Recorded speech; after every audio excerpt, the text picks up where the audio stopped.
Welcome, everybody. Welcome to the budget workshop for Wednesday, August 2nd, 2023. This time I'd like to get Commissioner Perkins to do the invocation and Commissioner Mobley do the pledge, if you'll all stand. Let us pray. God, our Father, we come now, God, thanking you for life, health, and strength. We thank you, Father God, for allowing us to see this day, one that we never seen before and never see again. We thank you, Father God, for blessing us to be here as commissioners, to fulfill the duties as the men that see about this county, dear God. Ask that you bless us, dear God, with the wisdom and knowledge of God to fulfill every aspect of this job. We pray, God, you bless our departments. Look on them, oh God. Look on our first responders. Look on, dear God, every phase that we're in. And we shall give your name the praise and glory. In Christ we pray. Amen. Amen.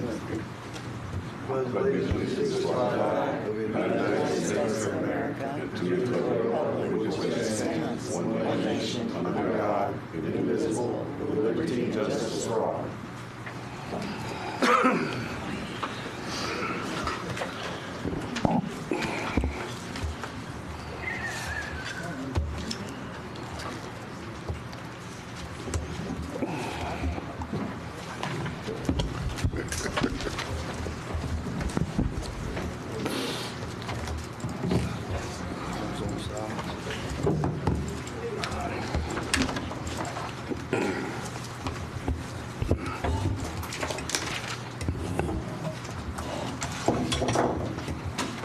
Give them a minute to get right there. I'm sorry, Barry.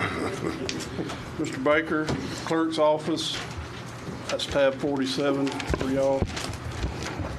Mr. Baker, welcome. I have to say, I'm glad y'all put me first. It's kind of like Jerry Clower said, need to shoot up here amongst us. One of us got to have some relief. That's kind of where it's at.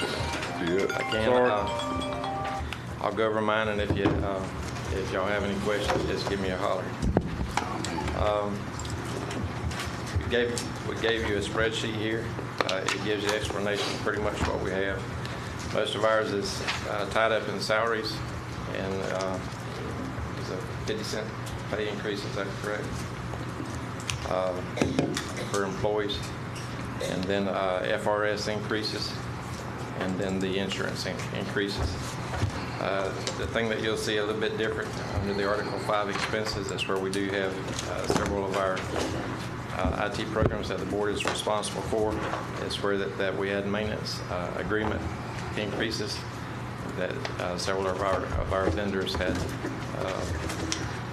put in there. So I just wanted y'all to be aware of that. In our IT cost on the back page, it's where it shows it's the increases that we have there are also insurance, FRS, and your salary increases. But also it's where you have several maintenance agreements there, and we did go to a new backup system that would it was a lot more substantial, and so it caused some of that increase that you'll see under the professional services. That's all we have. Is there any questions that y'all have?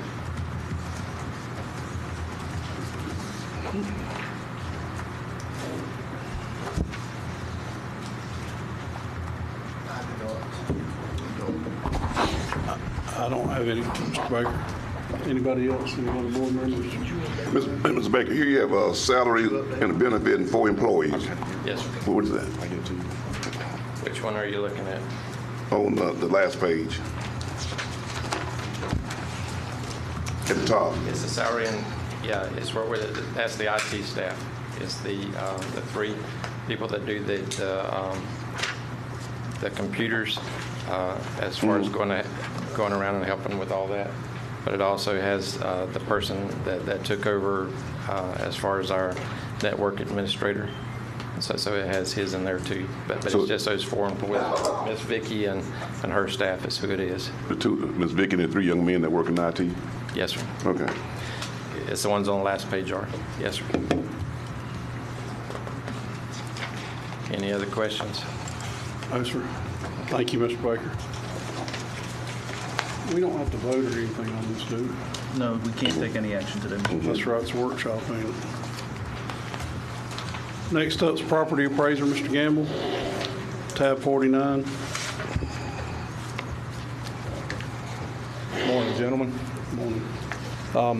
Our budget pretty much reflects the same increases. That's what you've seen from the clerk. Payroll, we share IT people, so that increases from the IT budget. We all split, so we got some increases there. I think total was $77,000 increase. We had about $150,000 increase, but we found cuts within the budget to absorb about half of it. So if y'all got any questions, it's pretty cut and dry. I do not. Does anybody have any questions of Mr. Gamble? I'm good. Thank you. Thank you, sir. Oh, boy. Sheriff's Department, Sam St. John. Tab 48 and 35. Good morning. Good morning, sir. Hope everybody got a good night's sleep from last night.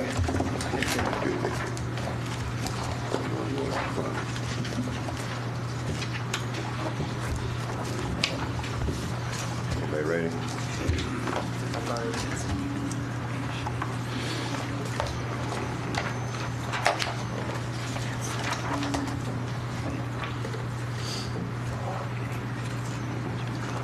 Ready. Everybody ready? Yes, sir. Yes, sir. Go ahead. Good morning, everybody, Chairman, Commissioners.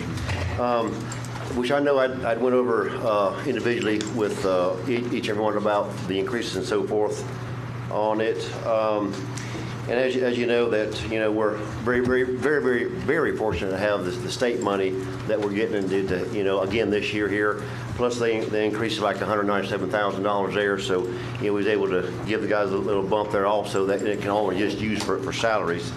But then when you look at our total 23-24 budget, then you got to subtract all the state money, the town of Branford, and the Suwannee County School Board. It brings it down to a $754,000 increase. But then if you look at the incentive pay, the taxes, Medicare, the retirement, and life insurance, as everybody knows, it's hit us hard and all. We're only asking for a $275,000 increase on that. That's the whole total budget for the sheriff's office. And then which I went over this with everybody as far as what we're also asking for is the one thing is that the life scan that y'all provided last year was real beneficial to us for all the employees. It actually was a real intensive physical. There's several that we found that had some type of heart conditions that they referred to their medical physician that they have on their own, and so it's been really beneficial. We also had one that maybe had some cancer they caught, before it all got real bad, and they took care of that. So here again, that's beneficial for my employees, to keep them healthy and keep them at work. And the other thing is our animal control. We was looking at hiring either a full-time or part-time animal control officer because of our increase in calls of different issues we have with animal control. I've been trying to analyze about why we're having such a call increase. I know myself and Travis, we had experience. We had to go down to around Charles Springs because they had a lot of issues down there, which we got that resolved. And unfortunately we had a fatality involving some dogs. And then just yesterday we had one lady was riding her bicycle down the road, and a couple of bulldogs come out and grab her off the bicycle. We're in the process of classifying them as dangerous dogs. So here again, I'm trying to baffle about why we're having all these different extra calls, but for a while I'm not sure if the increase in population or the economy or just what's going on, but it seems like our call increase has increased on the dog issues. So we're just asking for extra help on there. And then the other part is the EOC. I explained to everybody about what's happening there as far as. Let me go back to you.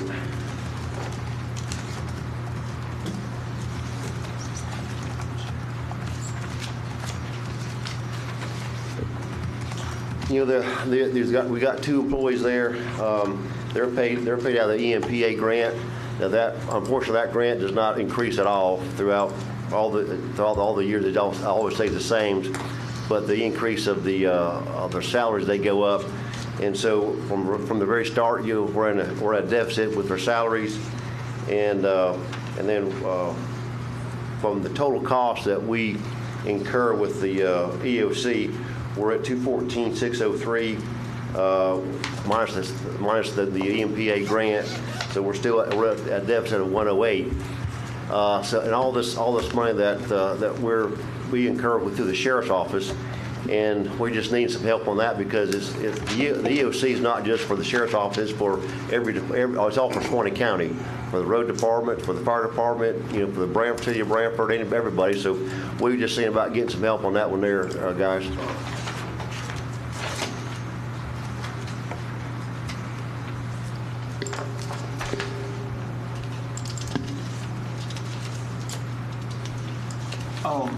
Mr. Chairman, Yes, Commissioner Land.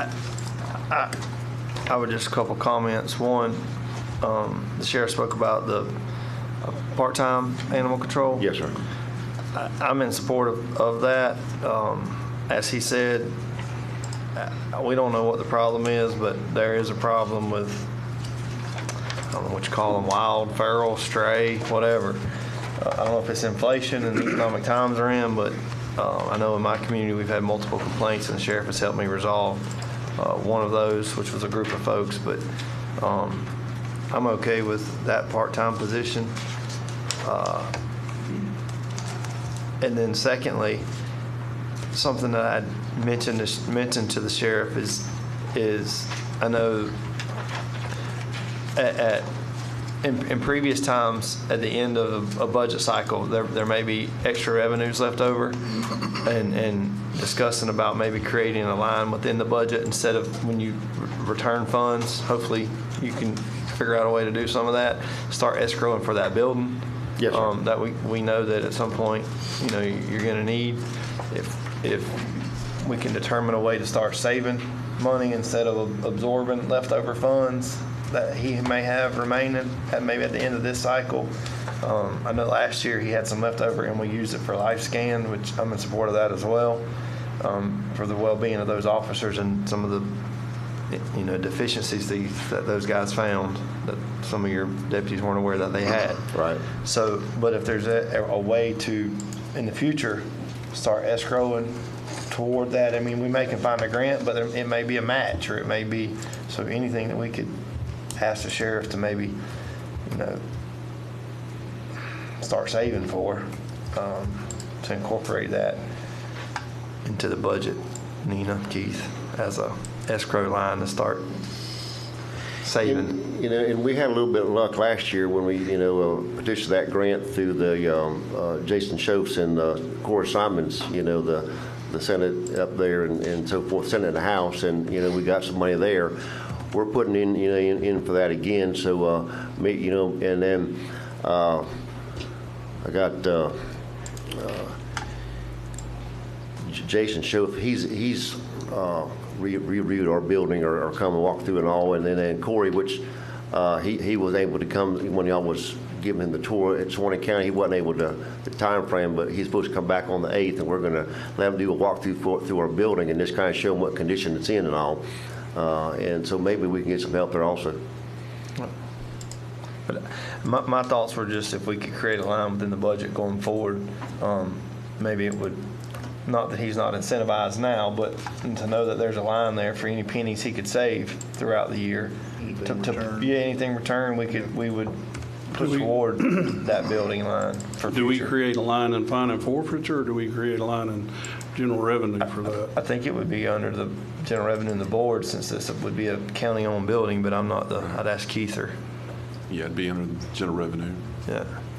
And we would need a consensus at the time that he is ready to turn that money back Yeah, to for next the year. board. So y'all would make a. So did we have any this year? Yes, for like I think it was like 100,000. I think it was. So are we starting with that? I don't know. Do you got plans for that? That's I mean, I would, Go ahead, It Commissioner. does, is that you have it already, we've received it back from you already, or? We have received it back, yes. Were they going to keep general fund? Yep. I've got 93,000 they gave us last year that's in fine and forfeiture, but we can move it back to general in that line if that's what everyone wants to do. Okay. Is that the consensus of the board to create a line in general revenue and take any excess funds from the sheriff and move it there for a future build? I think that if we're ever going to get there, we got to start planning.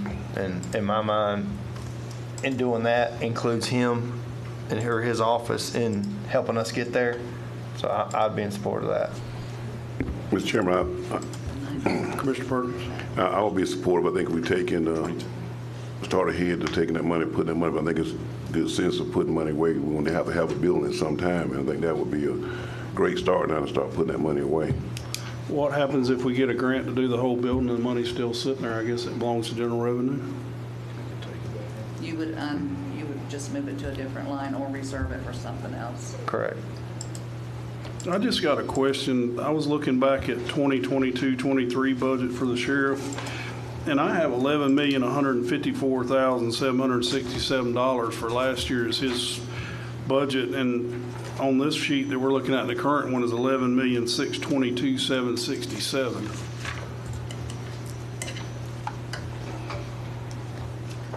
What page are you on? Front one? Yeah, the front page of the sheriff's budget for 2023-24.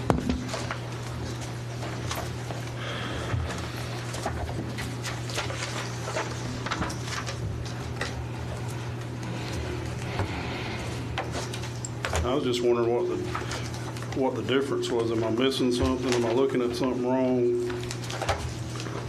What were those two numbers again, Mr. Chairman?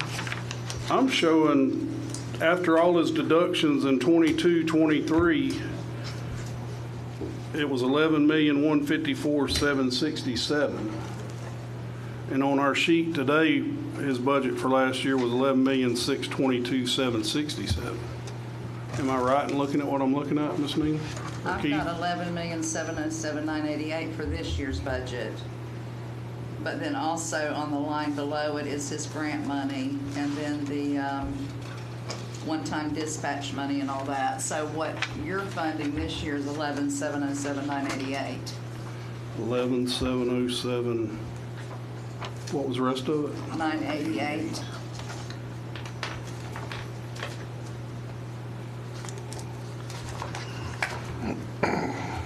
And then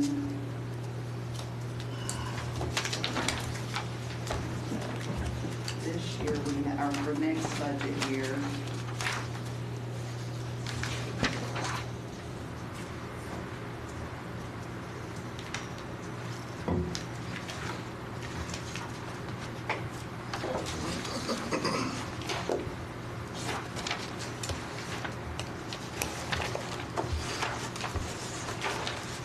Well, I'm just confused because I got two different numbers for last year's budget. I'm looking at a green bar, but what are we talking about? I'm looking at the sheriff's budget. This one right here, Miss Nina? Oh, his budget? Yes, ma'am. Oh, I should have bought last year's book. Is that where you're getting the 622,767? The 11,622,000? $11,154,767 is what I have for last year. That's what the sheriff had in the budget book for last year. But on the budget sheet we got for him this year, it starts at 11,622. That's quite a bit of money difference. Is that because of the state money? I think Yeah. in his budget, this is what y'all went through. This is, I'm talking about, this is last year. You bought last year? Yeah. Okay, I'm like, where are you getting that money? Okay, you got last year's book, I got You've you. got last year's budget. Yes, ma'am. Is that a final that he gave you after It the says approved budget. hearings? No, ma'am. This is what was in the budget book last year. That's what I'm looking at. That's 468,000. Changed during, or, Well, that's why I'm trying to get to where we're at. That's a lot of money difference. Well, what was adopted last year, and I could go back and figure out based on the workshops last year, but what was adopted was 11,707,988. Now, there was a lot of adding to the dispatchers and doing this and that one-time things. And Jennifer helped out, Eddie helped out on those different things, so. So I guess the difference in the 11,707 and the 11,622 that's in the book was the money he gave back? No, that wouldn't have anything to do with that. Well, if you looked at it that way, but he only gave back 93,000.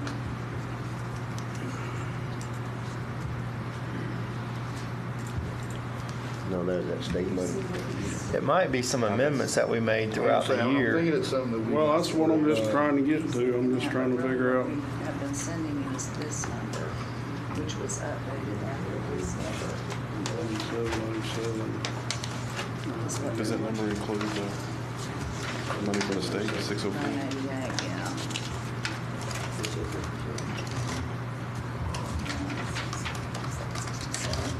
$85,221, This is just like you say, the money from the 93 you gave back or something, or, from the dispatchers and Well, I remember Eddie did something on the dispatchers and I think that's the difference. The dispatchers, and then the extra money that we get to dispatchers. I'm just trying to get a handle on it. That's all. I'm not saying there's anything That would be about. funny going on. That would be about the right amount right there. Because I'm coming up with 85,000 difference and Yeah. I'm figuring the money you gave back is probably the difference. Yes, sir. and I'm sure that Heather probably has an updated sheet after the final hearing and all that stuff to go into the new year that matches what we're giving her. Because Because we have to match before I start sending them money. Yeah. Because we, just like this year, we had a budget, but then we asked for this, basically for this wish list like we done last year. And this year, we're asking, again, for the dog catcher, animal control. So that would be added to it. The life scan and also with the EOC. So that's gonna be added on to what we're asking for now. If y'all see it our way. I'm about to say if it's approved. Sounding confident. Is there about it. anywhere to cut any of that out? Any of it? Yes, there is. As a matter of fact, I'm glad you asked that. And which I can give you a copy over here, Chairman, and anybody else wants one, but in our medical there is that, as you see there, they're having a 49% increase for us. So they're raising us, or want to raise $143,000. So we told them, no, we ain't doing that, and also that's why they sent us that letters. They give them 100 days to be in compliance with their contract to get out of this contract with us and all. Now we've been in talks and negotiation with a couple other medical companies, and we got one. I feel real confident that they can give us about the same amount that we're paying now versus this 49% increase. We ain't gonna do that. We even talked to our local Dr. Naka here to be our, because what happened was, Dr. Bass retired, so we had to do something different. So we got this medical company. They was first with Southern Medical, then they changed to Genesis. And actually, we was paying less money than what we was for Dr. Bass and the two nurses that we had that we paid in-house. So at the time was a good deal, but now since they got in our system, now they want to do this big increase, and we're not going to do that. So hence they sent us letters saying, hey, they're backing out of the contract.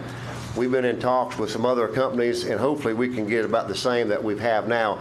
Can't promise anything, but that's what it looks like. Or we'll go back to getting a local doctor here and hire some in-house nurses and to get this thing cut down. So on line 3100, we can probably knock that about 100,000 so off on that one right there, Chairman. And I feel real confident in that. I can't promise you, but I feel real confident because we're still in the negotiation of this other company. So my question to the board is, do you want to leave his figures alone and take that money and move it to, if he's able to save that amount of money to go to his building fund, or do you want to take it out now?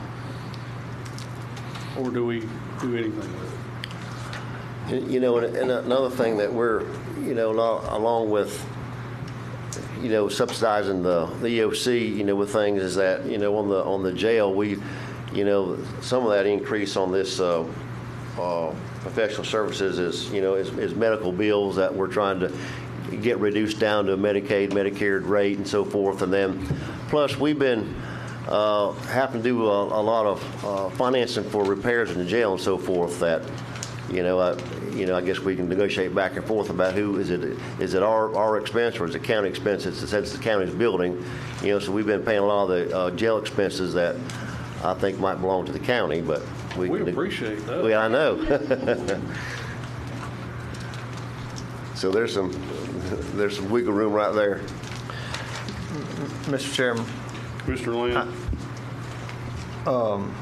I wouldn't want to take it, just me personally, I wouldn't want to take it out right now, not knowing how his negotiation process is going to go. However, if he is able to reduce those medical services contract and save the county, including his office, $100 grand, I would be okay with moving that over into that newly created building line, which also I think incentivizes his office to try to reduce that contract. Sure. Well, that's why I asked the question that way is, do you want to just leave it be and he's incentivized to help get the building that he needs, and if we can reduce the cost and save the money, well, then that money would go to that line. Correct. I would be okay with that. If you take it out now, he doesn't really know exactly how those numbers are going to fall during his negotiation. Well, that's with kind of why I pose it that way, because Yeah. you don't ever know what's going to happen, but if it's going back to him anyway, then he'll have Take it out now, incentive. it'll motivate him,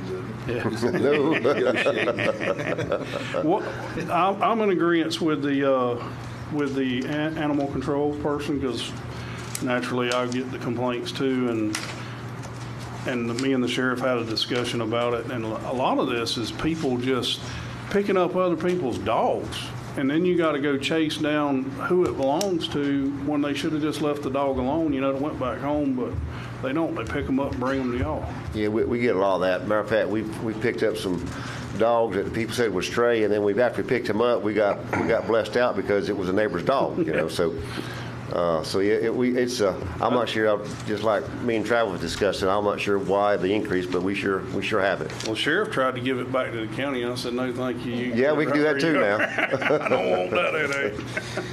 But any on the other additional ask, where are we at with that?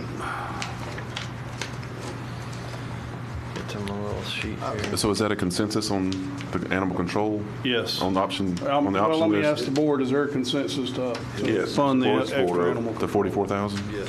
Yes. Because that says full-time, Yeah, that's his full time. so you're good with full-time. I'm okay with that. Yeah. As long as he don't give it back to the county. That's right. I was going to ask the sheriff on the 911 dispatch. I know there was some discussion around that last year. How are you in that department? I mean, I see the increase here and all. I mean, at one point in time, you were short staff and trying to fill positions and things of that nature. No, we've been very fortunate on that, Mr. Hale, and we've got some really good employees or some applicants and got them hired on, and they're all doing good, real good. So I think we got that turned around for us, sure do. Good. So we're approved. I have 44,000 down for animal control officer full-time. Is that correct? Yes, sir. Live scan, we all consensus on that? Yes, sir. Yes. The airboat I am not in favor of. No, sir. Everybody else?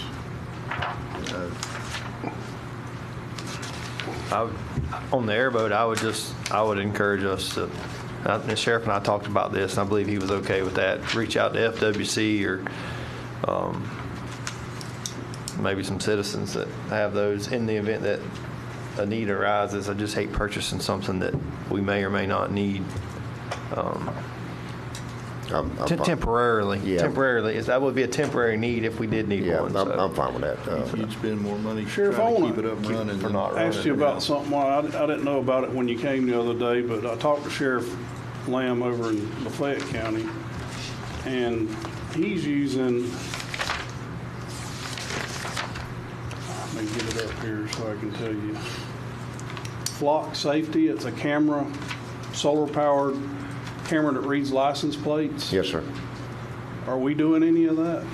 Yeah, it's not the flock camera, but we got, it's called LPR, license plate reader. We've got 2 of them so far. I'd like to get as many more as I can. One of them is on the speed trailer you see out there, it clocks your speed and plus takes your reads your tags from, either whatever direction you're going, it reads your tags and all. And then we got when I say a handheld, it's one you can mount anywhere. It's portable. You can mount to a tree or a telephone pole or wherever you want it and all. So we got 2 of them, but I'd like to, get more of them because they sure beneficial because.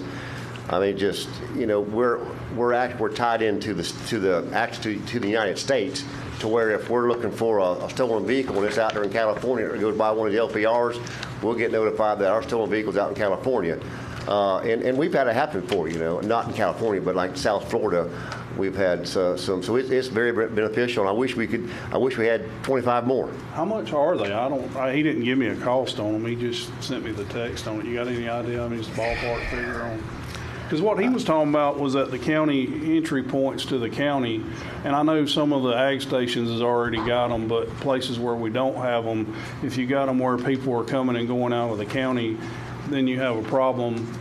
You got them on camera, and you can run them down, and that was kind of his premise on those. Yes, sir. Yeah, I mean, and here again, we're like St. Johns County. They've got them everywhere, And I don't think you can come and go in St. Johns County without your tag being read and all. Now that the actual speed trailer combination, well, I think that's around $50,000. Now if you just have just the LPR, I think it's around like maybe half that or not, maybe around 15,000 or so. And it might, actually, the ones he's talking about are even cheaper than that. That's a different brand. I'd have to check to make sure, but they're not expensive as you think they are. Well, I would like for y'all to look into it. 'Cause the more people that move in here and the more problems you got, I want y'all to be as efficient as you do. Oh yeah, I'm like you. I wish we had 25 more or more. But just something I want to bring up. It ain't nothing we got to deal with just Yes, sir. yet. But Well, we'd right time to get the funding for it. Well, I'll get your price right quick. But just something I wanted to throw Yes, out sir. there. I talked to him. He brought it up. I didn't Yes, ask. sir. He was just telling me about it. And I said, well, that's Yeah. pretty interesting. I didn't know anything about it. So, Yes, sir. I mean, I knew they had them at the ag stations and whatnot. But Yes, sir. I didn't know there was one you could just go set up somewhere. Yeah. We can set up anywhere. Yeah. Would that catch these RTV guys spinning up these roads too? There ain't no tag to read, but No, does it take a picture? It'll take a picture of them. Yeah. And does it sell feedback to your office? Yes, How sir. does that Yes, work? sir. Yeah. Or to a database? You can set it up however you want to. You can set it up for the minus, for the minute type of violation, whether it be a tag light, not a tag light out, but like a tag out or expired tag or something like that, up to a stolen vehicle, or if you have someone that's wanted, they can associate with a tag number. The uses are amazing as far as what you can do with them and all. But you can set it up to you get alerts on your phone, on your computer. We set them up. When we have traffic details to where the LPR is set up, and then they set down the roadways and all, and it takes about just seconds once that car comes by. If there's some type of a tag out or the registered owner has a suspended license, you're immediately notified. Then you stop the car. Now you got to verify that the driver is who the registered owner is and so forth and all. But it's amazing technology. It sure is. Well, I'd like for you to look into it. Yes, sir. That's just mine. I know there's 4 other commissioners here, but just my take on it. Yes, sir. We can go with it. I like your thinking. Mr. Chairman, Mr. Land. Sheriff, if you would refresh my memory, I'm looking at your difference on your salaries, regular salaries and wages increase, it's 1.1 million. $1,146,117. That's your salaries increase above last year's budget. And I see there at the bottom, you're getting 794, you anticipate getting, which I hope that you do. We haven't heard that you won't. 794,717 state funding. That difference is $351,400 in salaries increases. Is that the 1%, 50 cent? Does that apply to your office as well, or is that you just Yeah. trying to give everybody a bump? And what's No, that bump? Yeah, well, no, what you're looking at, that's, you got a minus, it's the 604, not 7, is that right, Heather? The minus the 604, not 797. Yes. Okay, yeah, you subtract the from the 1,146,000, you subtract the 604 from it, which brings you to the 542. Where's the 604 you talking about? That's from last year's state money. That's what they got last year. Yeah, last year. Now we did get approved for the money again this year. That's already been Yes. approved. It has. That's the 794? Yes, Yes. 794. Yes, sir. But you still have a difference. So the unless I'm just looking at this wrong, the 1.1 million is still above what you got last year and what you got. I mean, the difference is, there's still a difference there. So my question is you're asking us for monies in addition to what the state's giving you, and what are those monies going toward? Is the 44,000 in there? I wouldn't think so, because that was an additional request. I'm just trying to narrow down what that addition is, the difference is between what Where you're are you requesting. looking at, Travis? I'm on the second page. So right here. Under regular salaries and wages? Yeah, so the difference from last year's to this year's 1.1 million and some change. He's getting 794 at the bottom, state funding. Last year he got 604, which is not on here, he just gave to us. But the difference between last year's budget and this year's budget minus what he's getting from the state is 300-something thousand. I'm just asking, what is that? Is that, I mean, are those new positions, or is that? No, it's also that 1%, 50 cent and raise in there. But you got to subtract the 604 from that 1 million, and brings to 542, 117. So that's what I'm saying. When you subtract, so they did approve the new state money, the 604, and gave us the increase. So you subtract it, the town of Branford and the school board, our total increase is 754. And then, like I say, if you subtract all the different ones we don't have no control over, as far as the retirement, health insurance, and taxes and all. Retirement went up this year. Yeah, retirement went up, the insurance went up. So that's something I have no control over there. So you're only looking at 275, 381 is my figures, as far as is what I'm asking for, that were the increases. And that's the 1%, 50 cent? Yes, that's in there too, yes, sir. That's what I was trying to get to. Yeah, yes, that's in there. And it's my understanding that money that came from the state does not apply to the dispatchers or, No, sir, no, sir. Certified law enforcement. Just certified, yes, sir. yeah.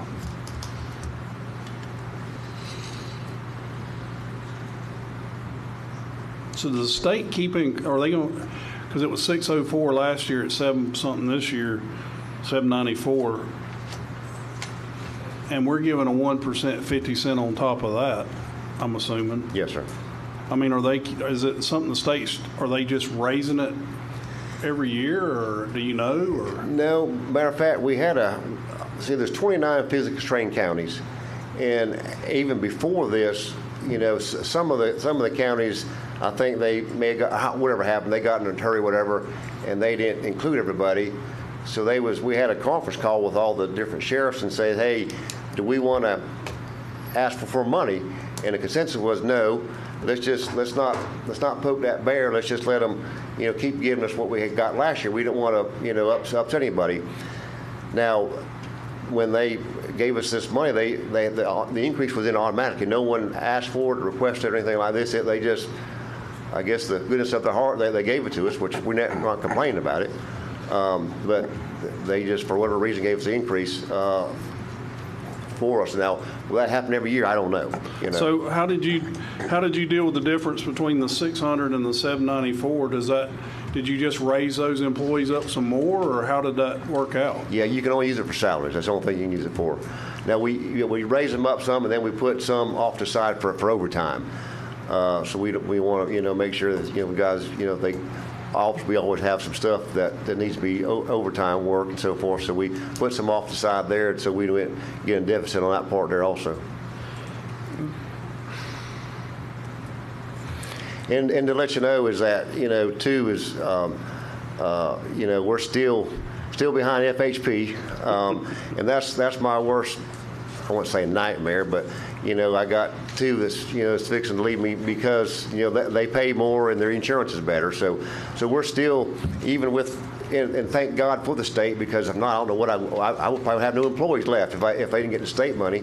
But, they're still behind FHP and some of these state agencies and all. So, but we're slowly catching them. But we're still behind them. Just to let y'all know there. But the state money sure helps us. Mr. Chairman, what's the FHP starting those guys out at? I want to say either 50 or 52 now. But the biggest thing is their insurance is like $200 a month for family coverage, and ours is like $1,500. So yeah. So they're right there's a big saving for once they go, and I hate it, but sometimes I can't blame them for doing that, especially if they got a young family. So what's a starting deputy make here now? We 49-ish, it looks like. No, we started before the state money. We was at 35, and now we're at 47. So that's really helped us tremendously. Where FHP is either 50 or 52. I'm not sure exactly what it is. It might be even more than that. We'll never catch them. They got a much larger bank. Yeah. They got a bigger pullout checkbook. Yeah, exactly. You mentioned, I'm sorry. Go ahead, Commissioner. You mentioned and touched on it that Eddie and Jennifer helped last year. And I don't see Jennifer. If Jennifer's in She's here. over there. Oh, there she is. Is there any help this year? Did that go towards the 911 dispatchers last year? I can't remember what. Yes, it did. Okay. Any more? I would feel a little more if we were sure that it would go towards them, but I can't promise it every year. Okay. Thank you. Mr. Chairman, Commissioner Land? I'm just going to make this comment, something for us to think about going forward, and I know the sheriff will as well, but if the state continues, and hopefully they will, send that money with CPI increases, because it went from 604 to 794, at some point, and I'm probably going to get yelled at for this, but you have to scratch your head and say, if the state's given the increases and the cost of living increases, does the county still need to do the 1% and the 50% for the sheriff's office? Because at some point, it could appear to the public that you're double dipping, and those guys are getting, the money's coming in. The state's adjusting it CPI. We're adjusting it for CPI. So you could have some appearance there that, that rate of increase on their pay would be substantially higher than other employees. Well, I get, you might look at it that way, but then too, if, we're, our concern, too, is that, hopefully the state continue to give us money, and if they stop, if you don't give us, these raises and so forth, and say one day they say, hey, we don't got no more state money, then we're way behind the 8 ball of what we've been paying the employees. So we just got to kind of keep up. The county has to keep up with what we've, what we're doing as far as. Yeah. So there's not such a big gap between the what they give us and what the. That's my point. Not that we need to take away money from any of your employees, but if the state does pull the plug, we're going to be standing here looking like, oh. Me and the sheriff had this discussion last year. What are we going to do? And then all of a sudden you're at $794,000. You got to figure out where to come up with. Where to come up with. Or he's going to have to cut his salaries, and he's going to lose a bunch of employees, and we don't want that to happen. So Yeah, it's like it. Which well, when me and Chairman talked, this money that here again, our thoughts was last year was whatever return would be, and here again, whatever y'all want to do with it. I need a building for sure, but then we need some reserves. So our thought last year was when we gave money back, this would be in reserve in case the state didn't continue on. We wouldn't be in such a big deficit of trying to catch it up. We'd have that money set off to one side, but But I thought it was supposed to be 250,000. We only got 90. well, we're Hate economy. to put you on the spot, but Yeah, the economy, and a vehicle is going to cost me $8,000 or $10,000 more than last year. Equipment's went up, fuels went up. Unfortunately. well, my idea is you put it in that line item budget in general revenue, and we need you to save as much as you can and put as much as you can in that line. But I think it would have to cover, if the state should jerk those salaries back, it's going to have to either cover that, or if that doesn't come to fruition, then it can be used for a building. Yeah, I would say we could just put it off to one side there, and whatever happens first, we'll just use it for that. That's right. Yeah. Is that kind of? Yeah, I would agree with that. I would just add to the sheriff is, yeah, we want every employee to make as much money as they possibly can, but you also have to be mindful that if the state pulls the plug and you're left there holding the bag, or the county is, the taxpayers are, then that number, try not to let that number get away from you. Right. Well, another thing that we talked about was one-on-one, about capping some of them salaries too. I think we're going to take a look at that also, Commissioner, and just like you say, some of the higher end guys, we need. My goal is to, is get good employees, hire good employees, and have enough money to retain them, so we can beat FHP, at their game as far as them taking them from us and all. So that's my goal, is to try to cap the high end ones, and kind of boost the ones that just starting out to retain them employees, because it's frustrating to hire someone, and go through all the training process and hire them gear, get them a car and everything, and they stay a year or so. Actually, we got one right now that's been here about a year and a half or so. And I asked him, I said, now, you ain't going to FHP, are you? No, sir, I'm be right here in the sheriff's office. Well, guess what? They done recruited him FHP, and he's leaving me, because of the money insurance and all. So my goal is to try to keep raising my starting salary up, which we went from 35 to 47, so we've been doing a pretty good job, but we got to continue on with that. So, I understand what you're saying, and have a way to kind of combat that for us. Yeah, and I'm glad you brought that up, because I'm going to bring it up later, but you got ahead of me, and which is good. But I agree, capping, at some point, the county and your office and every department, you have to look at that 1% and 50 on a $100,000 employee is a lot more than the guy that's starting out. And for this situation, I think that if you're more mindful on how to fund the starting salary so you can compete with the state, yes, sir, FHPs, DOT, well, there's no DOT anymore, but if you cap it, the guy making 100, he's doing pretty good. Yes, sir. But it makes it a lot more difficult to get the guy to fund the guy making 45. So, but if you cap it, you can kind of control some of that, and it gives you more money to raise the guys on the bottom end to keep competitive against the state. Yeah, I mean, you're 100% right, Mr. Land.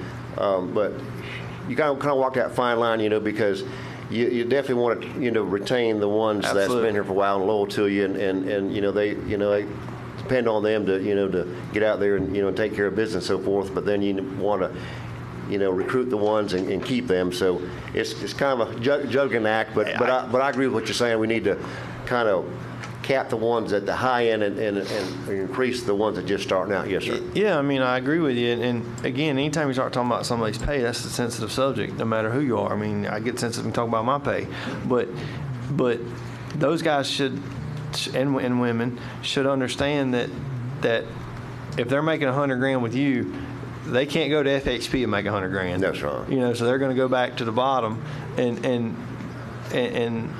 in order for those guys or women, because those are the ones that are supervising the folks at the bottom. If they want quality folks, and we got to stay competitive on the bottom end, starting salaries, so that we get good folks for those people to supervise. So I mean, it's kind of a balance there. Yeah, I'm not going to lose the ones on the high end FHP. I'm going to lose the ones at the bottom. They're just starting out the FHP, which I'm happening now. So just like you're saying, my goal is to try to keep increasing the starting salary and Right. and hopefully, we've looked at some way of which Chairman was in the meeting, the insurance meeting, and all, and I just wish there was some way to come up with a cheaper insurance for our employees and all. That's what the pay and the insurance is how I lose my employees and all. And the Chairman, we beat our heads at trying to figure out some way to get a cheaper insurance for the family plan. I understand. Anyway, just making some comments. I'll agree with you. Is there anything else for the sheriff? Did you want to discuss that EOC part? Oh, yes, sir, I'm sorry. At tab 35.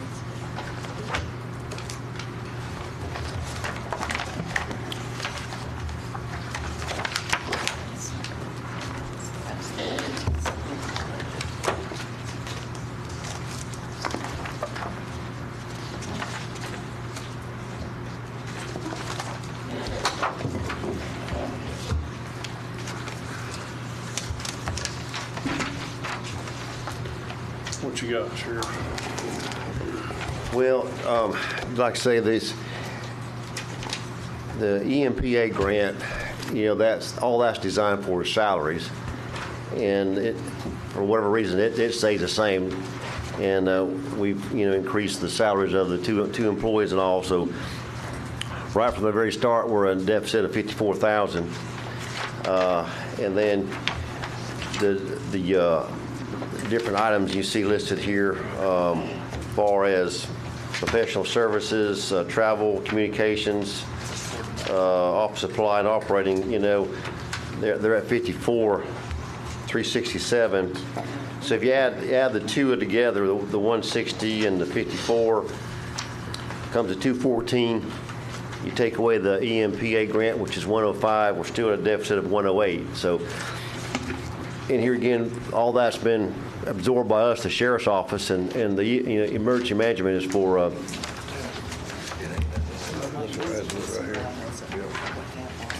And the emergency management is countywide, whether it be the involvement of the fire department and rescue, That's under the tab city of Branford or whatever. 25. 25. 25, okay. Hang on a second, Sheriff. We got a Gotcha. little snafu here in the big book.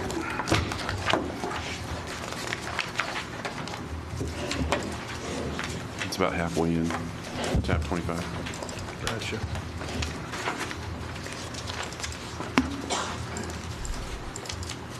Just talking about the 48. You said 25, Keith? I don't think that's it. That ain't it in our book either. I just went to the back of this book. Back of the sheriff's Yeah, I book. see that in there.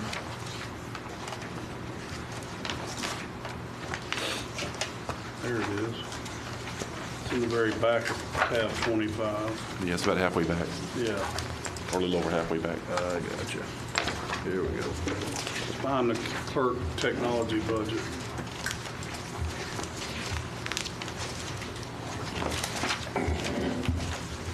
Sorry about that, Sheriff.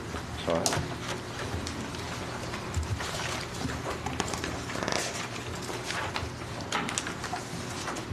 If you will, walk us through that one more time, I'm sorry. Okay.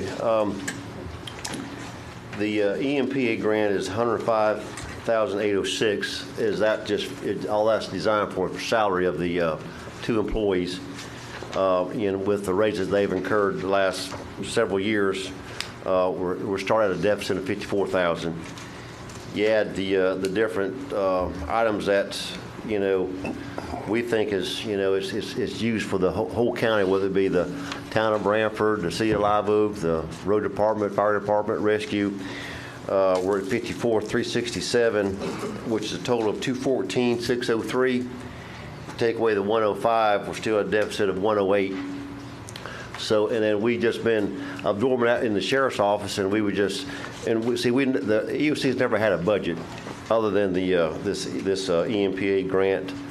And we were just trying to get some help as far as this deficit that we incur every year. And it like I say, it just gets worse. Well, my question is, do we need 2 employees in EOC?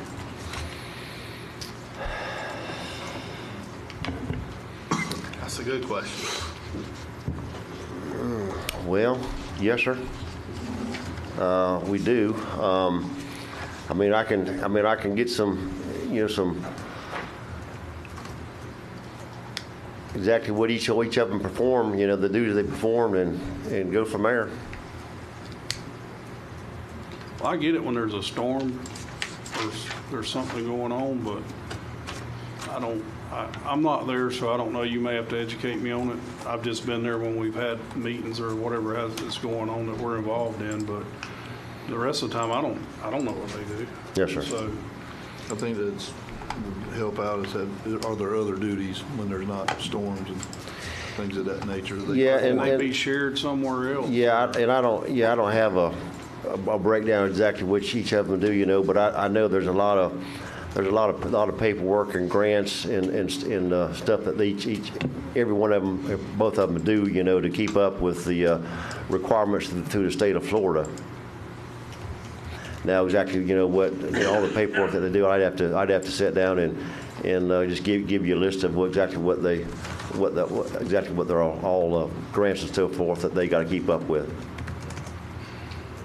So is the EOC budget, Nina, and the sheriff's budget, is that already taken out of, with our starting contingency balance forward, is all that already figured in, or is? Yes, sir, it's on the same department as what we fund the sheriff, but it's got its own lines. The CERT funding is $6,000 and the match is $48,940, which is already in this budget to send for their match and their CERT funding.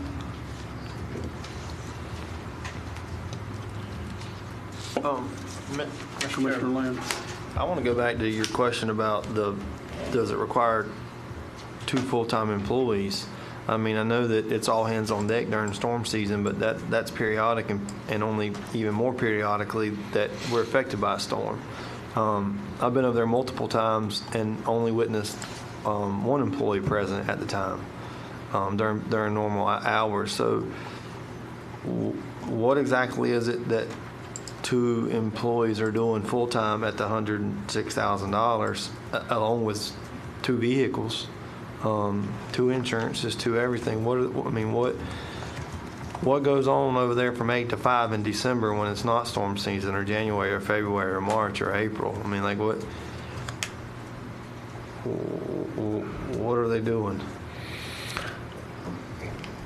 Here again, I'd have to, probably sit down with them and just give me a list of the biggest thing is the different grants and, I don't want to say grants, I think the different documentation that they've got to keep up with, since it's through the state of Florida, to keep the EOC, base up and running, for different situations that arises.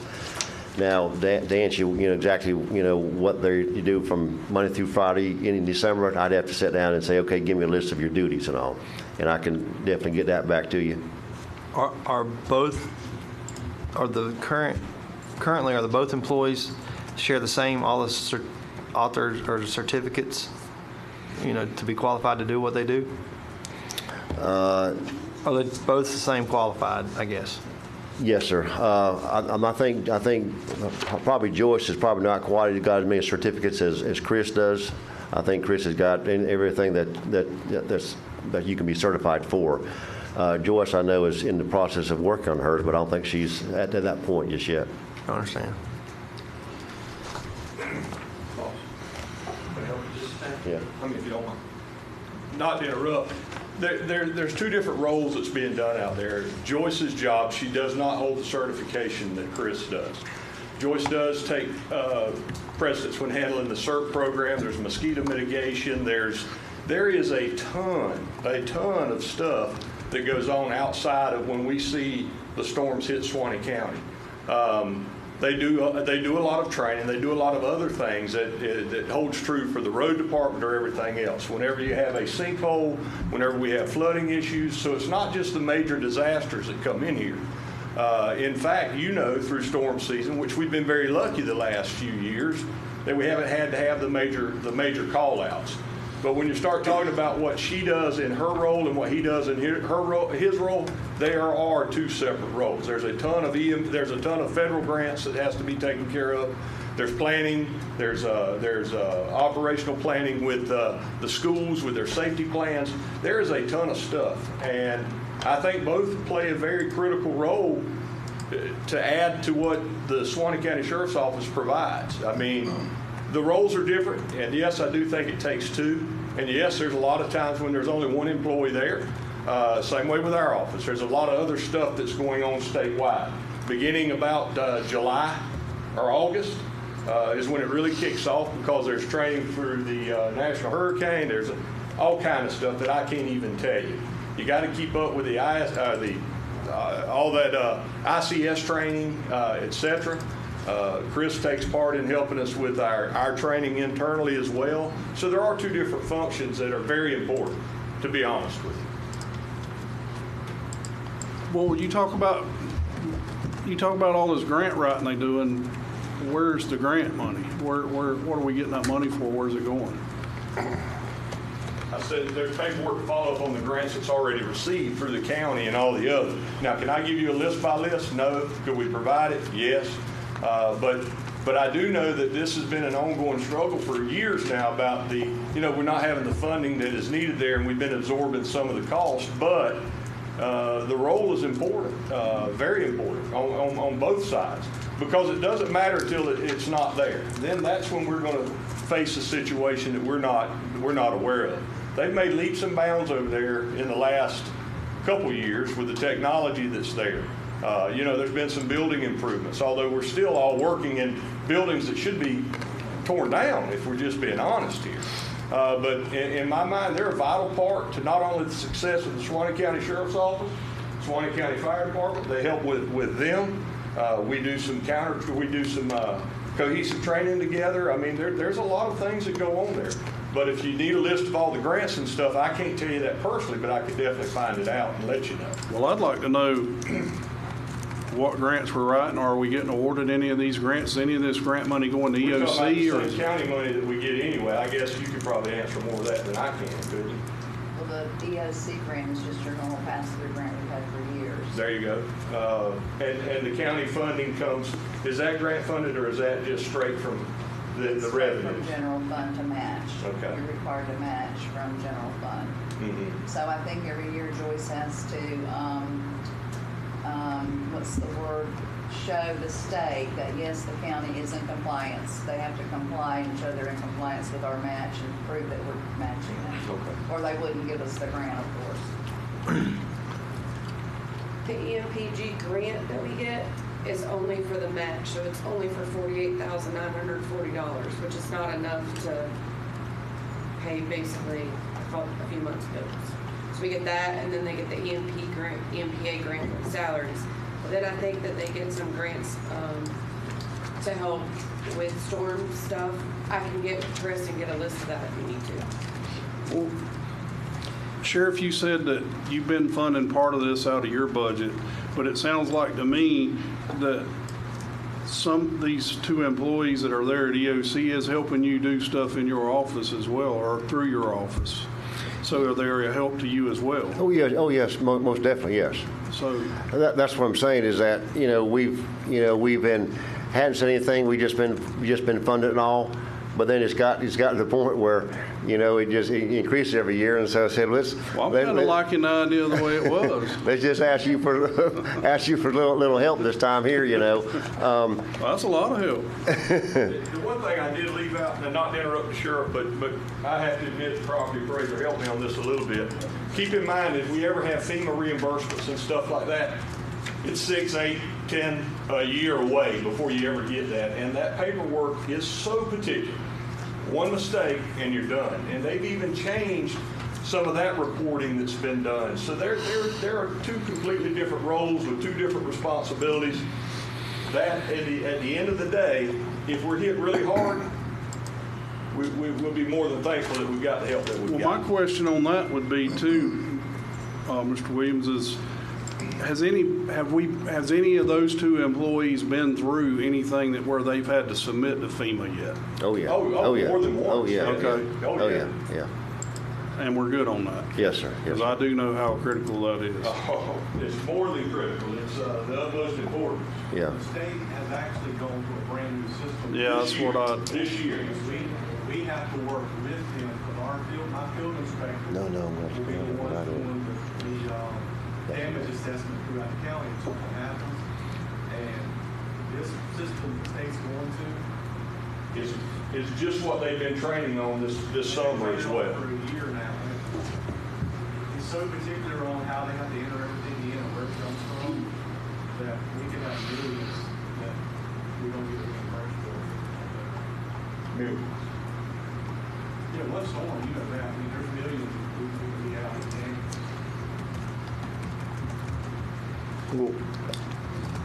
I was just gonna say, I mean, I see Miss Joyce doing training with the CERT team and things like that. I don't know Chris very well, don't know his role. I see him at the EOC out there, but I think what these guys are asking and what you suggested was just giving us a everyday, Yeah, list of what they do and how they do and Yeah, I mean, and like, other things they do in your department to Yes, sir. Yes, sir. you guys, be functional. So Yes, sir. Yeah, and here again, like I said, you just like, we were saying, they're a vital part, not just to the sheriff's office, obviously, but for the whole county and all. And I can sit down and just get a list and breakdown about, each of their duties and all. But like I say, I know it's a lot of the state paperwork, and also when they have some type of disaster, it's the federal paperwork, and that's a nightmare to go through, because if you make one mistake, then they won't reimburse you for the money we've already paid out and so forth. So I mean that part's real critical, and a lot of it is just a lot of training that they do in different conferences they go to keep up the speed with the different changes they have throughout the year. thank you. any other questions?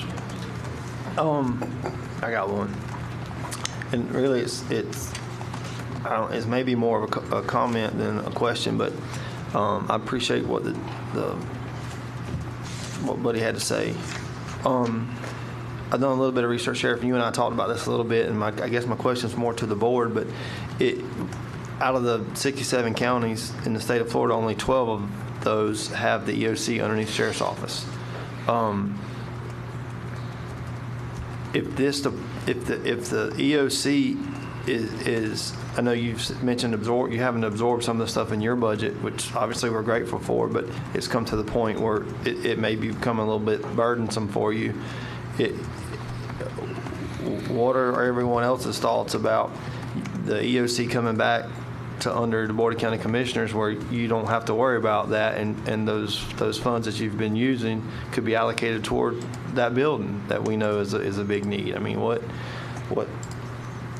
That's a fair question. what are everybody's thoughts about that? I mean, I don't want the EOC knowing that there's whatever the math is, 67 minus 12, other counties that the EOCs ran under the board.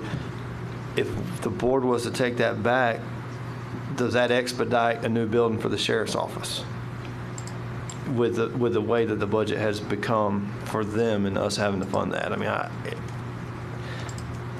comment, question, topic. I mean, I don't know what your thoughts are about that. I don't know what Mr. Scott's or Mr. Williams. I see he popped up quickly, so he's got something to say.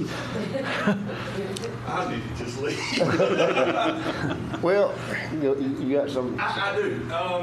I understand that we are one of the few that still maintain an EOC. That's a true statement. I also know we're one of the few that maintain animal control and several other things. Here's the deal. Florida statute, in the event of any disaster in any county, he is the head grand poobah. That's just the end of the day. And again, the EOC primary focus is public safety, community safety, what better place for it to be than under the sheriff's office?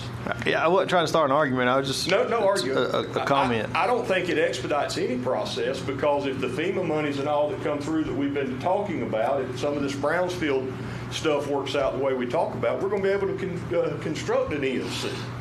And if we get the Brownsfield project to where it is federally funded back, we've been told, all of us in a meeting, that it could fund not only that, it could fund the sheriff's office, it could fund other things in one location.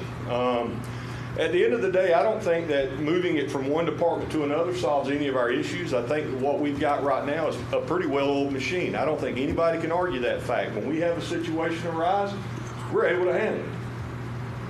We work well with Greg and the past administrator. We work well with each of y'all. Yes, we hit a bump in the road, but we're not doing business if we don't bump in the road every now and again.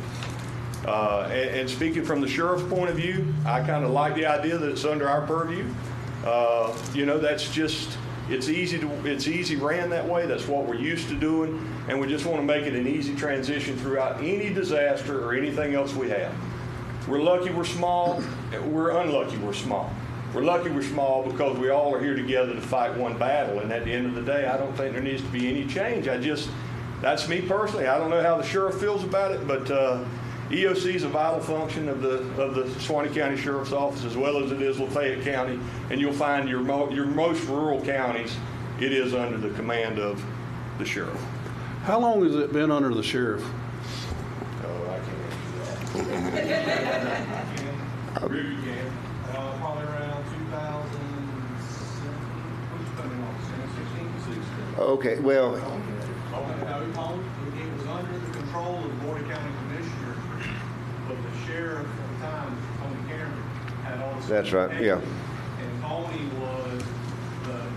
he was basically in Chris's position now. He was the main guy, and he had 2 people working on it. But it fell on the purview of the Board of County Commissioners. I think it was 2017 Yeah. or 18.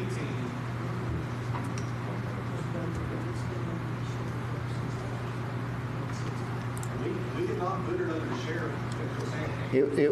It was, I'm not sure how you describe it, but it was. Well, it's been a while. Let's put it at yeah, that. it's been kind of half and half. It was, the employees got paid by the county, but then the sheriff's office had control of it also. I'm not sure just how it worked out, but then when I became sheriff, it was turned over completely over to the sheriff's office, But the sheriff's office has been involved in it for a long time. But to answer Travis' question, I'm not for, turning over the EOC to the county. I'd want to keep it, A good example is, we ain't got through with it yet and all, but, we just, through the Marion County Sheriff's Office, they donated us a command center, and we've got, money through the state of Florida or through the FSA shared grant, right around, what heck was it, about $300 some thousand or so, and we're redoing that whole trailer and all, and the only reason we got it was because, because there's several EOC personnel that wanted this command center and so forth, and because the sheriff to sheriff, actually he gave it to us because of our relationship and so forth. So, but that's just one of the kind of the perks, of being under the sheriff's office that we have. So, we're fixing to have a $1.2 million command center that cost the county a dime for it and all. And that's just some of the perks there, and just like Chief was saying, it just to me it's just a well-oiled machine, and you're not saving any money by going you're just changing from us to the county. You're still paying the same amount of money. Whether you give me the money or you give the county the money, you're not saving any money. Here's Go ahead. yeah, and like I told Chief, Captain, whatever, Mr. Williams, I didn't bring this up to start an argument. It was just to have a conversation about servicing all your needs, because you need a building and you need some other stuff. But is there a way for us, Keith, Nina, to leave it under the sheriff's office, but it have its own budget, so it's a standalone department ran by the sheriff's office, so that it's not, so that we can see maybe fiscally see Well, I the think- breakdown better. I Yeah, mean, that's- it is kind of broken out here, but it's still all Right, under yeah, there. no, So they- you're absorbing, there's money. Well, that's what, You're that's shaking what, your head no, actually, that's yes. where, Well, we used to have it as a pass-through. We had a budget, which was that tab 35 confusion. We used to have a EOC budget, but we would pass through the money. We would handle the grants, but it's made our life easier because they deal directly with the state now, so they get the grant money straight to them. We don't even get the grant money. The auditors come and audit their grants. We don't even use it as a pass-through. Well, how bad you want to keep it, I was Sheriff? gonna say, my thing before we go any further with that, is there anywhere, Sheriff, or any way that you can find the increase to 54,367 within your own budget to, without us having to fund this extra right here? I mean, is there any other things that we can do or you can cut or slim back on? Because I'm hearing my board members here, they don't want to spend the extra money here. And I agree, I mean, I just want to make sure ask, we're spending the money wisely. okay. that's why I asked if he could find it from within his budget. And you want to keep it so bad, well, you just absorb the 94,788, we'll let you have it. Well, actually, it's 108, but, Well, We got 94 in here. We got 94 in our book here. okay. yes, it says 94,788. Yeah, I said Okay, 34, I'm sorry, okay. 94, yeah. Yeah, our book says 94. Where are you at? I'm in the tab here, Nina, Is there, Tab 25. At the back. and in the back here is a list. yeah, I think that, List mean- of I think what there I'm might, looking at, Nina. I think there may have been a amendment to that one there, Chairman. Still on 25. Oh, the 94,788? Yes, ma'am. Right. But he's asking us for 48,940, which is a required match. In other words, you don't get your 100 and something thousand if we don't give you the 48, correct? Right, For that one grant. yeah, Are you asking for that plus the 94 or Right, is the right, regard? yes. Yeah, because that's paid using, here again, Where's I, that one? I don't see it. I don't see it either. It's somewhere, but I don't see it. that's that EMPG. It's behind 20, you have 25 right behind his, first page of his logo. Its division is grant funded through EMPA and EMPG grants, grant matching funds $48,940. CERT additional funding is $6,000 for a total of $54,940. Is that correct? Yes, sir. And that has what to do with this 94,788 that we're looking at here under the 23-24 proposed Well, budget? okay, the way it was broke down on this one here, Okay. Heather, correct me, make sure I'm right on this here, is that it Buddy was, done got mad and left. okay. Yeah. You run him off. This, the 54 is from what they determined, it's a countywide expense as far as, because, we serve the whole county, the city, the Branford, everything, so that's where the 54 comes in. Tell you what, if y'all can y'all do the 54 and we'll get the rest? Yeah. That's a good start. Yeah, and I mean, that's a good start. I agree. And Sheriff, I'm obviously not trying to beat you up. I'm just trying to have a good conversation here because it's just about money, and that's what our job is to do, is to be stewards of the money. And that was my comment on maybe a good compromise is, and I heard what Nina said about her life is easier, but there's money coming directly to the EOC through the state. We don't really see it. It's kind of going straight through your office. You're coming to us, asking us for money for that particular department, part of your office. I get it. It's probably all well needed, but if it was separated a little bit where that was kind of a standalone, the money's coming in here, the money's going out there, it's all, and it's not, I'm going to use the word commingled. It would be maybe a little easier pill for us to swallow since it's we're having to now kind of subsidize it, if you will. Basically, you want it broke down about where the money goes. Yeah, I mean, yeah, we just Yeah. hey, Yeah, and here again, and I agree with you. We can make that happen. This is broke down as far. I guess the reason I've done this here is because this is what they determined that, hey, we're paying this, and it's it's not just the sheriff's office, it's the whole county. That's right. And I think that's why it's broke down. But we can go a little bit further and get some Well, it's some just more hard to line wrap your items. head around it as a Yes, sir. as a commissioner when you can't really see everything that's coming in, but you know what you're getting asked for. Yeah.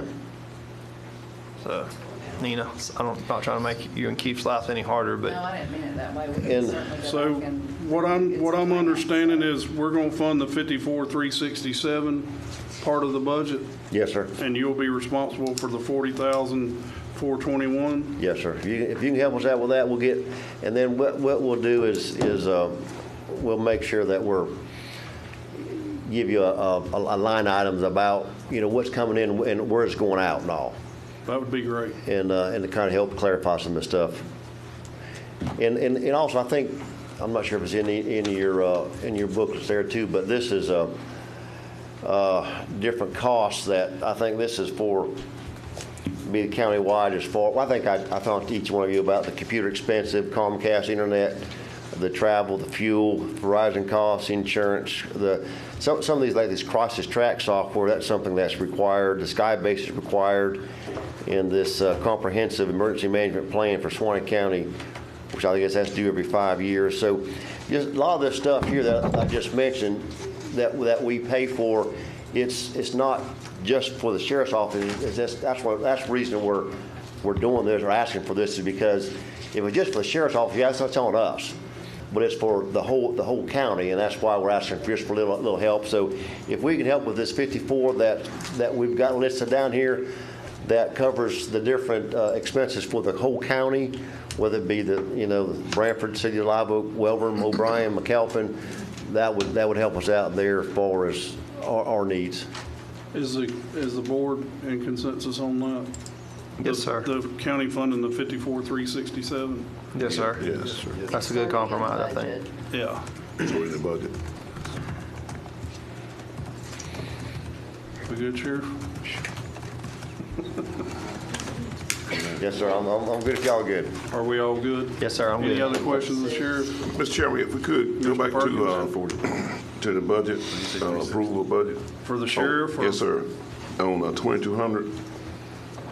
Guess what's clarity there on that? 2,200. What tab was that on there? 48? That's back in line tab 48. Yes, sir. We have on item 2,200. There's 329,375, and if you flip the page on the same item, we have 91,095. That's two different departments, is it not, within the sheriff's department? Sheriff? For retirement. Where's that for?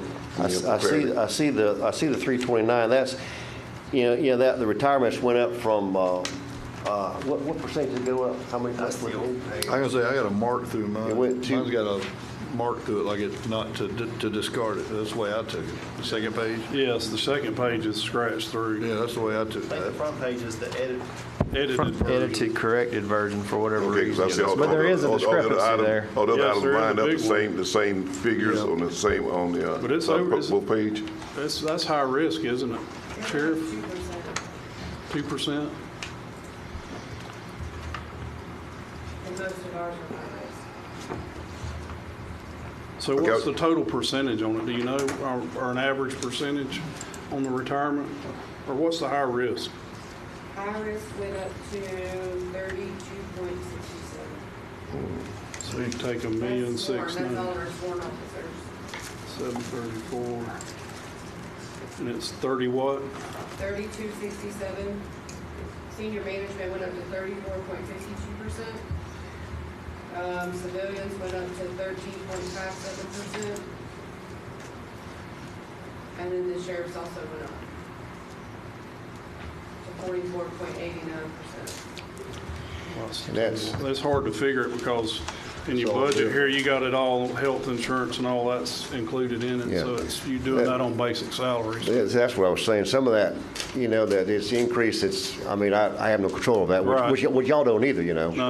Actually, all these departments are going to have that increase and also, so our I would think increase that is, 329, 375 is probably pretty close. I don't know, Travis. Commissioner Lynn's over there got it smoking, so he'll figure it out here for us in a second. I was working on another question. Oh, was But you? yeah, say that again. Well, I was trying to come up with this, the sheet one they scratched through Yeah. Commissioner Perkins brought it up as a $91,000 difference on retirement to the sheet we have now in front of us is $329,375 difference. So we're trying to figure out where that is.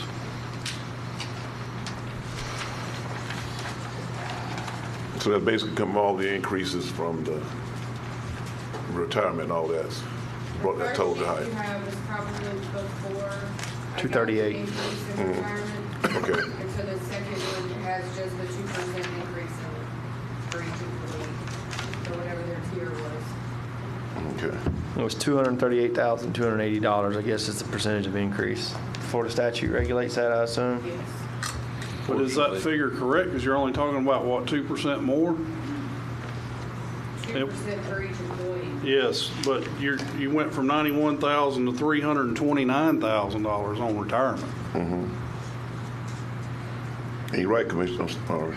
Go Chairman. back and refigure it, but. If you will, just check that out, please, and make sure it's correct. where are you That's seeing a the big 91? bump. Well, we The had a next page, sheet, next Sheriff, page. before that showed on where your executive salaries and regular salaries are, it showed the difference in what the overtime, not overtime, but retirement. We had a sheet that said $91,000 to begin with. It was replaced with a new sheet that now says the difference in retirement is $329,375 more. Okay. So we just, Yeah, that'd be 2% different. don't make up that much difference. Yeah, no, yeah.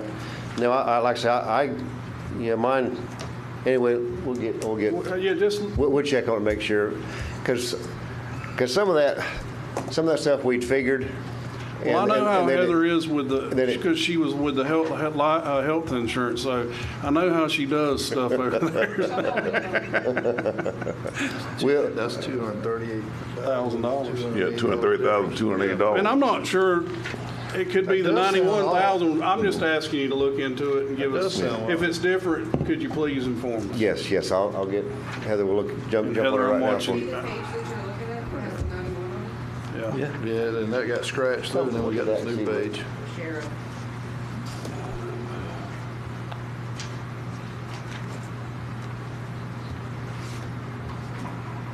Can I borrow this? Actually, what's on this one?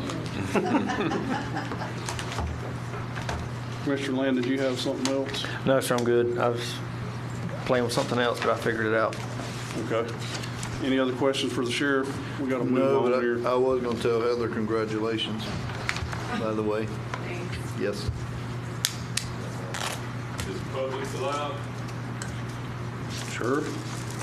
Thank y'all. Thank you, Thank you, Sheriff. Sheriff. Moses Klepper, 14581 102nd Path, Live Oak.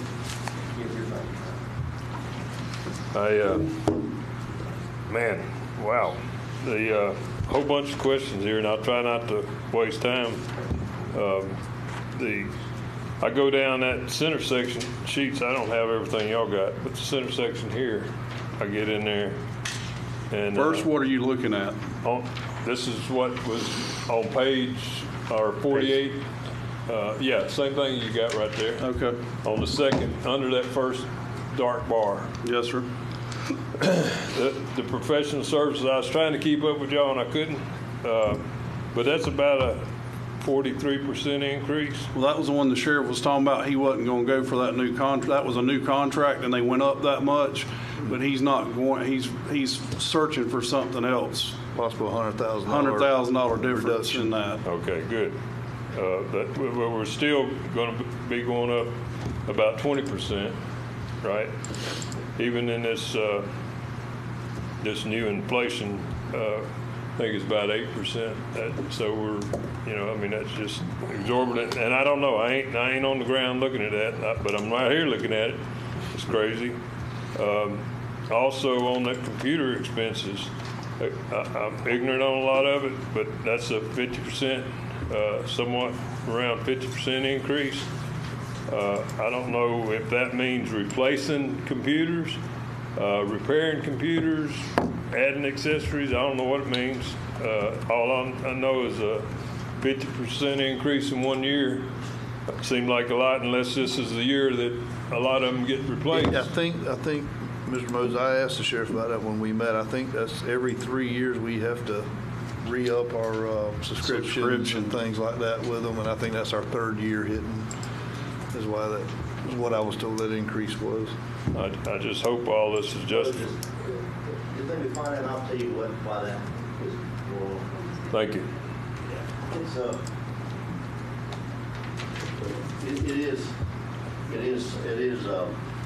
It is some, because every car has laptops in it now because of smart cop, and then we have desktops and all. So some of them are replaced, but our biggest is the VM support for virtual service cluster, which is about $10,000 a year. Fortinet support for firewall, that's due every 3 years, that's $10,000. And the biggest thing is Office 365 email is $40,000 a year. So all that is figured into the That line right there. Yes, sir, yeah. So it's a combination of not just computers, but it's Software, licenses. licenses and software that you got to have. How much was Office 365, Sam? $35,000 to $40,000 a year. Golly, I'm in the wrong business. Yeah, I realize it, because I've heard that from every office, that it's went up a lot like that.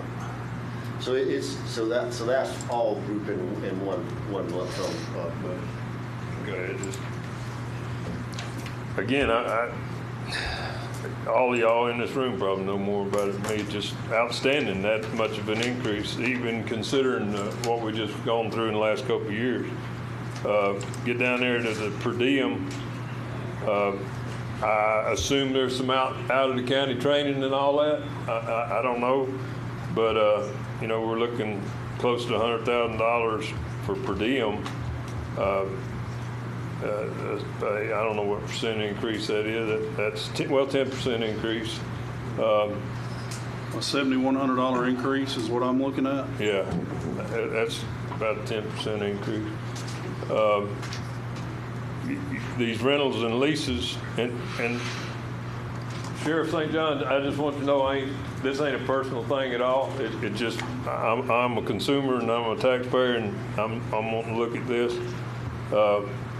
They're, on those rentals and leases, we're going up 12,000, and I've actually gone to some of the, and I don't know if this is exactly what I'm thinking it is, but I know I go to a lot of the functions in the county, and I admire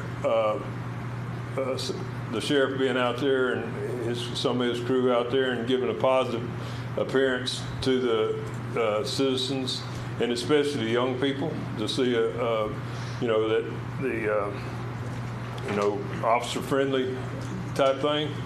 But there's discussion, and I didn't bring it up, but there's discussion. Is this money right here being used for campaigning purposes? And if that's the case, then that's not appropriate.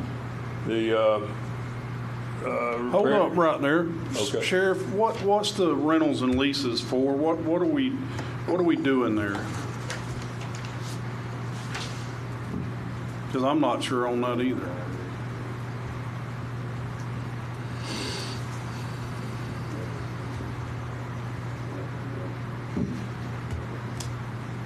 That is for copy machines, copiers, copy leases, copy counts, all that kind of stuff.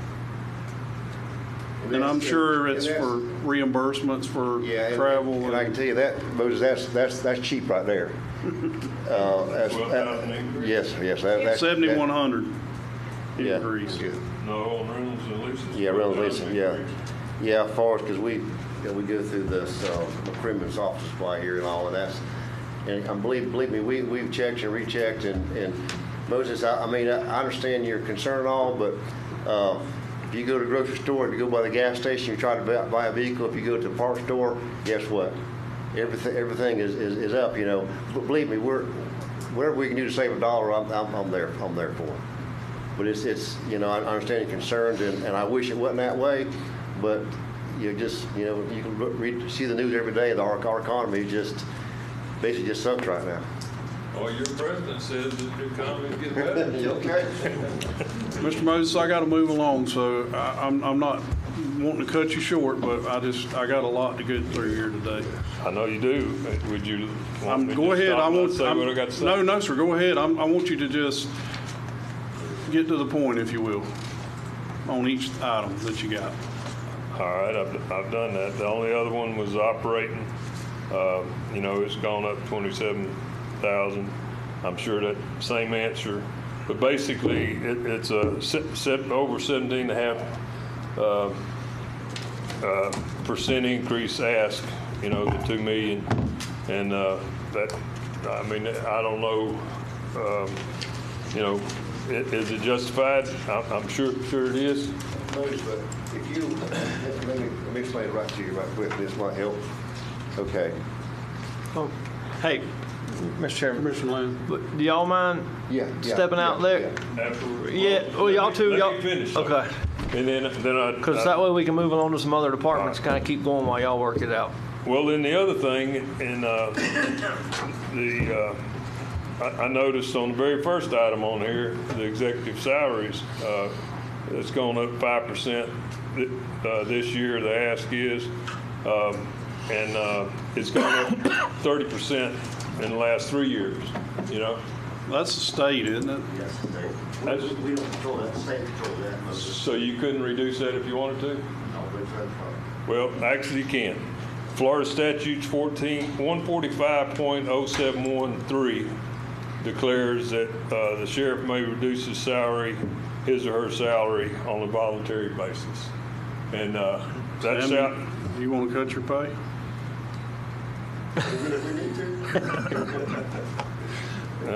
It's, I'm not making light. I'm just. It's gone up from 127 in 2021, and now it's 164. All the constitutional officers went up. Well, they didn't go up that much, sir. The other constitutional officers are at 125, and so it's all right. I'm done. Thank you, Moses. All right. Moving along to supervisor elections, Ms. Kinsey. Man, we ain't even got started on you. Sheriff, 50. she's not gonna ask you, she said next year, put her in front of the sheriff. Yeah, I mean, can we, Tab 50, y'all. Tab and now 50. their brains are tired, Oh, it ain't tired yet. so. Because, I have an increase too. We have a third election next year. So I have a good reason. We have 3 elections, so one's in March. So mine went up by 10%. And it's mainly election-related expenses, which I told you, Mr. Franklin here, that it would go down next year. He didn't believe it, so. Never seen a government budget go down, ever. But y'all have any questions about it? I tried to detail it all out. for you. My question is, record and now. I'm gonna just be straight with you. Do you really gotta have another employee? Tina's almost fixing. And I get that you got more elections coming, but after that, what do we do with this person? I'm just concerned that we're overinflating the employees there. And I'm just being I know, because honest we with don't you. do anything, I know. I'm not, People you do, think we I don't know have you anything to do. But I'm just saying. Every other year. At some point, I get the 3 elections that's coming, but after that, it But won't when you be have an that. employee fixing to get her 30 years, and she's Well, now not that saying might she's make a staying, I want difference. somebody that's big, that's gonna come in that works through an election before she leaves. I understand that. I mean, And that's what we're doing. I'm planning ahead. Okay. I'm good with that. Yep, That's thinking ahead. I'm thinking ahead. Don't get mad at me now. I'm gonna get, well, are we thinking ahead? I'm sliding over this way. Nobody wants to hit the preacher. And I got to run for re-election. And yeah, y'all need us. We have a saying in the office. Any questions of Ms. But y'all have any Kinsey? questions? I do not. I'm good. Oh, boy, y'all dropped that real quick. No, they did, didn't they? I'm gonna leave you with that one. Mad woman. All right. Ms. Don't mess with the Kinsey. woman. Everybody Don't mess with the good? woman. Any questions? Yes, sir, I'm good. Thank you, ma'am. Thank you, Jennifer. Thank you. Appreciate it. We good? So, We so, good? hey, so, hey, 'Cause I'm gonna so, need you next year. You're the chairman still. so after she retires, and then you're back down to one, what you're saying is That you're we're gonna. done. Yeah, that's He all we already need. promised me a $50,000 cut next year's budget. Oh, I didn't say that. I said it's gonna be a cut. But I didn't say how much. I never admit how much. And plus, y'all passed a map last night, I heard? Okay. Yes. I talked to Columbia County. They've already spent $30,000 on their redistricting. So just to forewarn you. Told you it'd be $100,000 for it. No. We No, got- not you, but we spent with well, no, Spitzer we have- and all that stuff. I figured it'd be Well, this is $100,000 just what for redistrict. this is just what the elections office spent was 30 so I'm saying, far. yeah. And we've got a Now we're at mapping company that 65. we use. Yeah, but I have faith in our supervisor election office. They can do it for a lot less. Yeah, we can. still But got we plenty. already have a mapping company, and we just have to give them the districts or whatever, and they'll break it down for us in precincts. I don't know what that's gonna charge for us, but Mr. Morrison, what was the procedure on finishing that up, just so she's, Yeah, so next He's been sleeping. meeting, I forget I don't know what date that is, but 14th or 15th. on the 14th or the 15th, I've already got the request into Mr. Spitzer for the formal legal description of the map that they adopted last meeting. So once that happens at that meeting, there'll be another vote of the board, which will be the resolution which formally adopts the map, and at that point, that's the new districts. And if you want a head start, I can go ahead and give you the map.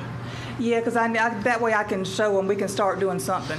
Sure. But what I was thinking, if I don't have the money because this is going to work in the next year's budget too.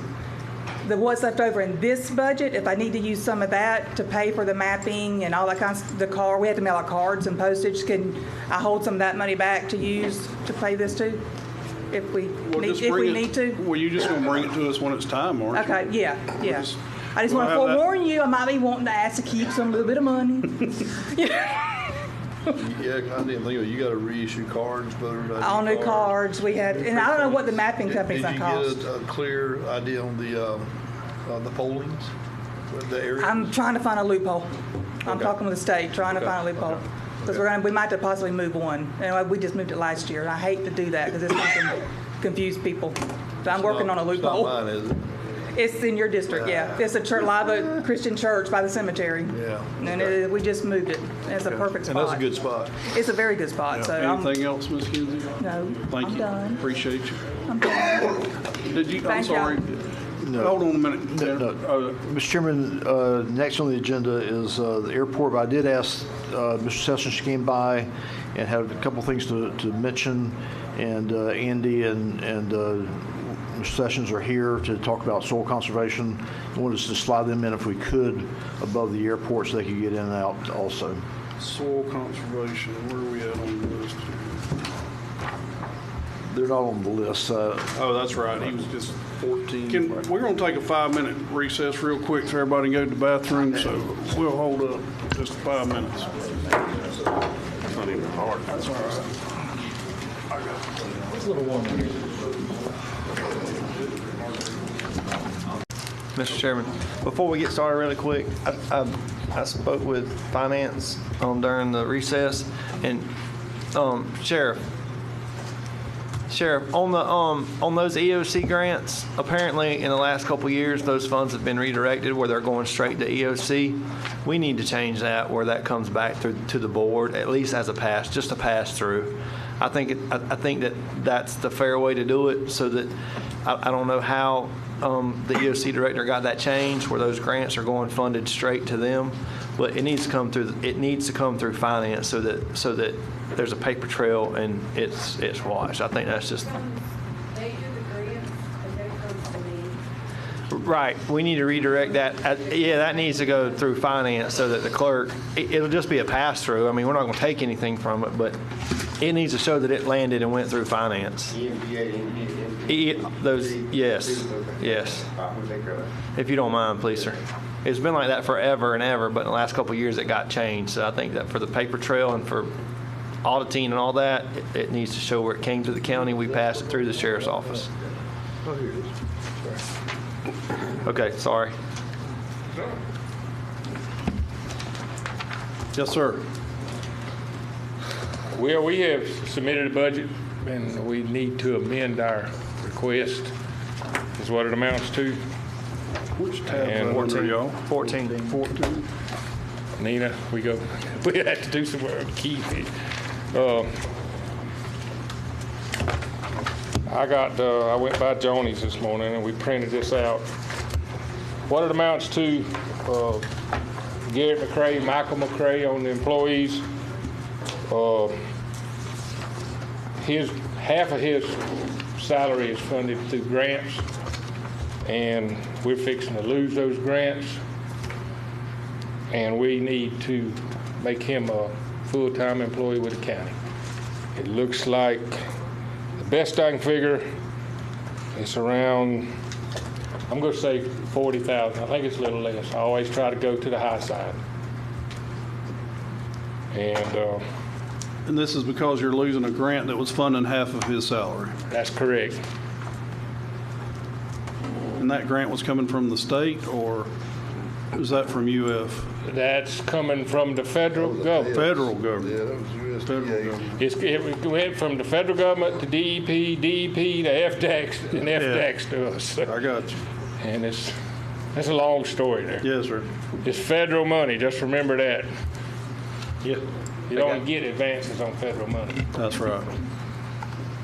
And but that's basically, I mean, we asked for no increase. This, when y'all sent the stuff out, we was rocking along pretty good. Everything was going smooth, and then, changes are coming. We've been notified, and we trying to come up with the money to pay his position, finish paying his position.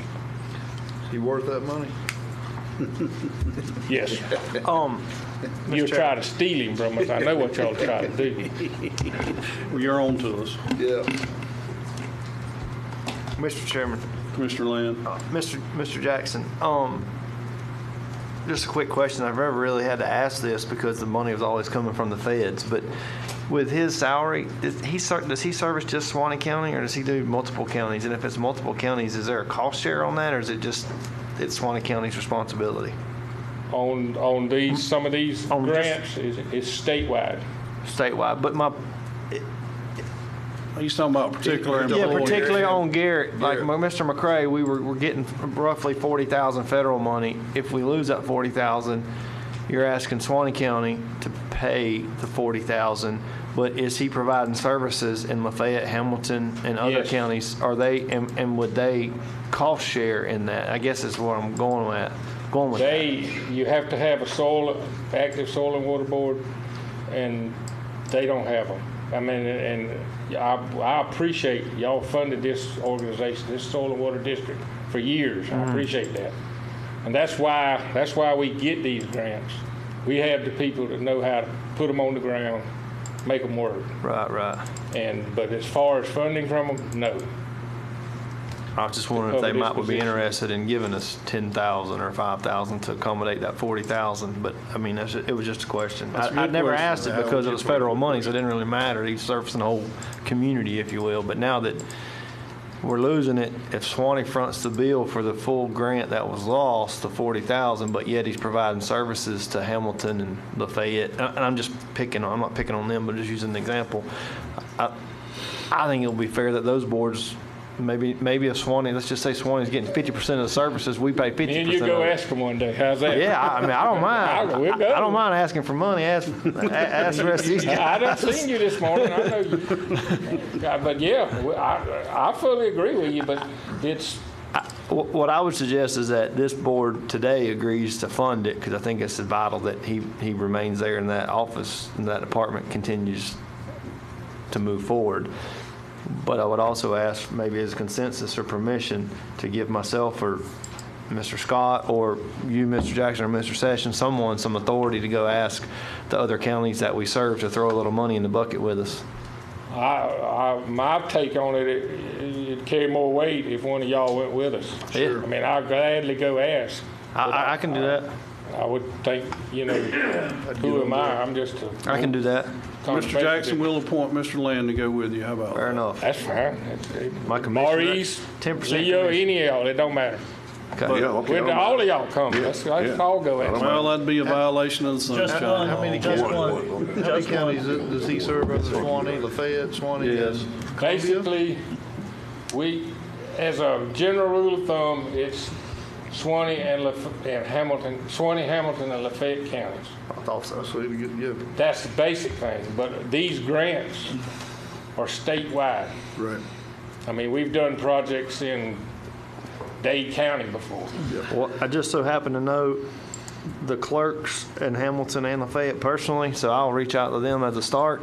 Okay. And maybe expedite, because I'm sure that they're either in or near their budget workshops, to see if we can't get, I won't ask them to third it, because I'm sure Suwannee County probably gets the largest part of that pie, but anything they can throw at that $40,000 loss of federal funds, we as a board would certainly appreciate it. Absolutely. Yes.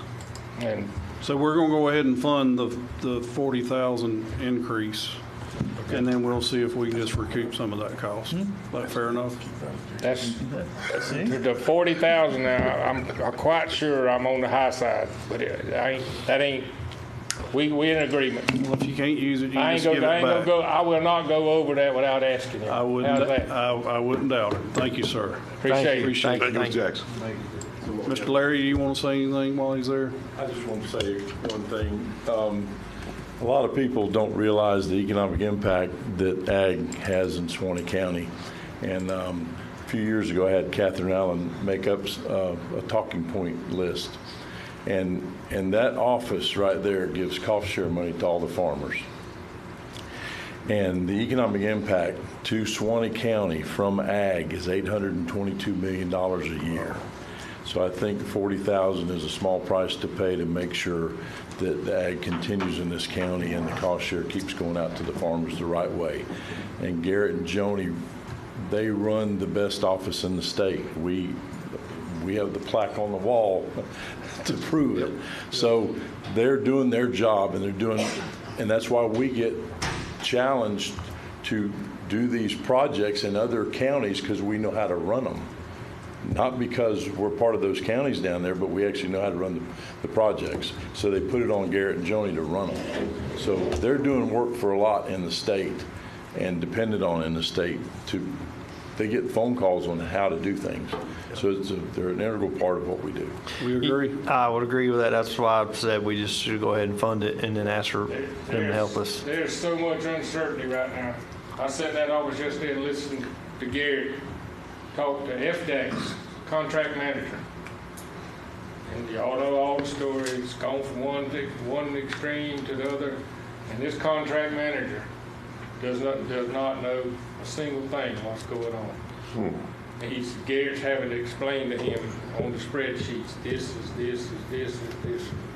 Well, it seems to be a war on ag in my world. That it is. And I can tell y'all right now, the reason why I do this is for the family farms in this county and the environment, the springs. We got to have clean water.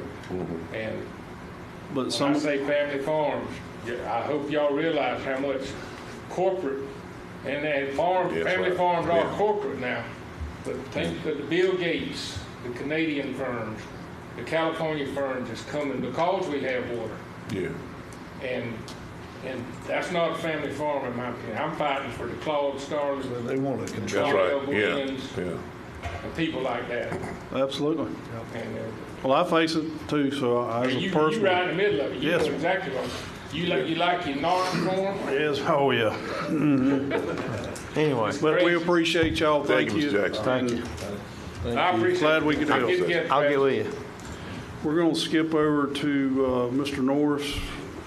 He's got a phone call he's got to get on, so we're going to. Everybody's good on the 40 then? Yes, ma'am. Good Good morning. Good morning, sir. How are you?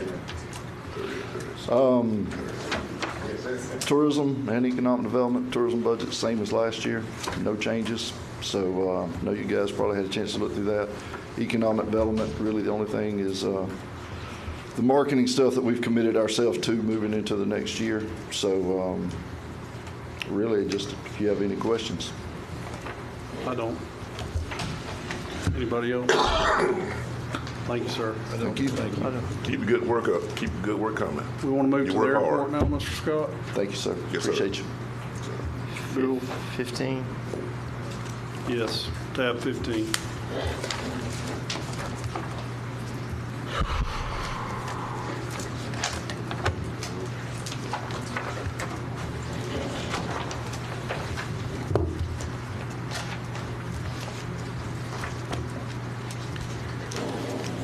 Good morning. Good morning. Does anybody have any questions on the airport budget?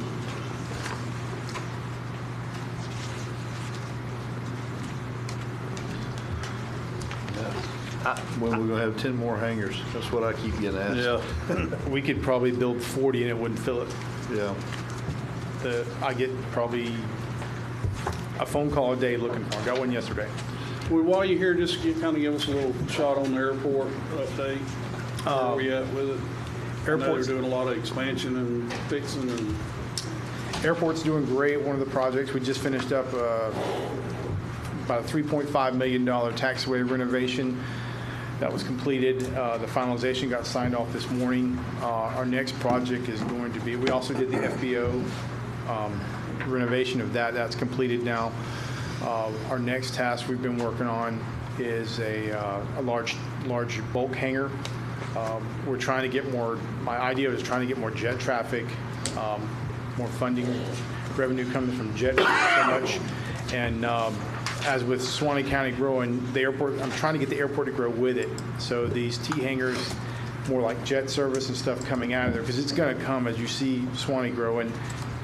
It's going to come. It's just we're trying to build for it. So after that, we're going to do repaving of the main runway. That's coming up in, I believe, 2 years. And so that's the next task after the hangar. We do have a T hangar project. We're barely in the midst of talking about it. With the funding that we have, it's instead of building 12 hangars that we could definitely use, with the cost of steel and product, it's gone to, instead of 10 or 12, we can only do 6 with the amount of money that we're getting. So that's kind of the movement what we're doing in the airport. Well, I see here for a new hangar, there's a $625,000 grant. There is, and then also a 500 hangar building grant of $500,000. Yep, that's one is the large and one is that T hangar project. And with the cost, we're trying to keep it in that 600, but the way I don't know, Greg might help me out a little bit too. It might go above that budget, so. One thing we can do is, if we've got a couple of projects on the list, we can steal from one project, put the money in the next one in the silo of the year. While these grants we have with the airport, 1 year is engineering, the next year is construction. Sometimes construction projects are over 2 years. So, but the biggest thing is any improvements we've done at the airport has all been by grant funding, very little budget from the airport, but the airport is a balanced budget. We get revenue from fuel sales, hangar rent, and leases, and everything pays for itself. So it's not a burden on the county, and appreciate the operation that the staff does to keep people happy coming in. I told a gentleman yesterday, he's coming from out on the East Coast to come to our place to get fuel because everybody else is jacking their prices up higher than we are. So we're making good flow, but we're not taking advantage of anybody. Well, I know since I've been involved with the economic development part of all this, that the other it's vital to what we're trying to accomplish. Mr. Chairman, I have a question. You're talking about, wanting to attract more jets and things like that. Yes. I know this is a crazy question, but I mean, is there, on their navigation systems, is there something that shows our airport offers those services? Is there flying in this vicinity? I mean, how do we go about attracting? What we do is one of the biggest things that, with technology today, it's made it easy for, like, when you're in your car, you ever go to gas app, and before you get there, it's like, oh, there's Right. It's the same thing in the air, except Okay, that's they what I got to was come asking. down to it. So I'd love to put in a main page for the airport. That's something I'd like to do. But you can fly in, and it shows your gas immediately when I change it. It'll come up as avgas and jet fuel. And lately, I've been getting a lot of helicopter traffic, which is, they'll take 100, 150 gallons. So it all counts up, and I get a lot of the sheriff's department come here doing patrol up there. So, and that's all different kind of counties come in. So I guess they talk to one another. But in a sense, yes, we are on a global scale, if you can say. Okay. Thank you. Any other questions? What about a buggy? You need a buggy to put the lawnmowers out? Yeah, we're kind of in a low section the airport is, and we have a two-wheel vehicle that we have it just can't pull these. In fact, we just got that new 104-inch mower. That thing's like 3,500 pounds mower, but it's a Batwing, and that thing, we were snatching it. It was like, it just didn't have any weight, so I was trying to get a four-wheel drive, something a little more heavier, that where we can come in and pull them out, because we have so many embankments that are off camber, and it gets really low and wet, and sometimes it's hard to zero turn slide right into the water. So just something with a little more oomph. You're referring to the RTV 4x4 vehicle under the wish list? Yes, sir.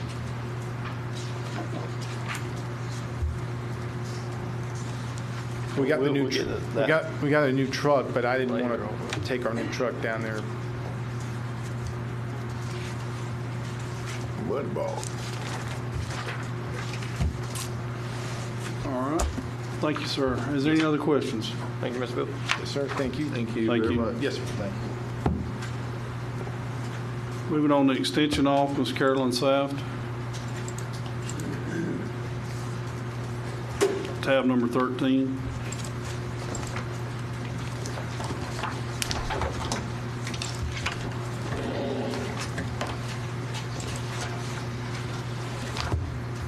Welcome. Good morning. Good morning. Just want to thank you for your past support. We haven't really changed that much in our budget. A lot of it was with the salaries. There's one part that you'll see a change in, and that's the contractual service.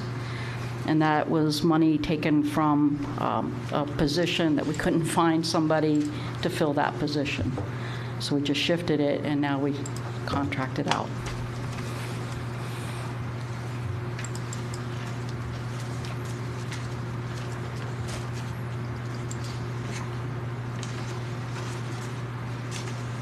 I got some notes here, still waiting on the maintenance department for bathroom repairs and insulation. Mr. Scott, where are we at on that? We're just in the middle, we're waiting on sinks and stuff, wherever on our bathroom repair. And to tell you the truth, we just got overwhelmed with other projects on the insulation up front, and just Sass and myself have spoken on it recently, but it is in the works and it's up there. As a matter of fact, does she have funding for the insulation in your budget? What do you have? That's $6,892. $6,000, if you want to just take that, we'll use our regular operating fund and we'll take care of that. Say that again? Yeah. What was that? She's got money that y'all are paying $6,000 for the insulation in the front office. We can just take it out of our operating expense to make those repairs. It's just pulling the wall down and insulating it, and then those funds can go back into general revenue. That's 6,000, you're saying. Instead of rolling it, I'll just fund it out. It's a really good question. I don't know. We've been waiting for a couple of years. Is that the bathrooms at the Coliseum? Well, they're connected, I think. There's the other side of it. Different, it's a little bit different project. Yeah. If I understood Mark right, you're saying we could pull the 6,000 back that she has, and you're just going to fund it out of your department? I got you. So is that what y'all want to do, or you want? If she's all right with that, tell her all right. I mean, well, the- I don't care as long as we get insulation. That's what I'm saying. My question is, Are there any other upgrades that need to be done there outside the bathrooms? That would be my next We got a question. classroom down there. There was already money budgeted for that one. Yeah, not especially. Okay, just want to make sure. Miss Nina, will you make that change? Well, do y'all want to go down to 0 next year, or give her something for repair and maintenance for something little? You're at 300 this year, you want to just wipe out the whole 6892 next year?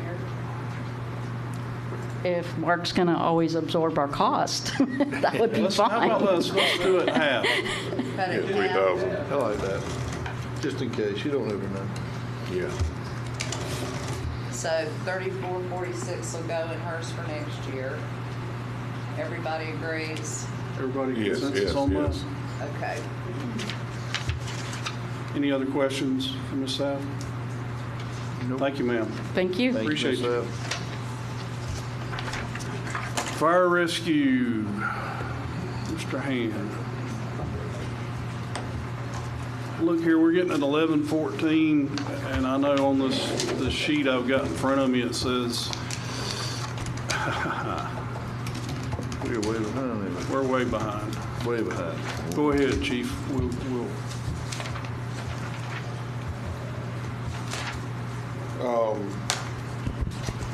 Item tab 33, I guess, is the one you want to start with.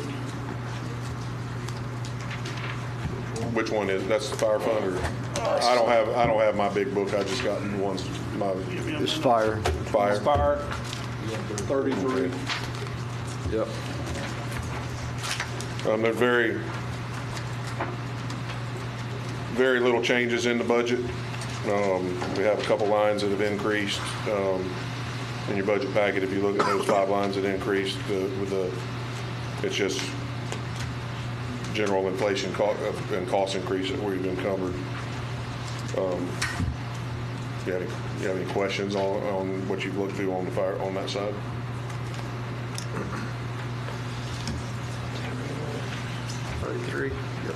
Volunteer fire workers' comp, Chief. I know we've been talking a lot about the volunteers and how we're down to just a few.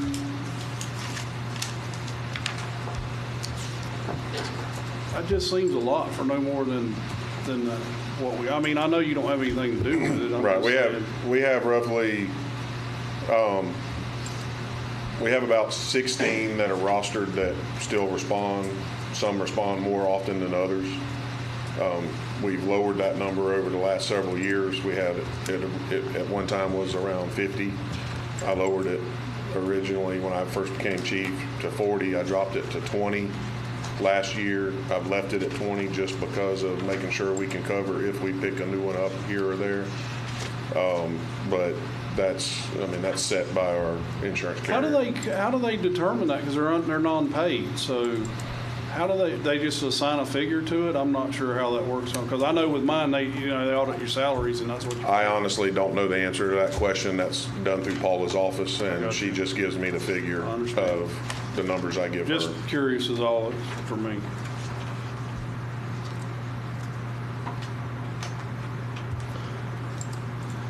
Mr. Chairman, Commissioner Land. one question. On your contingency, it's decreasing from 537 to 374. You're pulling some out to do what with? Deficit of the fire budget. Deficit. That's the deficit. Revenue coming in from the fire assessment versus the expenses last year.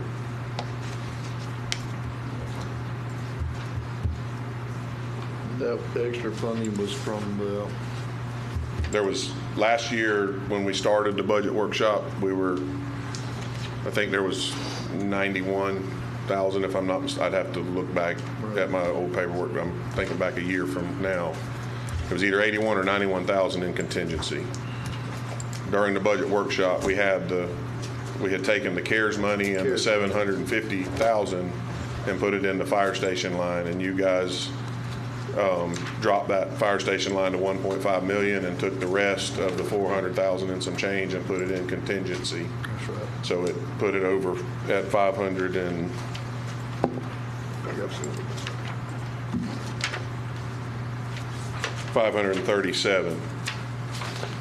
138. And you take the projected expenses, which were underspent from the budget, the revenues in, that's what the contingency dropped due to the assessment not being high enough to cover this side of the budget.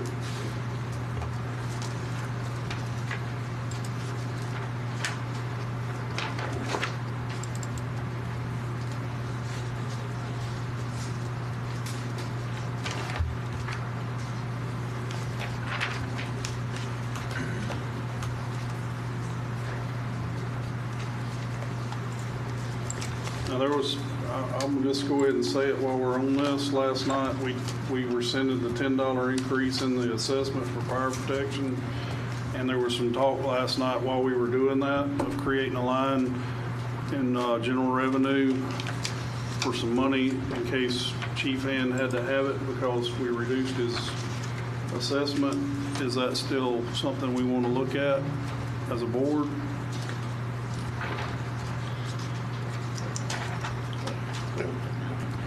I think you're gonna have to do it at some point in time. I mean, he's got some contingency, but if something don't change, I mean, it's gonna go quick. As he's pointed out, the question. Right, and that contingency was CARES money that we were intending originally to use as capital outlay funding for something that's going to last the county for many, many, many years, not operating expenses. I do have, we haven't got to the other side yet, but I do have contingency on the other side that we can, On the EMS side? that we can help fund the fire side if needed. One of the reasons that contingency is when we built the budget, when Nina and I sat down to build it. But neither one of those contingencies are reoccurring when they're going. Once they're gone, they're gone. Right. Right. How does that work if we don't, say his budget's short in fire, he don't have the money in EMS, it's just the fire and it's short, his budget's short, and we don't put some contingency somewhere in the budget for that, and you roll up and he has to have $100,000 more, is that a budget amendment then at that point? You'd have to transfer money over to him, or you could change the percentage on what he gives us for his salaries, but you'd have to do a new fire study, I guess, to get that. Right now, it's 27%. Yes, ma'am. I'm just trying to think through the whole thing, what could, should, would It's over $1 happen. million he gives to general to offset his. It's $2 million. It's 1.9 million. Or you could go out on the fire assessment. We've got the old, by Since the way, we don't have a $10 increase in here. Yeah, we budgeted at the old rate, the 120. Excuse me now? We budgeted at the 120 rate. So it's at the old fire assessment rate? Correct. Which it currently has gone back to. Yes.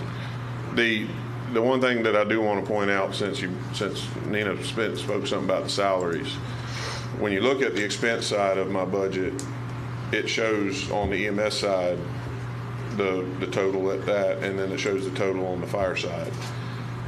That EMS, all of my salaries get paid as an expense out of EMS the whole year long. So it shows that total of right at $7 million for salaries.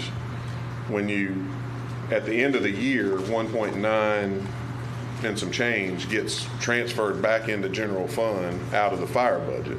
So on my expense side, it's showing that we're double paying that.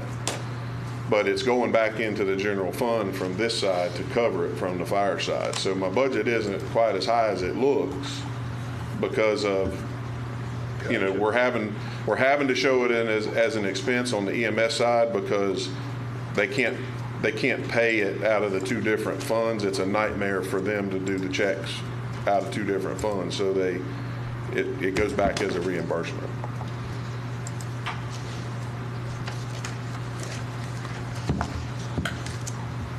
Any other questions on the fire budget? I was just looking at a couple things where you might could have cut money back too. I see where you spent almost $13,000 on 5 signs. We could have maybe got a little better deal. We got several quotes on those signs, and we were trying to stay within the same design of every other county building sign that is here. And those, that was the lowest quote by far. On the other one was almost the other two we got were, one was almost double, the other one was at least a fourth more expensive. Did you get one a quote locally? I honestly, I don't. Tim got the quotes for us on those, but we went with the company that had the lowest price on that. And like I said, we were attempting to make our buildings. I contacted the ones in Live Oak and they never got a shot at it. It's the only thing I was looking at. Right. Spend money. And some of the sign, what we had done, some of the places in Live Oak don't do that style, and we were trying to make our buildings match every other county building that has that type of sign in front of it. And all of our others had faded to the point and deteriorated that you couldn't even tell what building it was. Anything else? How much was the total, how much was the total, the signs, how much? About 13 grand, about 12.8 something, I think.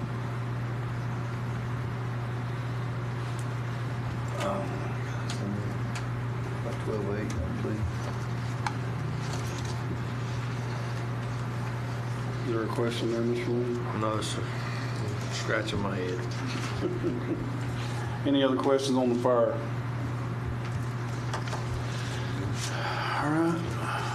Move on to tab number 12. What is that? EMS.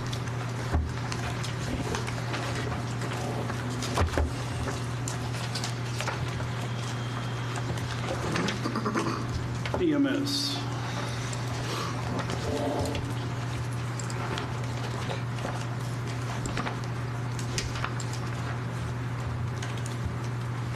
Any questions on EMS? I have some questions, Mr. Chairman. Commissioner Lamb. Chief, on your salaries, your list of your salaries here, you have 1, 2, 3, 4, 5, 6 unfilled positions that you have the funds built into the budget for. My question is, those 6 unfunded positions at roughly $51,000 each, since we're out of the transfers, are those 6 positions still needed?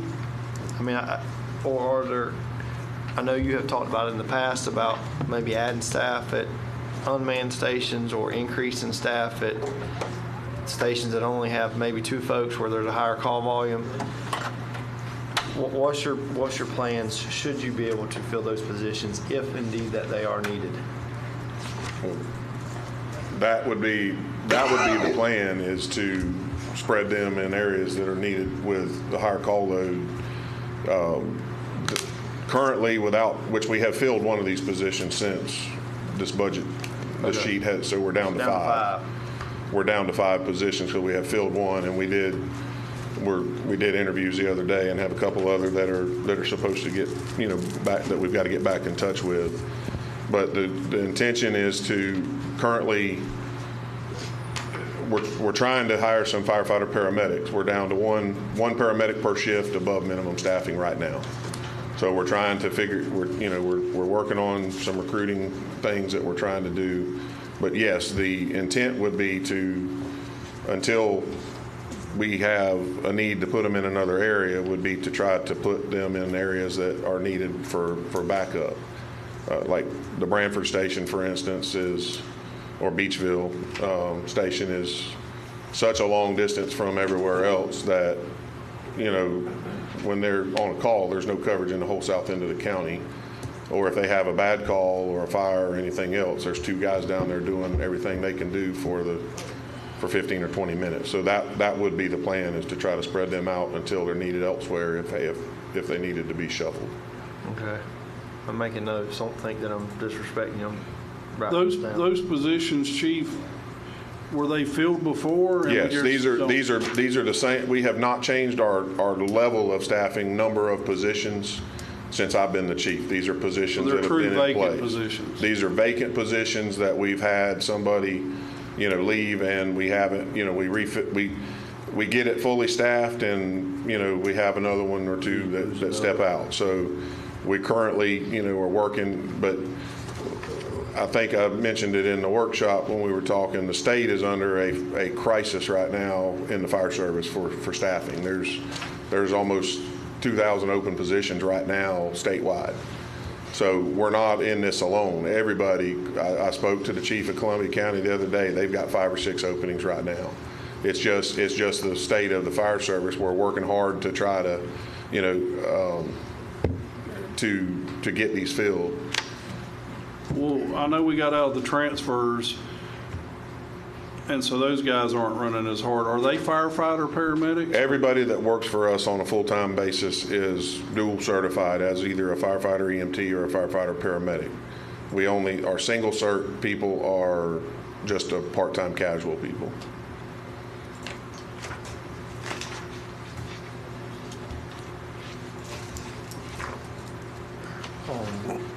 Commissioner Perkins, if you have something? No. Mr. Chairman, I got a couple more questions. Good. Under your other salaries and wages, last year you budgeted $238,764. You're requesting the same amount, but your projected amount to be used is $85,348. Why is that? That figure has been the same in the budget for probably the last 7 or 8 years, and it goes up and down. That's our casual salaries. Part-time guys. Part-time, and what we attempt to, every day that we have an opening, we call all our part-timers first and try to fill with part-time so we're not creating overtime. If they don't accept and we have a position to fill, then we have to move into overtime. I haven't adjusted that figure because it's been the same, but honestly, the way at our part-time staff, we probably could drop it some. It's just, it's in our overall salaries, we're under, we usually end up under on our regular salaries because of having 2 or 3 openings during the year most of the time, and we're under on that, but we end up over on overtime because of having openings the way that we do.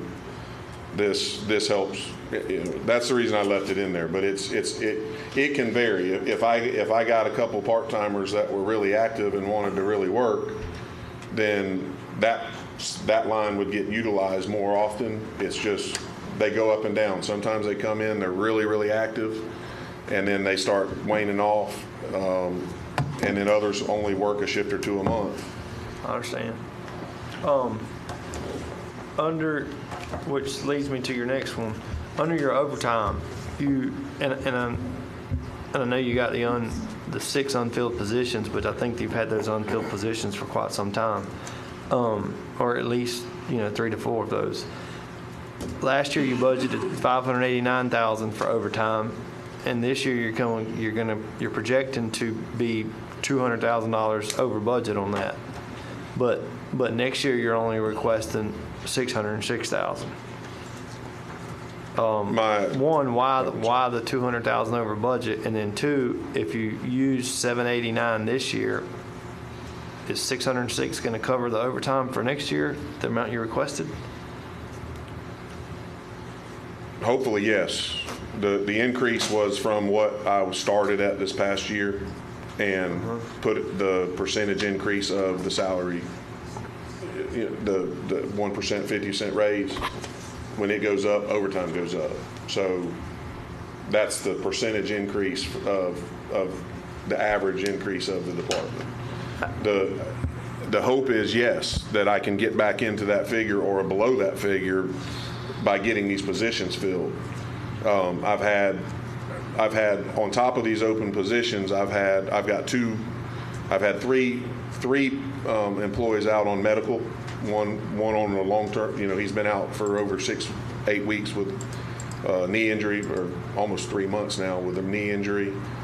I had one out or two out, on a personal illness that wasn't work related, that they were out for an extended amount of time, which has created more overtime because between that and the open positions, it has created some overtime to have to cover those positions.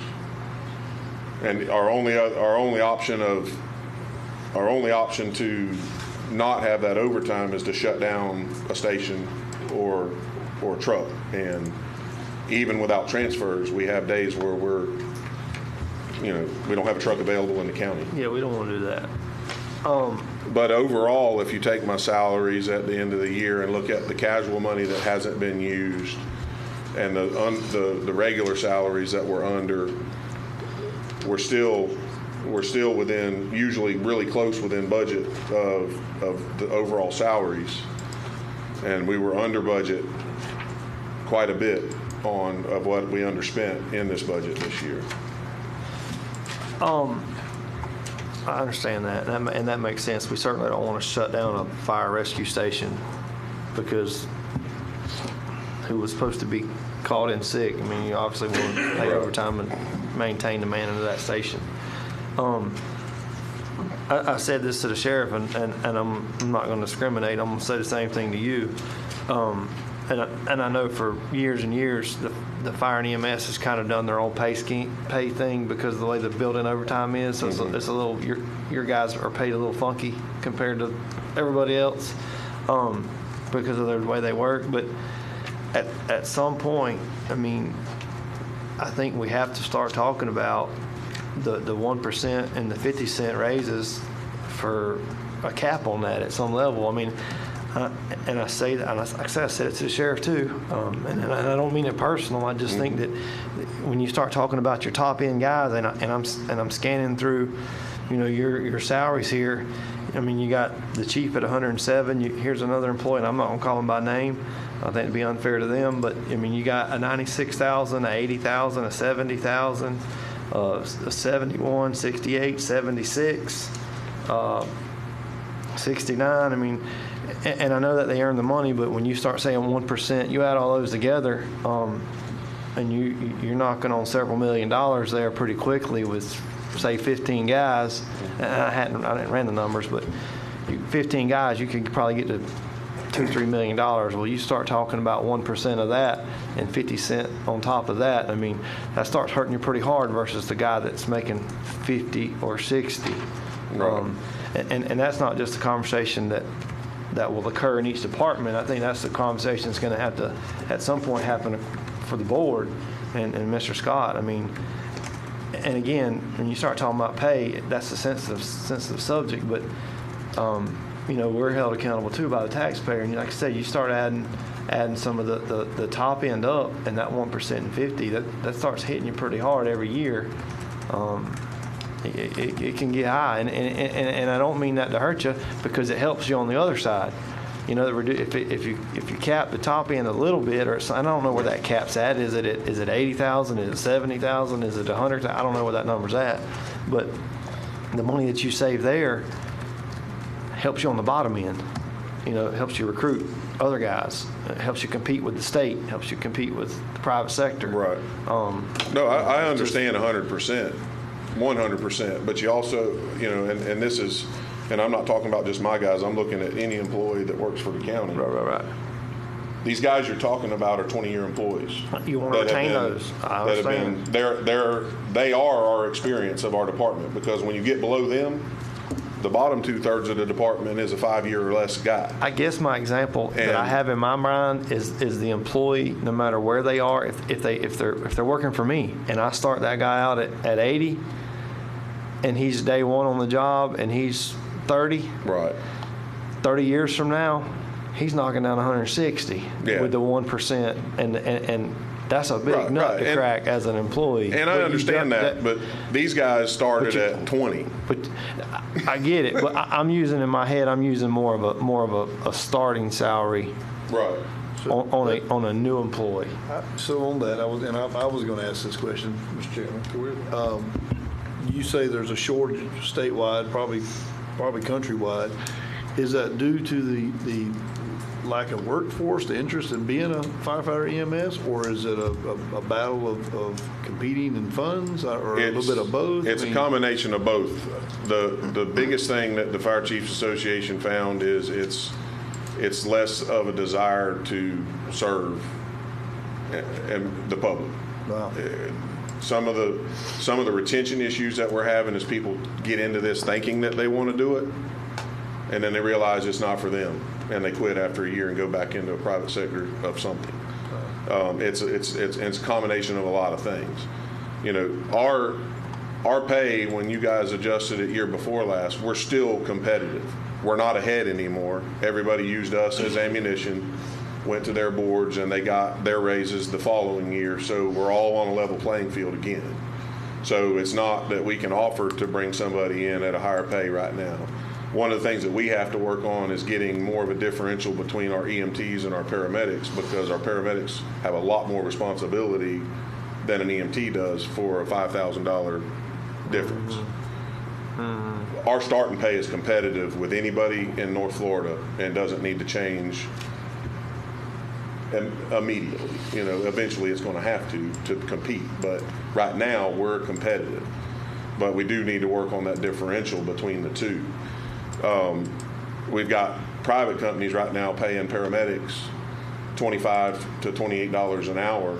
They just did one of the main companies that's doing the transfers in our area now, and our paramedics are starting at $17 an hour. So, you know, but the difference when you guys look at these total numbers, you got to realize these guys are working 1,000 hours more a year for that annual figure than what that person that's making that $28 an hour is, because they work the 24-hour shifts. They're they're on 2,964 hours a year that they're working to earn that money, and that that figure is also, because of the way we have to budget for it. That's not just it is their annual salary. Don't get me wrong. But that's not just their hourly wage. That has their holiday pay figured into that as well.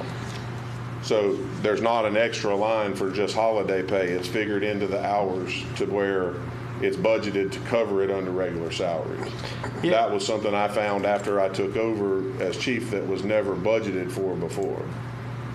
Yeah, but just to shed some light on it for you, and I know you've seen this spreadsheet because it came from you, but looking at it from the county's perspective, the one particular employee that's making, the 96 that we talked about that you just explained, that comes at an expense to the county of $160,000. Absolutely. So it's not, we're talking about salaries, but on the backside, the employer's got to pay, retirement, health insurance, FICA. All that stuff's kind of added in. So the guy making 90 is costing the employer $150. Oh yeah, it's almost double. It's almost a 50% increase when you figure the taxes, retirement contributions, insurance, everything else. No, I understand that, and but like I said, when you look at, and not just for my guys, any county employee, that's a 28-year employee. That's right. He's been here 28 years. He's promoted through the department over the years. Yeah, and I'm not picking on him. I'm just trying to give an explanation of why he's at the top the way he is. If he wasn't a 28-year employee, he'd be making $30,000 a year less, because he wouldn't have reached, he wouldn't have had those cost of living raises. But the thing about it is his cost of living, I know he makes a lot of money, but his cost of living goes up. We all know. His lifestyle is set, your lifestyle is set on the money you make. Right. My lifestyle is set on what I make. Somebody that makes $25,000 a year, their lifestyle is set on what they make. So if you all of a sudden, his cost of living is the same of increasing each year, I know you're asking an employee, you got to tighten your budget, and we're not going to pay you any more, even though you've been a loyal employee for 30 years. I didn't say that. Yeah, no, no. What I'm saying though, when you look at the caps, and I'm not trying to put words in your mouth, it's just my perception of.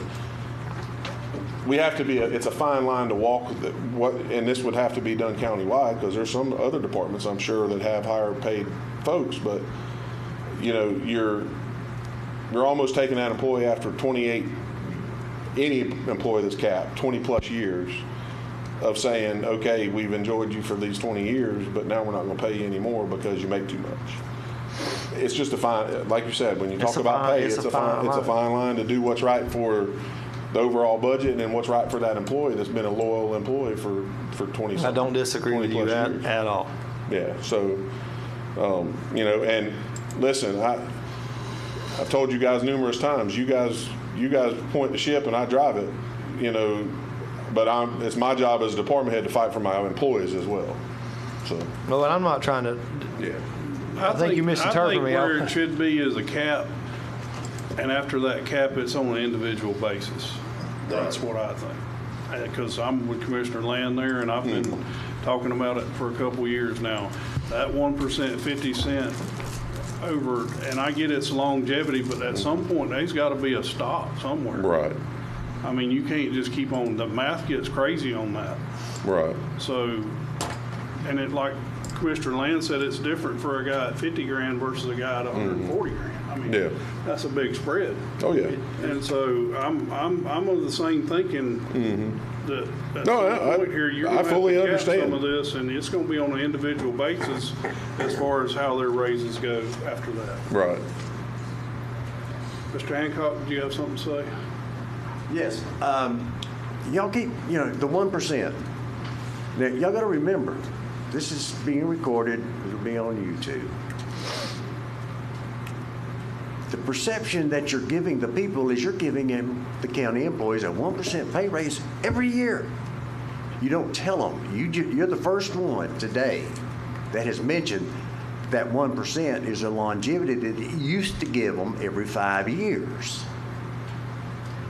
So the money is the same, other than you got the compounding factor of that 1% giving it every year. Now, previous board did that. Y'all didn't. This board didn't do it. I don't remember previous when it was board changed. Yeah.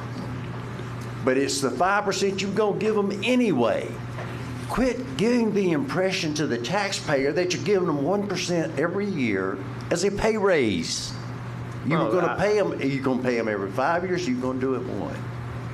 And the reason that commission did it at the time was to bring the salaries up by giving it the 1% instead of waiting every 5 years.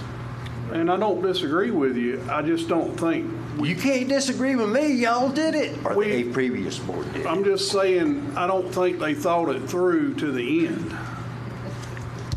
Did y'all think through the $10 fire assessment fee that you dropped last night?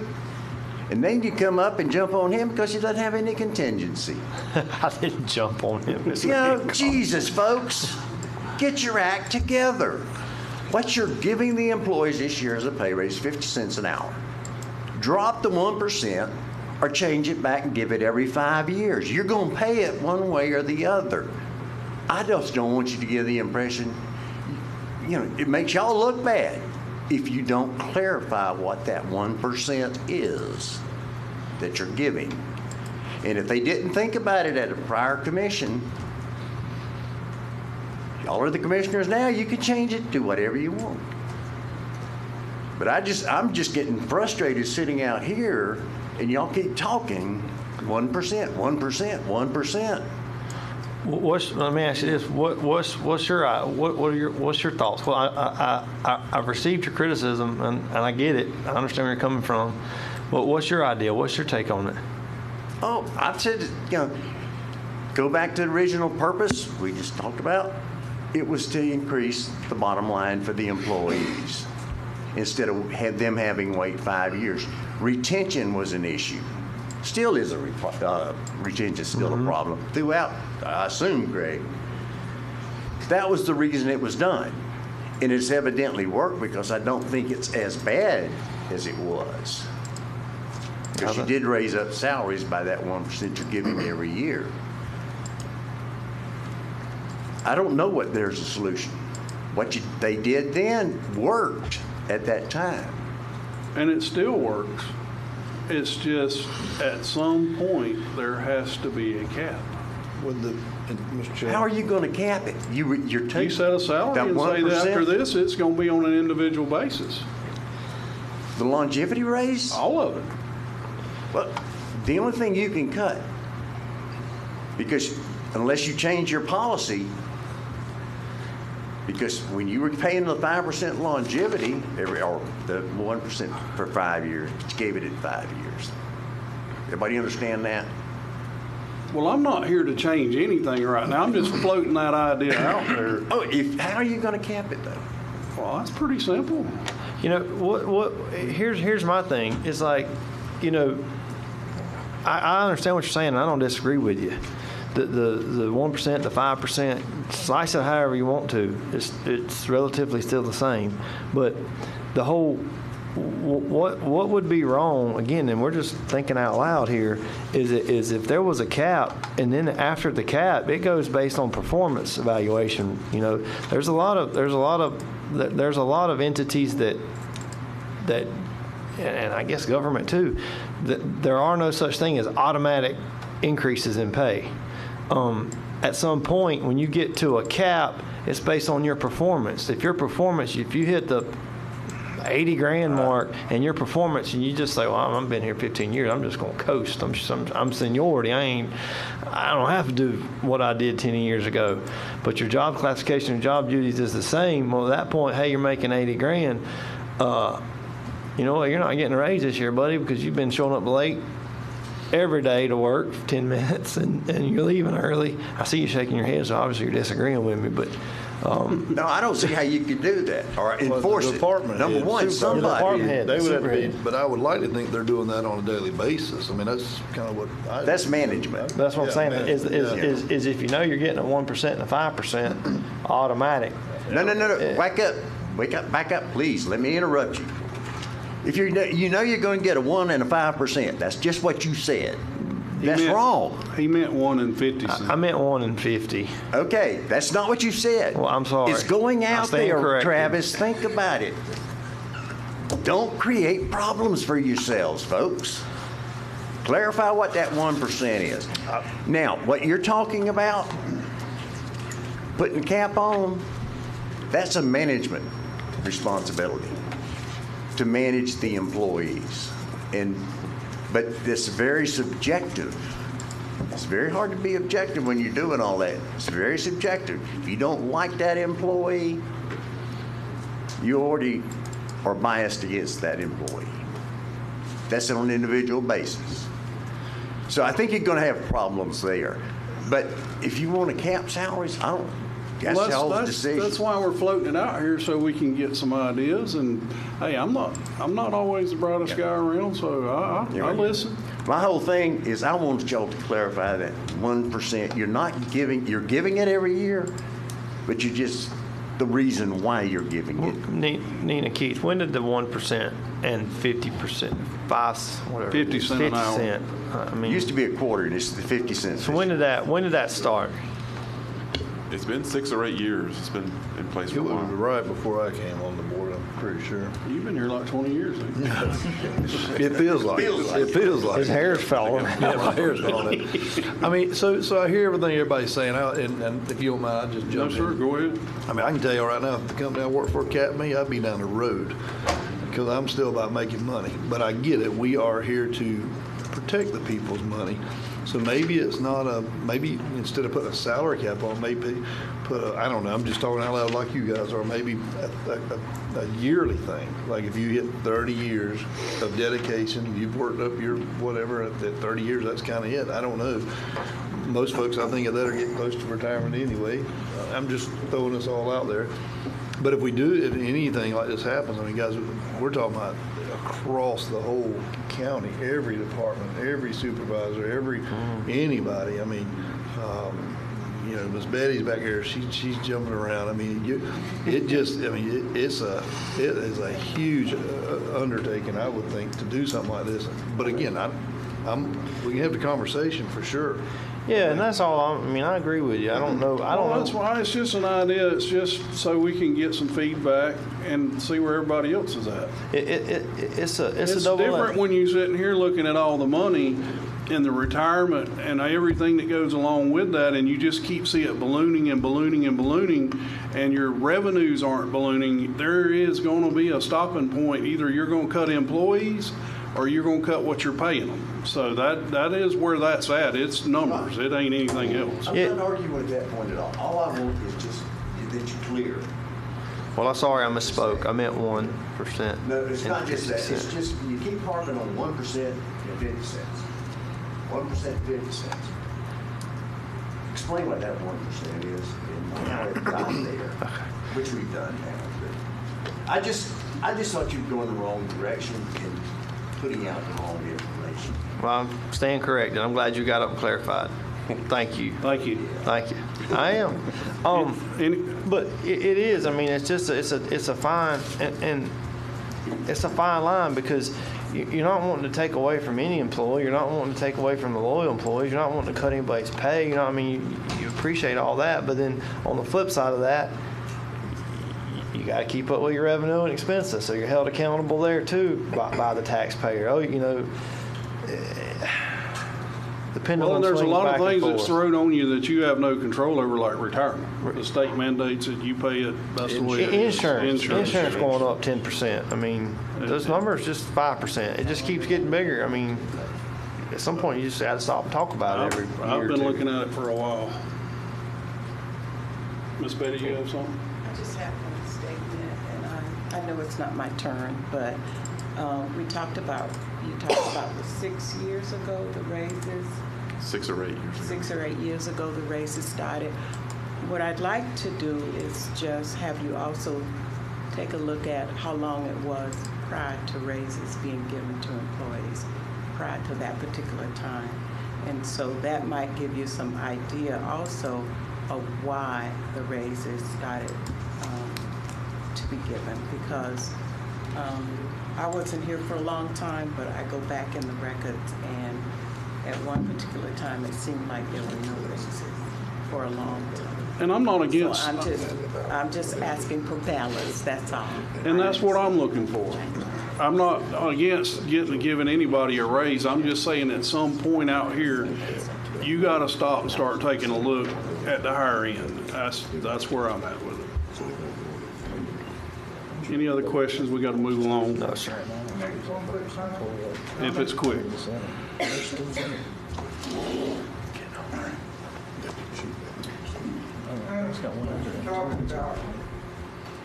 Is penalizing the person that's been there a long time and is your loyal employee. I feel when you do that, when you cap them, you'll find some of them leaving. Because it's real easy. That guy with that experience, it's easy for him to get a job rather than the guy that's down here. So I'm with you, Mr. Hill. If you cap me, I'm gone. And I was loyal to a company for 26 years. But if they did that, there were companies that were willing to pay me a lot more. And I only stayed because I liked the company and I liked what was going on. But I think if you do that, you're going to end up losing the experienced people. And that's what really is the base of every department. I know it's a tough decision because it's money, money, money, money, money. Find some other places to cut. Don't cut the employees. Mr. Chairman. Mr. Perkins. Chief Hand. Yes, sir. That young man that's under you, how close are you to retirement? The 28, how close is he to retirement? From conversations that I've had, his plan is to work somewhere between 30 and 32 years. He is, without putting his business out on the street, but he's an investment employee, not a pension employee. in the last couple of years has really hurt his retirement, and he's trying to recover from that so he can retire. What I was asking for, because I'm thinking is that I'm wondering if by the time they get to that level or that height of the pay level, they'll probably be at retirement age. Most of our employees that would get to his age, most of our employees are going to go out in the 25-year range unless they go into the drop. You know, high-risk retirement is 25 years. They brought that back this year. And then now they put the drop in as up to 8 years for high risk.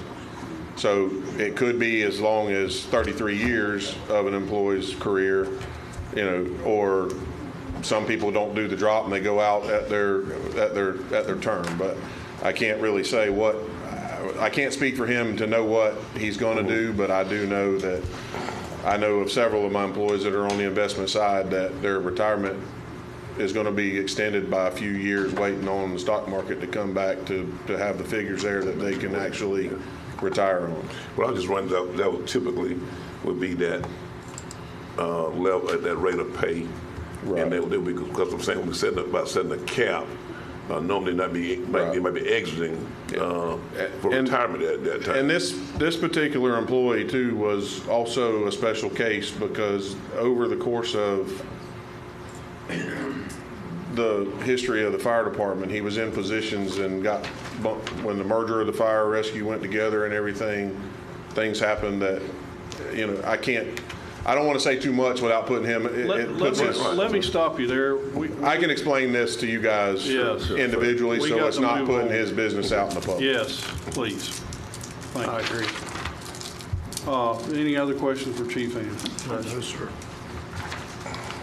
Anybody down here? We're going to recess for lunch till 1 o'clock, and we'll come back.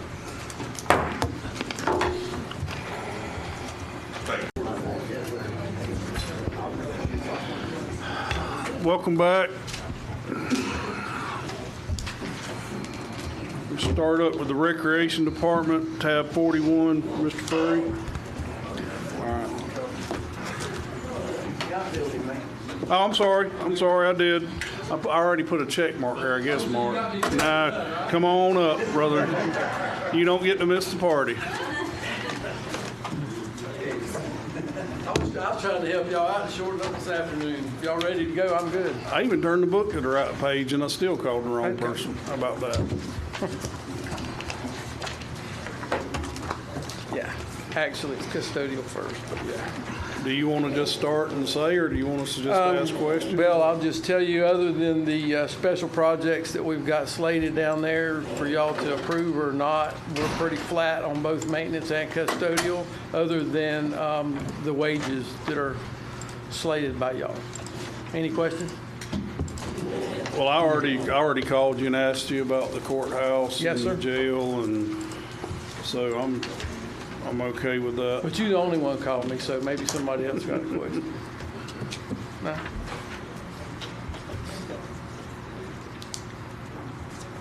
Any questions for maintenance?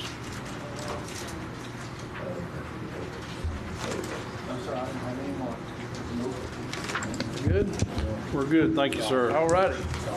Yes, sir. Thank you, sir. Thank you. Now, Mr. Fury, you can come on up.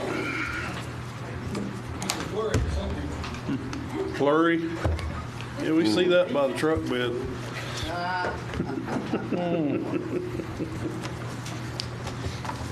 All right, Mr. Wyatt. Mr. Chairman. Yes, sir. Let's hear it. Any questions for the Recreation Department? Yeah, how much is District 5 getting? South County Parks, it's in the budget there, yes, sir. I've seen it. No, Recreation and Coliseum, we can start either one. I'm on 41, tab 41, which is, I guess, recreation. Yeah. Pretty much the same. Couple of things just that did increase are pretty much operational, our park maintenance and repairs for parks, buildings, athletic fields. got over 100 picnic tables, 20 pavilions, 100 trash cans throughout the park, so it's just 12,000 feet of fencing. It's time to replace a lot of that kind of stuff and get that on a rotational basis, but that's the majority, that's the increases in those line items there that you see. And of course, the overall budget looks a little bit bigger because of the South County parks that we put in there last year. That is non-existent. Now, I'm, as long as I've been here, I'm still ignorant about recreation. No, you're learning.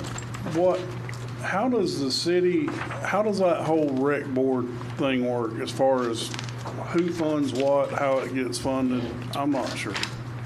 Yeah, I mean, interlocal agreement, we're funded by the city and by the county, and so we'll go to their budget workshops as well, and we've asked for a little bit of increase from them. It's a little over. But their revenue's not reflected in ours, right? Okay. That's kind of where I was going with that. It's on the sheet of what they contributed last year. Okay.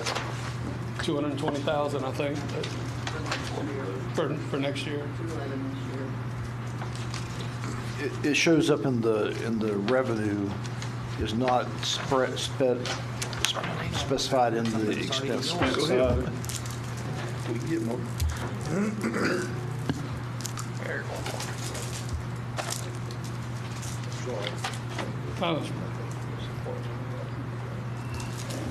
Is there any questions? Old reflexes kicking in over there, Greg? Yeah. He misses it up here. Yeah. Is there anything for? I didn't have anything. I went through it. I didn't mark anything. No. The only comment that I'd like to make, and we're setting money aside, escrow, for the ball field, for the expansion of the sports complex, but just keep us in mind for any extra revenues that you might have or come across. That's going to be a big ticket item down the road. But I got something, Mr. Lane. I had, and I was just going to ask you, and we may talk about this tomorrow in wish list. I don't know when Mr. Fury was going to bring it up. I may be getting in front of him, but I talked to him yesterday or day before yesterday about what would it cost to on the Ware property, maybe the front 20 acres or so, clear, grub, level, plow type stuff, because the parcel, and I'm getting off in your district, but I'm going to come back to Live Oak in a minute. Making that where it's ready for parking or rodeo trailers, horse trailers, cow trailers, whatnot on the front, because I know parking's always an issue when they're having those large riding events or rodeos. He got some numbers for me on that. I'll ask him to share that in a second. And then secondly, on the Sportsplex, y'all heard me talk about that before during tournaments and stuff, that we own the acreage next door, back by the batting cages. There's already a hole in the tree line that the site prep guy cleared. It's cabled off. But what would it take to go out there and hair it, plow it, drag it, plant it in grass where it could be maintained with lawnmowers to be used, lawnmowers or maybe finish mowers for overflow parking? And Jason, Mr. Fury, without you have those numbers in front of you? I know you sent them to me. Yeah, I think the Ware property was around 50,000. It's that property's trash. It's been cut over and has a lot of stumps, and it's going to be a little more intensive. At the sports complex, we can do that for probably less than $10,000. So those monies aren't in here? No. That was an idea that I had the last week or so. So I would like for us to maybe consider that tomorrow when we get the wish list items or something, maybe incorporating something to get the overflow parking area on that acreage that we own that right now it's just weeds. You know what I'm talking about? I think all of y'all do on the backside.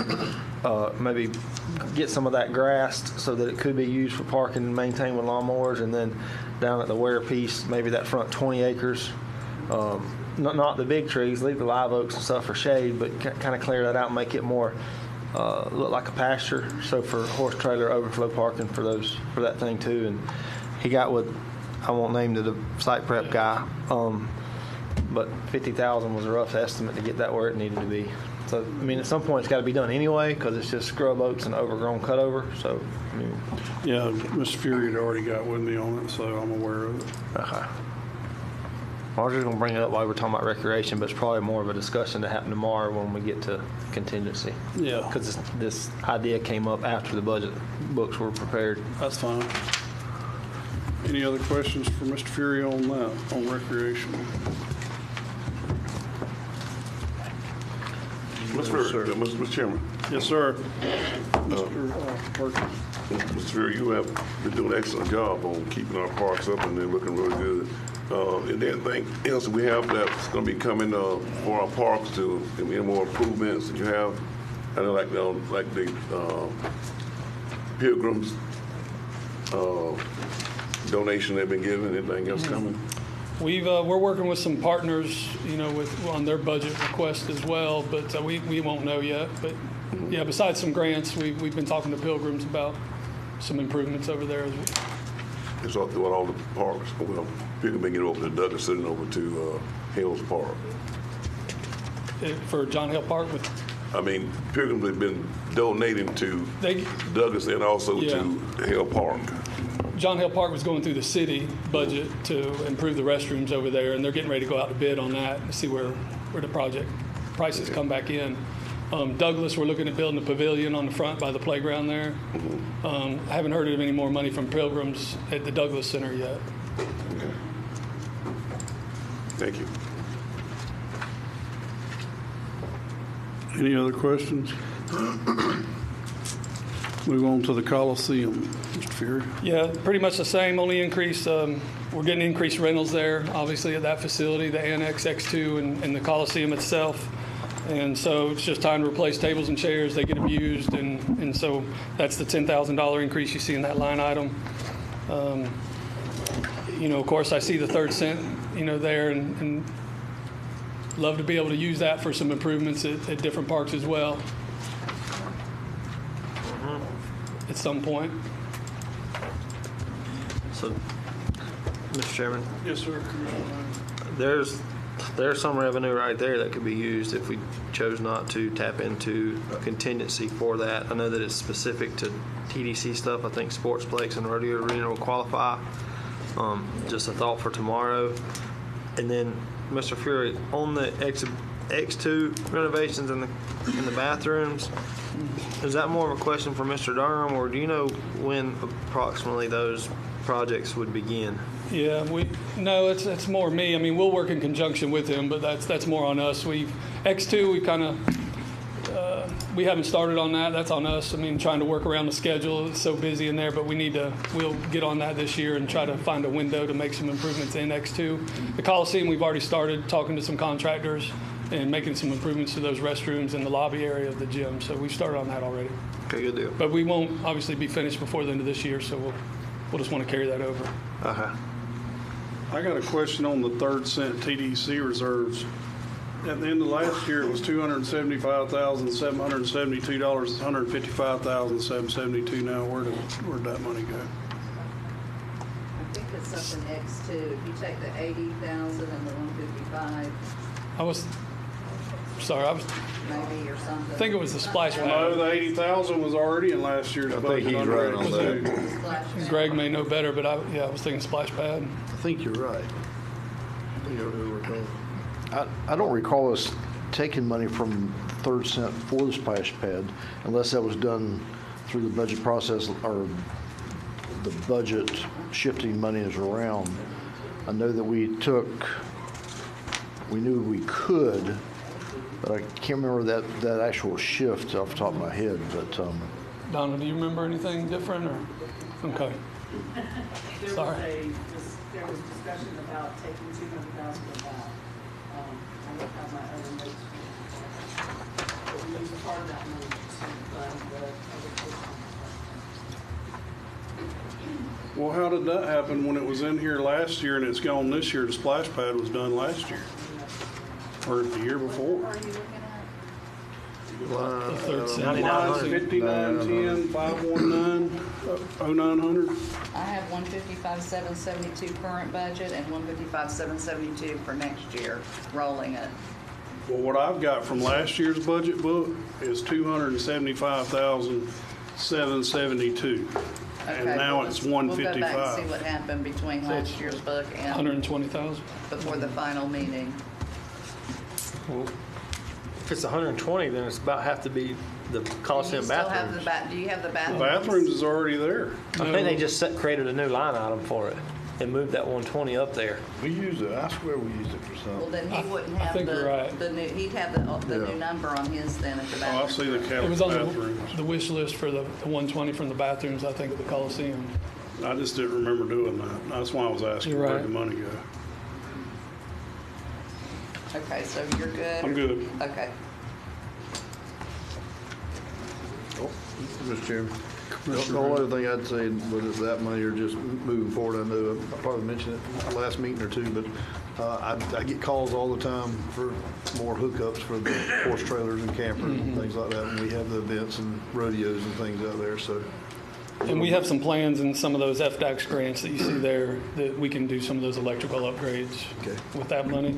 And on that note too, we were awarded Phase 5.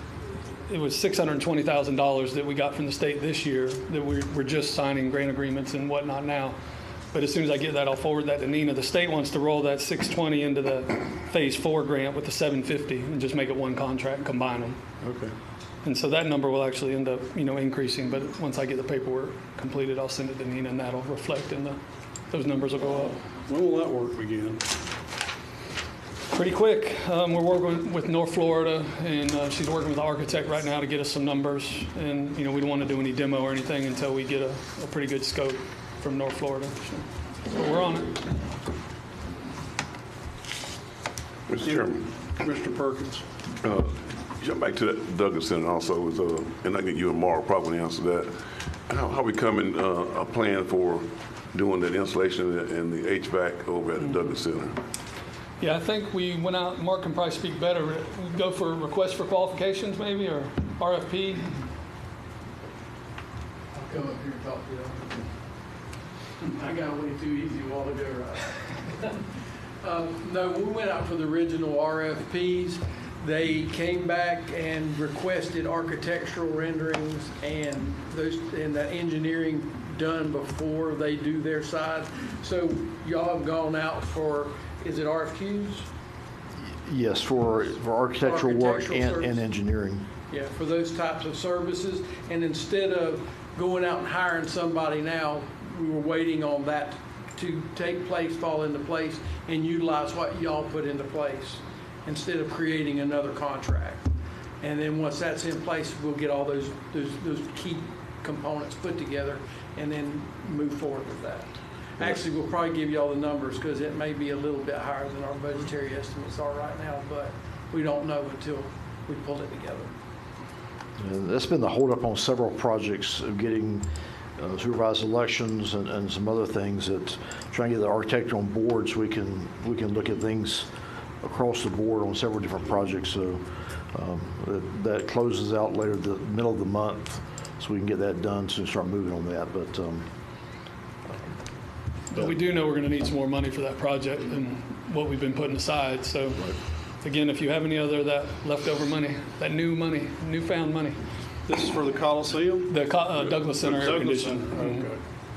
I mean, they shut summer camp down a couple days this summer because it was too hot inside for the kids.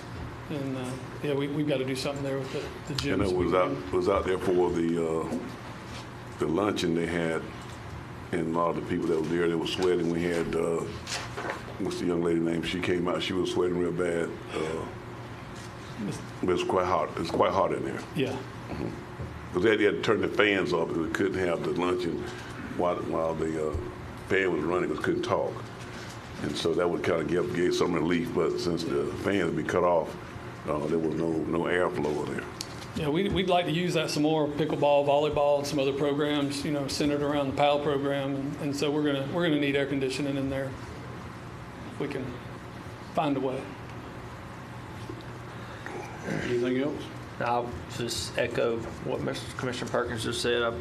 I wasn't able to attend this year, but last year I did, and the same thing during lunch for the PAL reception. They had to turn the fans off, and it got pretty hot. Why? Because you couldn't hear with the fans on. So if we can figure a way to start increase in the escrow amounts for insulation and air conditioning, I think that'd be a plus for that, for the whole community, because it's not just that community uses it, but as he said, pickleball and other things could be Have incorporated y'all got out some there. numbers on it yet? Mark, I think he had some preliminary numbers, but they're, But we don't have no hard and fast numbers yet? no, because the guys that came out to look at it needed some architecture work to be able to base it off of.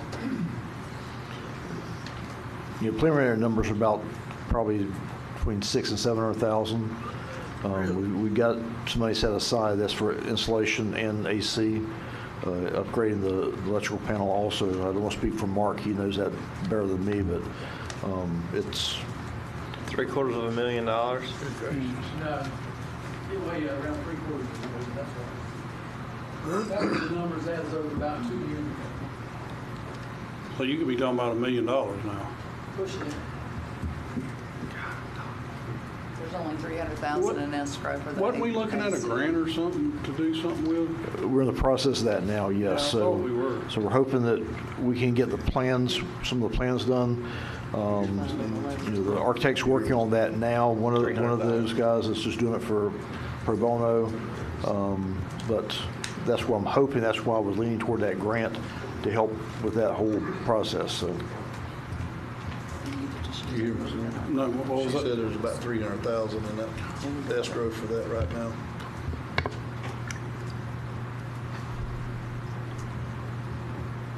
I don't know if the sheriff knows, is there any funding sources through PAL or their United Way or any of their funding at all? I can check and see that. Yeah. Right now, I can check and see for you. Anything we can cut out of his budget and add to your budget? No, I didn't say that. Is that what you're saying, Jason? No, You didn't sir. hear that, did you, Sheriff? No. You better be paying attention back here.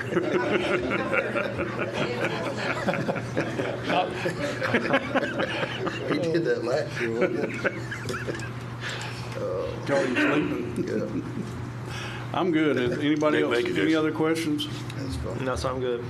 Thank you, sir. Thank you, sir. Suwannee River Regional Libraries, Miss Betty.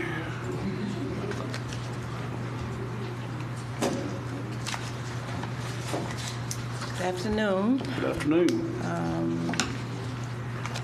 I'll start off by, I know that we have some new commissioners, so I'll just kind of start off briefly with a few things that would be helpful for them, and that is, first of all, we are the Suwannee River Regional Library System, which consists of both, all three counties, Suwannee, Hamilton, and Madison counties. I attend every county's board budgetary hearings because each county is responsible for funding their library system in their libraries. Even though Suwannee is the administrative county, those funds are sent over to be used for the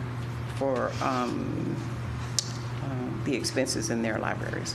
So I won't be concentrating on Madison and Hamilton County today unless you have some questions, because I do have to present to them. But I'll be concentrating on Suwannee because that's what you are responsible for funding. I'd like to start a little bit with the revenue streams that we have and just kind of go over that. Like I said, for the sake of those of you who may be new, we have several funding sources that include the state library or the state, the local funding, which comes from the county. We have some federal aid, and we have some donations and fines and fees that are collected via the library, but that also goes into the general fund. The state aid grant application, you give me permission to submit an application to the state every year, requesting funding for our public libraries. This year, when we received those funds, it was to the tune of $187 match for your local funds, and that's 2 years ago. It's always 2 years back because they base it on an audited, the latest audit in the counties. And we use that money for operating expenses. What's left over rolls over to the next year. It is in the contingency budget line, but I do need to remind everybody that those funds are specifically designated by law to be spent on public libraries. So the biggest, I think, increase in terms of expense this time, like I guess most people, are the salaries. And if you have questions about that, I can answer it. I don't know that I have too much control over that. That's in your area, but I do encourage that we recognize our employees. So I tried to keep the expenses low as much as I could. Certain things are out of my control, like utilities and things like that for buildings. I also want to mention, for the sake of those that are new, you'll see the transfer in amount for the BCC. I want to remind you that a lot of that is passed through. All of those things that the county take care of that's not directly performed by the library. For instance, all of our finances, the finance department, the human resources department, fire, police, maintenance, all of those expenses are allowable for matching monies with the state. So I just wanted to mention that because sometimes it's been kind of misunderstood in the past that they were dollars, that they were actual local dollars that was being transferred over when they're, I mean, the services, you put a dollar figure on everything, we use them, but I just want you to know that you're not emptying that into the library budget. You have any questions for me? Just on the vacant positions, Miss Betty, is that people that's not filled? I mean, are you short people? Some of them are not filled, but some of those have been filled. That's showing vacant on our sheet now? On your sheet now, because we've had some turnover since then. Okay. Library. Well, I know yours is a little different than most there in that aspect, but I just seen the vacancies and I didn't know if you were having the same problems everybody else is having. Well, yeah, sometime. I mean, we do have I thought that at one point we had more turnover than anybody else. Maybe that's calmed down a little bit, but we do have a lot of turnover. And one of the things that affect or that's reflected in that is that we have a lot of part-time people. And, you know, part-time people will come and some of them stay for a while, but you don't keep part-timers forever now the way that you used to. They are either looking for opportunities to become full-time or they're working, and then when a full-time position opens up someplace else, you lose them. So that's all I had. Is anybody else? No, sir, I don't. I think Miss Betty does a great job. Thank you. Thank you. All good? Thank you, Miss Betty. Thank you. Oh, and I wanted to say, can you say that, what you said last night, Miss Betty, before we go? I announced last night that we have received word from the state that we have been approved for 2 library constructions in the system. One is the Branford Library, which will be an expansion and renovation. We applied for that grant because it was really getting a little cramped. Programming is off the roof there now. And also, we asked the state to allow some of those funds to be spent so that we could concentrate on building a springs and waterway collection down in that, on the south end of the country. So I'll be coming to you soon as they send me the grant, the agreement. It's called a grant agreement. Then I'll come before the board again with that so that you can make decisions on how we go forward for that. The other one is in Greenville, Madison County. They take care of that. But yes, ma'am. Thank you. I appreciate your work on that. Thank you. And I think that, I mean, we usually stay on the list for how long? before anything is funded. So I was hoping for it, but I was surprised that that it came through. I feel your pain. But we're ready. We're ready. So Well, that's great. Thank you, Miss Betty. Thank you very much. Moving on, Development Services Director Ron Meeks. We cover 911 address and building department, code enforcement, planning and zoning, and veteran services. Is that correct? Yes, sir. Got some backup here to help me too if we need be though. Item, I guess we'll go to tab 27, 911 first. Okay.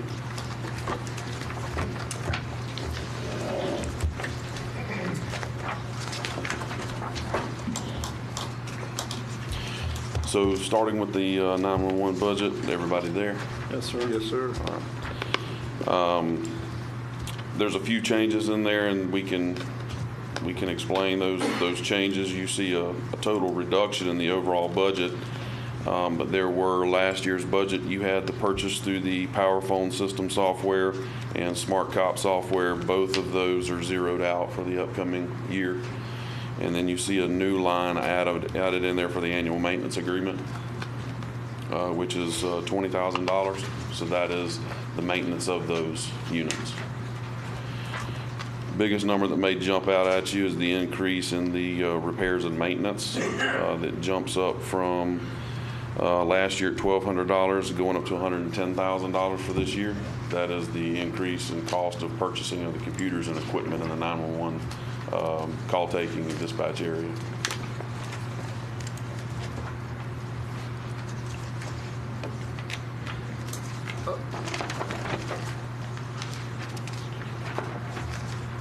Mr. Chairman. Commissioner Land? Mr. Meeks, you may not be the one to answer this. It may be Miss Jennifer over there, but that $110,000 increase, I see you got $529,000 in contingency. Do you use some of your contingency for that increase? I know sometimes, huh? Ask every year. I know it's some of that. I quit asking. She already told me Very you can't spend it on that. what you can use it on. Well, we use our own funding, so we're not asking y'all for any money. It works within my own budget, Okay. if that makes sense. It's all state I money. think it's just showing us. It's mine and you can't have it. Yeah. It's broken out, there's a contingency, but there's also carry forward monies that can go with it. Yeah, and like Ron said, the that's actually the whole 911 system. It's a Solicon. Our system. It's a system refresh, and so they'll upgrade all of the computers and everything up there. We're required to do that every 5 years. That's on every year's purchase. Yeah, That's a 5-year deal. How much was that contingency last year? 672. Oh, yeah, I see it now, sorry. I thought it was up there close to $1 million. But I ask We're every year. trying to spend money, I but ask her every year if we can use it for other things, but like you said, Travis, it's very specific as to what it can be used for, so. We're happy she can use it for the new stuff with the That's software and right. stuff. Yeah, Yep, absolutely. and she's helped out with the dispatchers, and Yes. Yep. so we appreciate And a it. truck, didn't you help And fund truck, a truck? too, Bought a yeah. truck? Or help buy a truck? Yeah. Furniture, Oh, your he truck. just tries to use it all. I gotta put some smile on it. Because You gotta break that motor in, right? You got a braking period. Anything else on that? Yes. no, sir. Building Department, 29.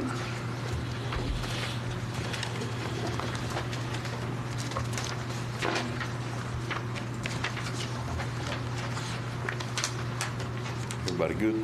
Yes, sir. All right, so most of the items mirror last year's budget, really no substantial increases. Last year, the building department did purchase a new truck under the machinery and equipment line. There's some additional machinery and equipment that would be purchased this year. And we've also explored the possibility of even replacing an existing truck that's in the building department, currently enrolling that other truck down to another department. That is a potential. That's not a set in stone kind of thing, but You know, if those, the building department fees, they are an enterprise fund, so they do operate off the fees and everything that is collected. So we do have a contingency there. We do also have carry forward money moving forward, so they're not really asking for any new monies to be put in there. Code enforcement's under this too? Code enforcement is not under the building department. Code enforcement is actually funded through general revenue. I was just wondering, they got the same tab down. There is budget behind it, yes. Well, anyhow, on the building department, any questions? No, sir. Anything else on that, Mr. Meeks? We do have in there, in the machinery and equipment, we do have some purchase of equipment that will probably serve as multi-departmental use. Mr. Crespo is now a certified drone pilot, commercial, so it's not recreational. He went through some pretty intense training for that and testing to do that. So what we would like him to do is purchase a drone that would help perform inspections along cell towers and roof pitches and things like that, but also can be used on layouts of code enforcement violations, as well as being used with our economic development office in capturing imagery and everything for them. Is that under your talking about your That's under 22,000? that. Yes. That's how much the drone costs? Well, that's actually coming out of the building department side. No, it's, well, it's not 6,400. I see it. Oh, you're looking at the notes in the back. Yeah.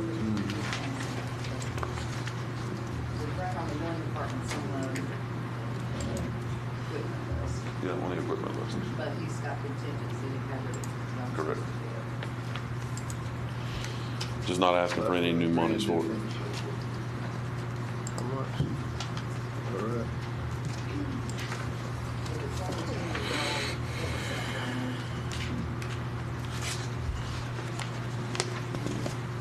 In the building department side? The code enforcement. Code enforcement side. So that, on the code enforcement side, the 22,000 was put in there last year to help with the purchase of the vehicle. Moving forward, there's additional equipment that is going to be purchased through that department. It would include body cams and other equipment associated with that. We do have some potential, and I guess part of it's on a wish list as well. We had been asked about potential adding an additional employee in that department. If that gets approved, then that would increase those costs of the potential machinery and equipment that would be purchased under that side.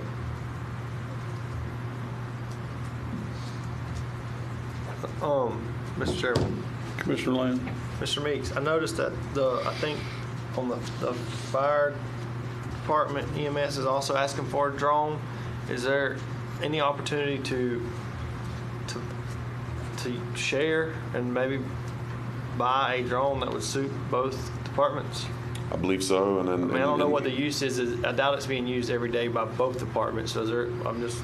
asking. Yes, that is potential, and you know, outside of you know, the other departments, I think Robin is the only one certified under our privy that is licensed to fly it. So starting out, if we could buy one drone just to make sure that drone has the capabilities or the functions that the fire department needs, if there's, I don't know what drones have, but whatever options that they need to make sure that it suits them and us being his department.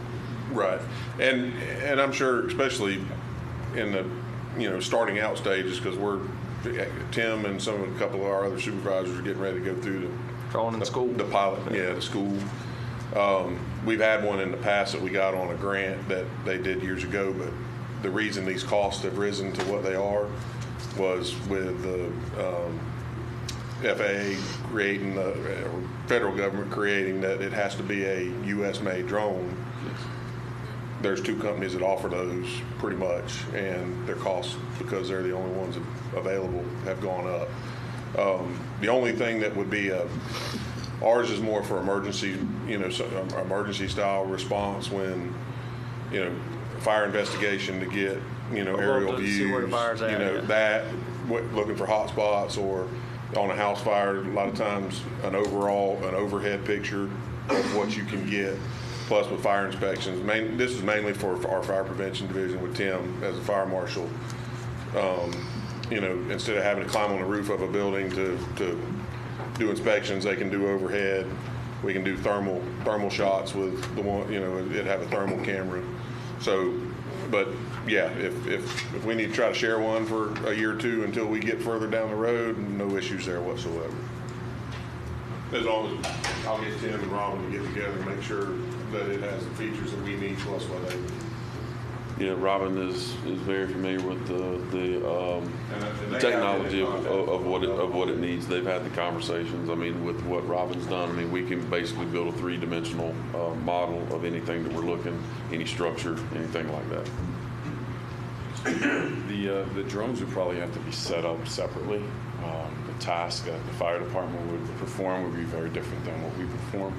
To be able to turn those over and get them ready, I think it would just be an arduous process. So you don't want to share? Well, no, it's not just that. The one You that don't I'm play with your own toys. Exactly. The one I'm looking at is actually attached to the vehicle and is attached to all the equipment that I'm using.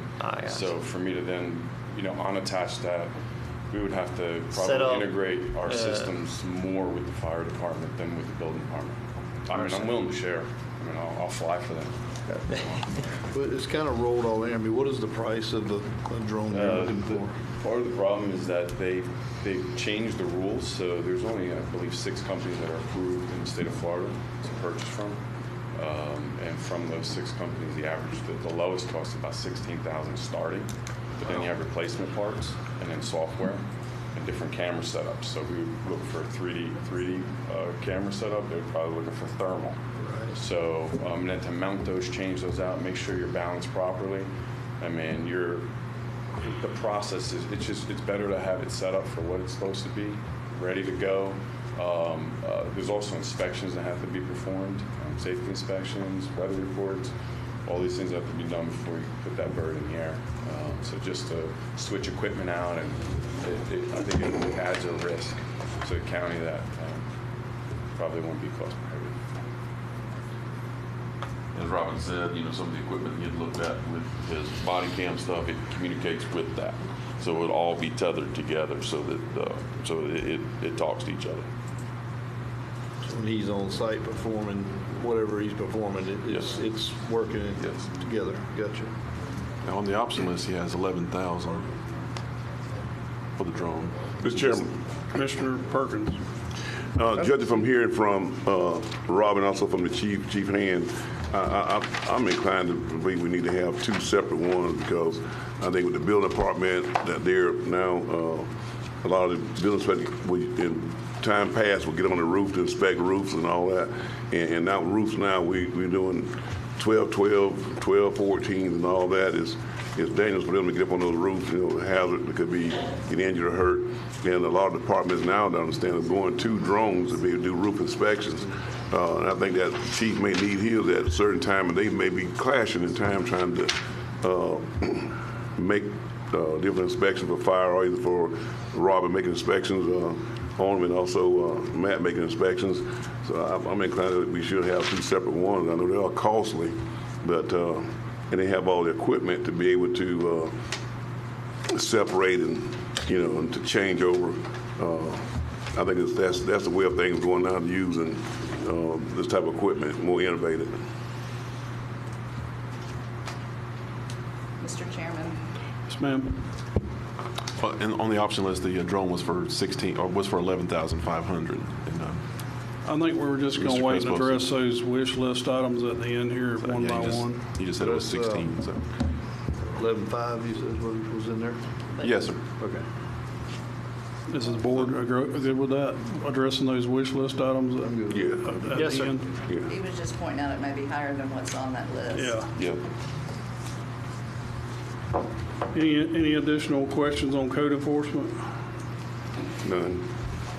Planning and zoning, 31. Most everything has remained the same. Small increases just with costs of that we've seen that we've incurred. We've increased our advertising costs a little bit. Those tend to fluctuate a little bit, but we put a little bit of increase there because we're anticipating that we may be over a little bit. this year just due to the cost of some of those. I've increased some office supplies in there, and that we would probably have a computer in the department that we would probably need to add or replace. One of the biggest things is if you'll see under regular salaries, that was previously, it was a position in the planning and zoning department previously held by Mandy. But that position has been unfunded since 2013. So this year I have asked for funding in that position to add an additional employee in the planning and zoning department. But that person wouldn't necessarily be limited to functions in my department, can basically help out with other departments within our building, as well as providing some backup for Jimmy and Carissa when they're in meetings. Phones can be forwarded to this individual, and that individual can facilitate those messages and be able to have somebody they can speak to and get information to who they need to speak to.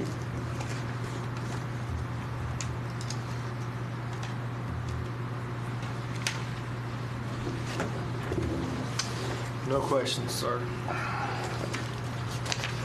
Anybody else? Veteran Services, 17. Veteran Services pretty well cut and dry. You got just some increases in some normal operation expenses, increased in just a little bit of postage, a little bit of printing, but predominantly almost the same budget. Very minor increases.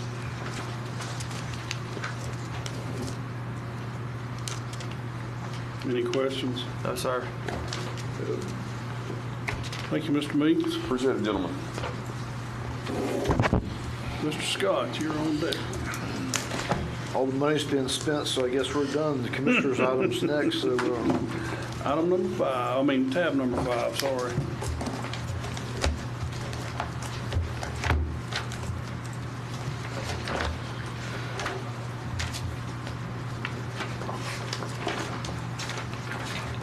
okay, your first sheet is your revenue. Is everybody there? The revenue side of the budget.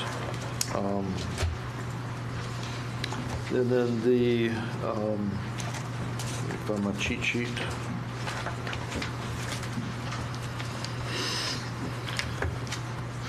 You'll see we've done a couple things differently. We've got, we added in the professional services for our grant writers and, is that the right place? Grant writer and also Liberty for their grant writer, and also Grissom for their efforts.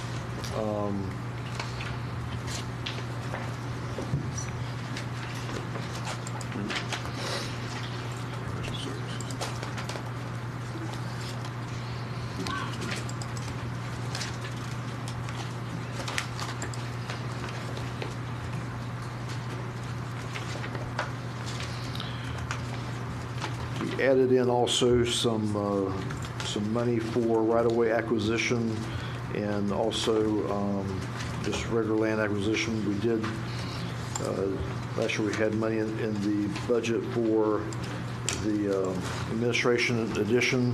We've taken that out. We left $100,000 in there just for AC work if we need to replace that, and minor sprucing up, but nothing major there. We also have got in there the economic development improvements we talked about last year.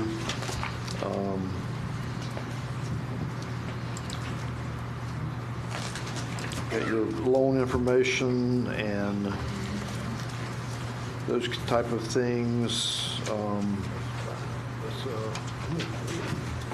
Scott, excuse me a second. Mr. Chairman. Sure. What page you on? I am on page 4, tab, 5.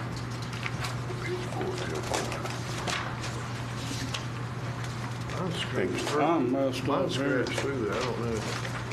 Of the expense side. I got you. This is some of the stuff he updated. This should be, we'll keep scrolling to the back. Okay. He's bouncing around.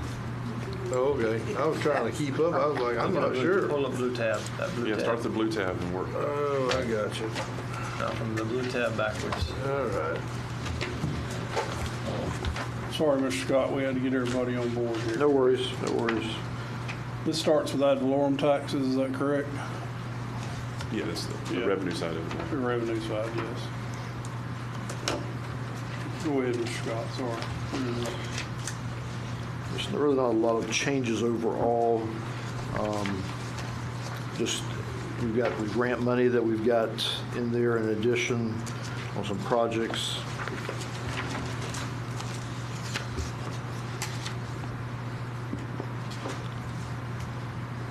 What's that SW Cans County? I know I've asked about this before, but That's a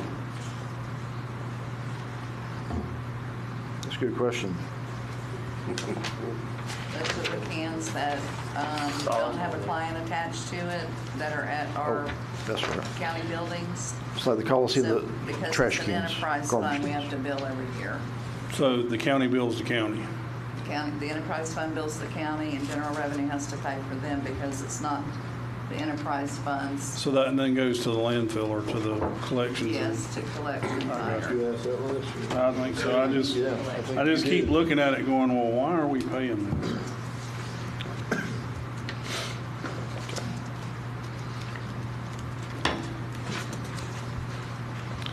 Most of the next page is pretty just straightforward information. Like I said, we did the right-of-way acquisition. We had a little bit of money there, $100,000 there is a lot of money, but and then also $500,000 for land acquisition in case we find projects, catalyst site other places we need to purchase land. We've got the Douglas Center improvements, $170,000. Again, we had the same amount last year. Was that included in that 300,000 that figure a while ago? So it's, No, it's online. That's on page 5. so you could have 470,000 there. Does that, Nina, does that roll that 170 or not? We rolled it this year because no one, well, it started with about the insulation. Right. They didn't want to do anything and then have to tear it back down to do the insulation, and the bleachers were kind of a problem too until the insulation got in there. So everybody wanted to roll it. Okay. But you can reapply it toward whatever too. I don't think there's any set thing to do the money with it. Okay. So, Mr. Chairman, Commissioner Lamb. with the 170 and the, how much is another line? 300. 300,000. That's 470? Correct. I think And we're halfway there. Well, I mean, I know we think it may have went up, but some Stuff's coming back down. Some things have come down, so I would like to get a new up-to-date price on that, Mr. Mark, if possible. I don't know if you could hear me, get an update on that. Insulation and AC. Insulation and at Douglas AC Center. for Douglas Center. Could we get a new quote on that from some way Yeah, in the morning? Because the AC was supposed to be 600,000, just that, until Mark said there were other issues before you could do the AC. Well, I guess I'm saying the whole project. whole project, yes, Yes. ma'am.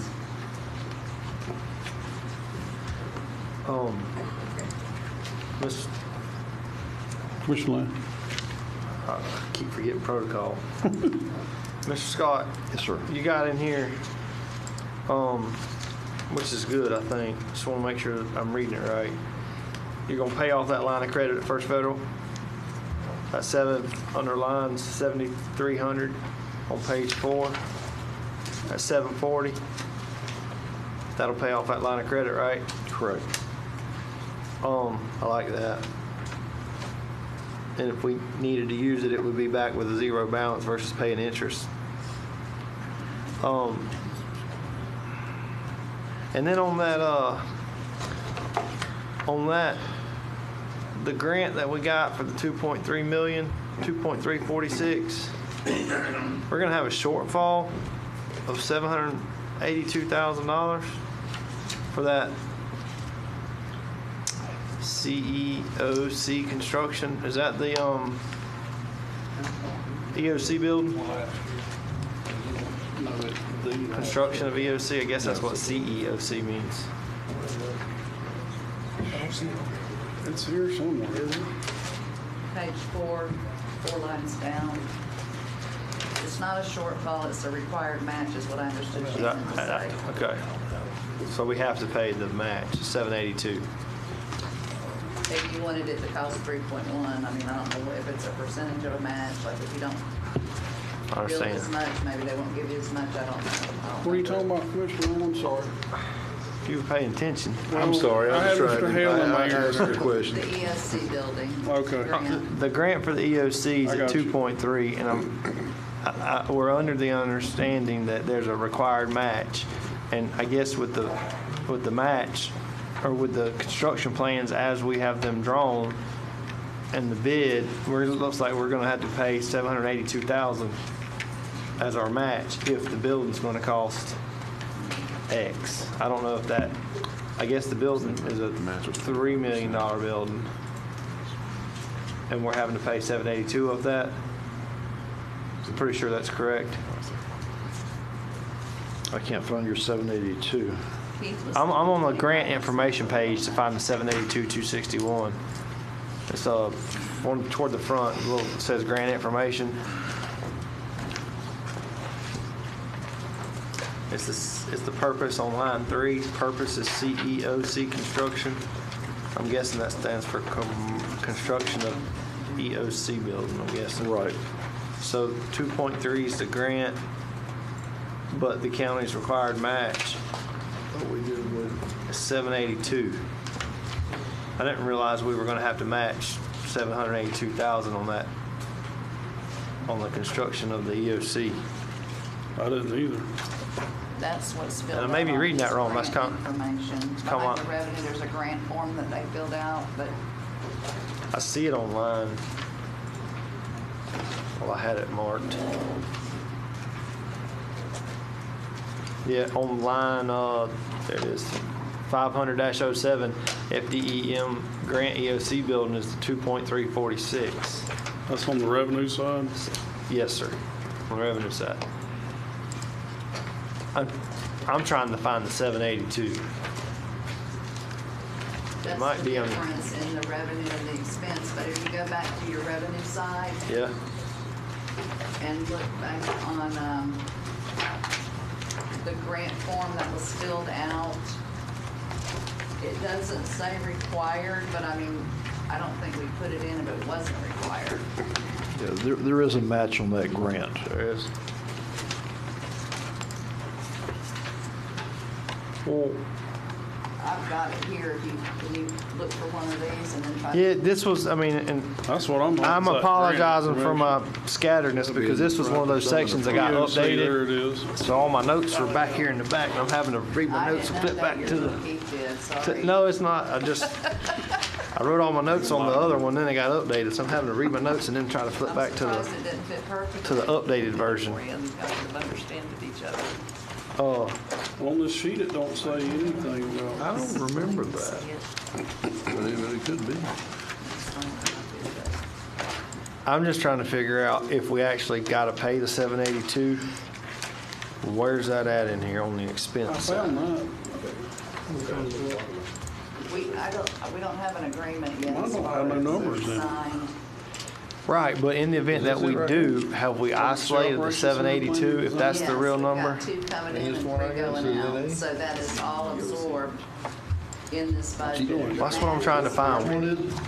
Where's the 3 going out at? That's what Page 4, about 3 lines down on your expense side. all right, there it is. There it is. Got it? Yeah. There it is.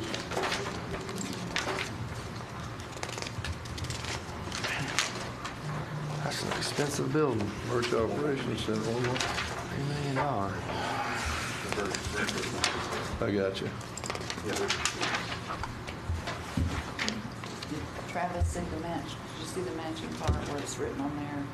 Yeah, all right, that's what I was looking at, was that grant. Okay, good. I guess it kind of, in my mind, I kind of thought that we had a grant to build the EOC building. And I guess we do, part of it. Kind of do. Well, if you got it on the revenue side at 2 point whatever million, and you got it on the expense side at 3 million, it's already covered in the budget, isn't it? Yes, Yeah, sir. that's what I was trying to make sure. Yeah.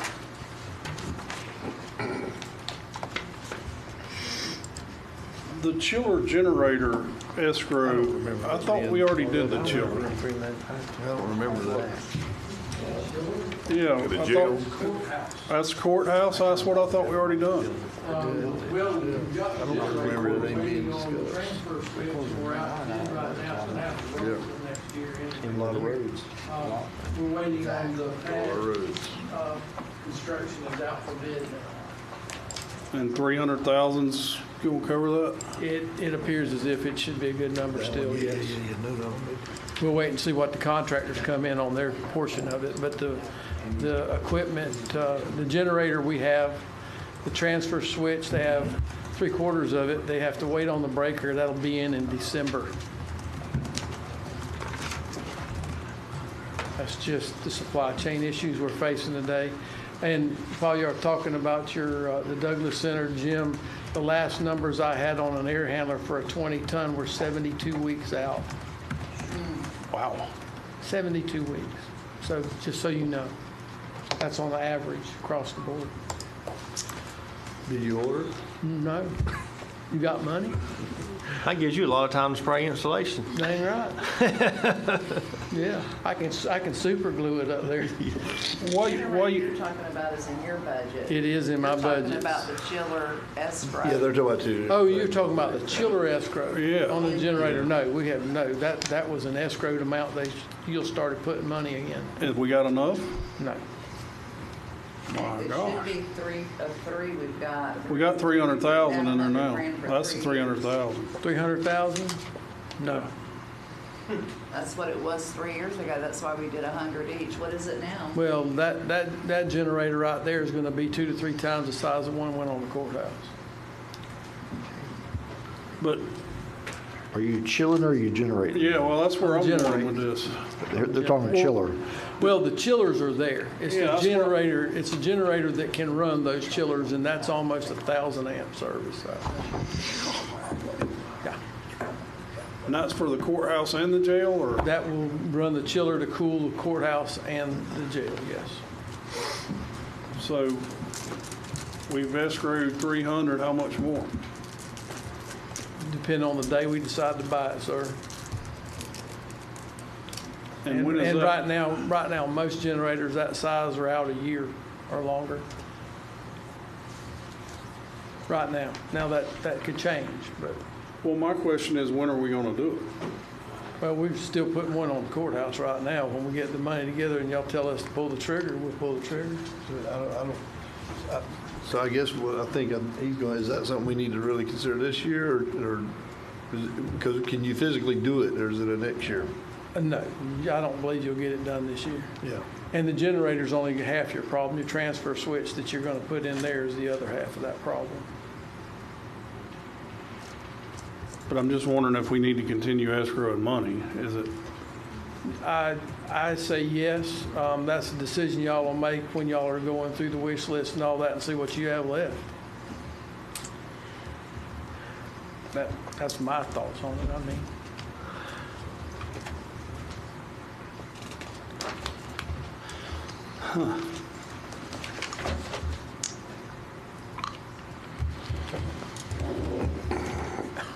any other questions Any on other that? questions? Not on you. Well, I guess while you're here, the economic development building improvements, are we trying to get some blueprints or plans or something to fix that whole thing over there? My idea is to get the architect to look at both the building department and economic development at the same time. We got wood falling off the building department. Economic department is not a good representation of what our level of service is inside the door. Did I say that right, Jimmy? But we just need to look at the whole thing so we don't have hodgepodge look across the front of the buildings. Yep. And we even took into consideration tax collector property appraisal and trying to make all that cohesive, make it all look like it's something we want to be proud of. They need to match. They do. I go along with that. They need to be unified.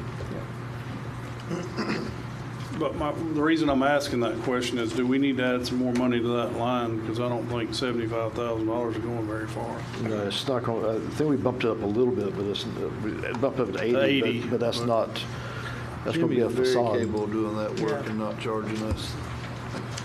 That's in his professional. Did you hear him? I said, you're more than capable of handling that with your past profession. For such a big guy, he talks awful sweet, don't he? Slow and low. Can't hear him. I mean, certainly adding money to that is not a bad idea, because we want to make sure we do it right when we do it. And I have no idea what that number should be. I mean, we could put an extra 50 on it, and and then just give it back if we don't spend it all.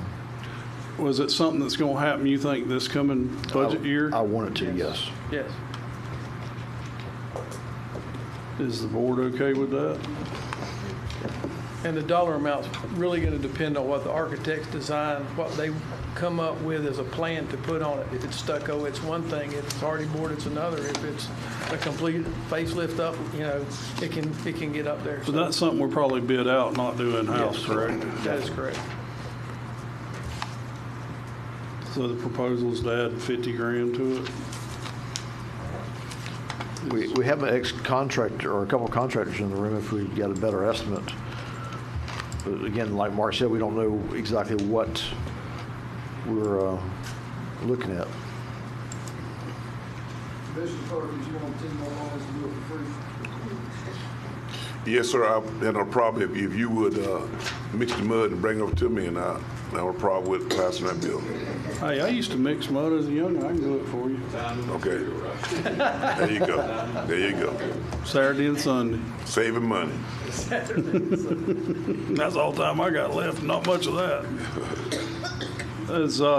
Is there consent among the board to add 50 grand to that line? Yes. Yes. Thank you. Ms. Nina? To the economic building improvements? Yes. Any other question on that budget, guys? No, I can bring it up later. Okay, next on our list is county administration. That's tab 11.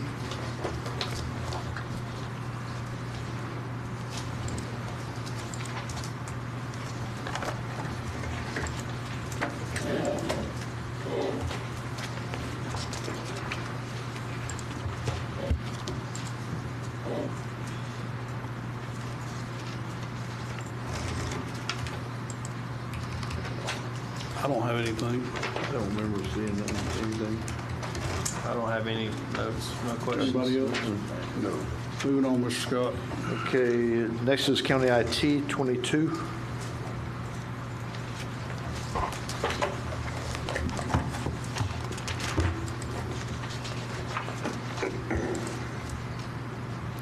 There's a little reduction there because of the vehicle that we budgeted for. We've not bought it yet. We're trying to buy some by the end of the year if we can. But it's pretty much a wash on that. I don't have anything. Anybody? No, sir. Next Moving is on. road bridge 38 and 39.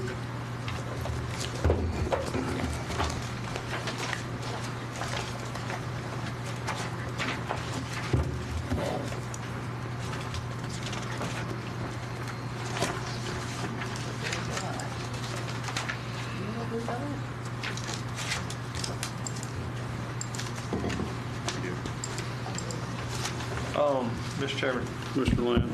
under the, Mr. Scott, you may have to refresh my memory. On the dump truck leases, Right. I know that there were some questions by a couple vendors on the requested specs. Right. Are we rebidding those, changing the specs? What are we doing with them dump trucks? We got 2 bids in. What I want to do is reevaluate all of our leases and see if leases are the way to go. Or at one time, I know that was the right way to go because we had nothing back in the day. Now we got a good fleet of both equipment and vehicles. But we need to revisit, in my opinion, revisit how we do leases versus purchases versus anything else we do. On the dump truck specifically, we're asking the vendor, another vendor, to come in and if we were to purchase, what that would look like, and see if we want to purchase or if we want to go ahead and lease the trucks. Okay. We're still in the process there of putting all the pieces together. Okay. I asked that question because of the 420 that's been requested in there. I'm assuming that 420 will be used for a decision that we make in the future based on this next budget year, based on leasing a few or correct buying a few, right. Or is that a current lease that's already in there? Because it looks like it's one of two, but I'm thinking that's a lease or a purchase that we haven't done yet. Yeah, that was the projected what we'd be spending in the bid that we're just received, bids we were just received. Right. That's projection. We'd be using that same money or similar money to do something different or do what we had planned. That's what I thought. Right. Oh, yep. And on the, because I know I had one vendor call me that wanted to bid. Mm-hmm. I believe I discussed that with you. I don't remember. I think I was out of town when we did have that conversation, but. Right. They were very concerned about the way the specs were written. Right. They didn't have a truck that could meet those specific specs. They kind of have one bigger and they have one smaller. But so I don't know if we reevaluate and not, open it where we could open it up to get more than, like you said, 2 bids. Well, we want to reevaluate if we want to lease at all. I understand. So I did talk to that vendor and suggest he put in a bid anyway, even though it wasn't quite what we asked for. We can always revisit and change spec or make the best deal for the county. But they're in the process now of putting a package together for us to look at and compare to a lease. Yeah, I think that, and Commissioner White can probably speak to this also, but I think that if we buy some time on the truck issue, there's a lot of, trucks are a very high demand right now, but there is a lot of folks that speculate next year those same trucks are going to be on sale, right, and they're going to be trying to move them. Right. So buying a little bit of time, would save us some money as that inventory increases on the street. That's what we're working toward. Okay. Right. Well, I'm showing 5 dump trucks that's in year 5 of 5, and we got 10, correct? Correct. Is 5 already rolled off? No, we still got those. And if you look a little bit lower down, there's another set of dump trucks. Well, there's 3, and then I come over, there's 2 more. It's 5.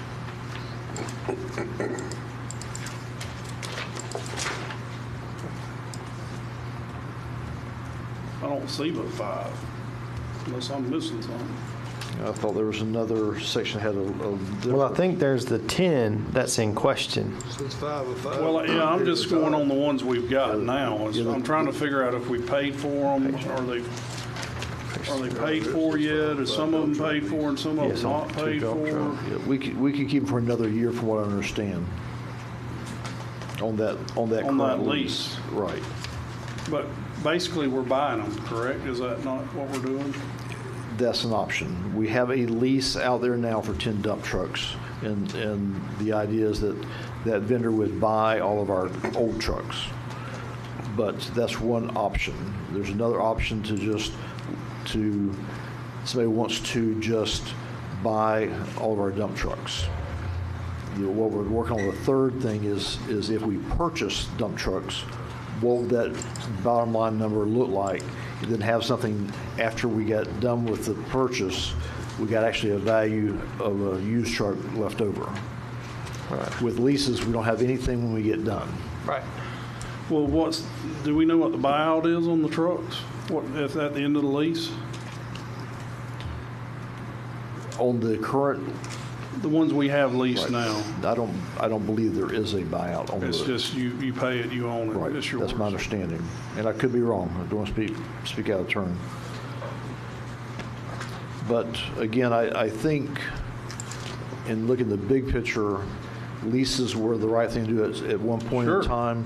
But now, basically the idea would be we finance the trucks over X number of years, keep them a couple of years where we aren't making payments, add in a warranty program so we're not,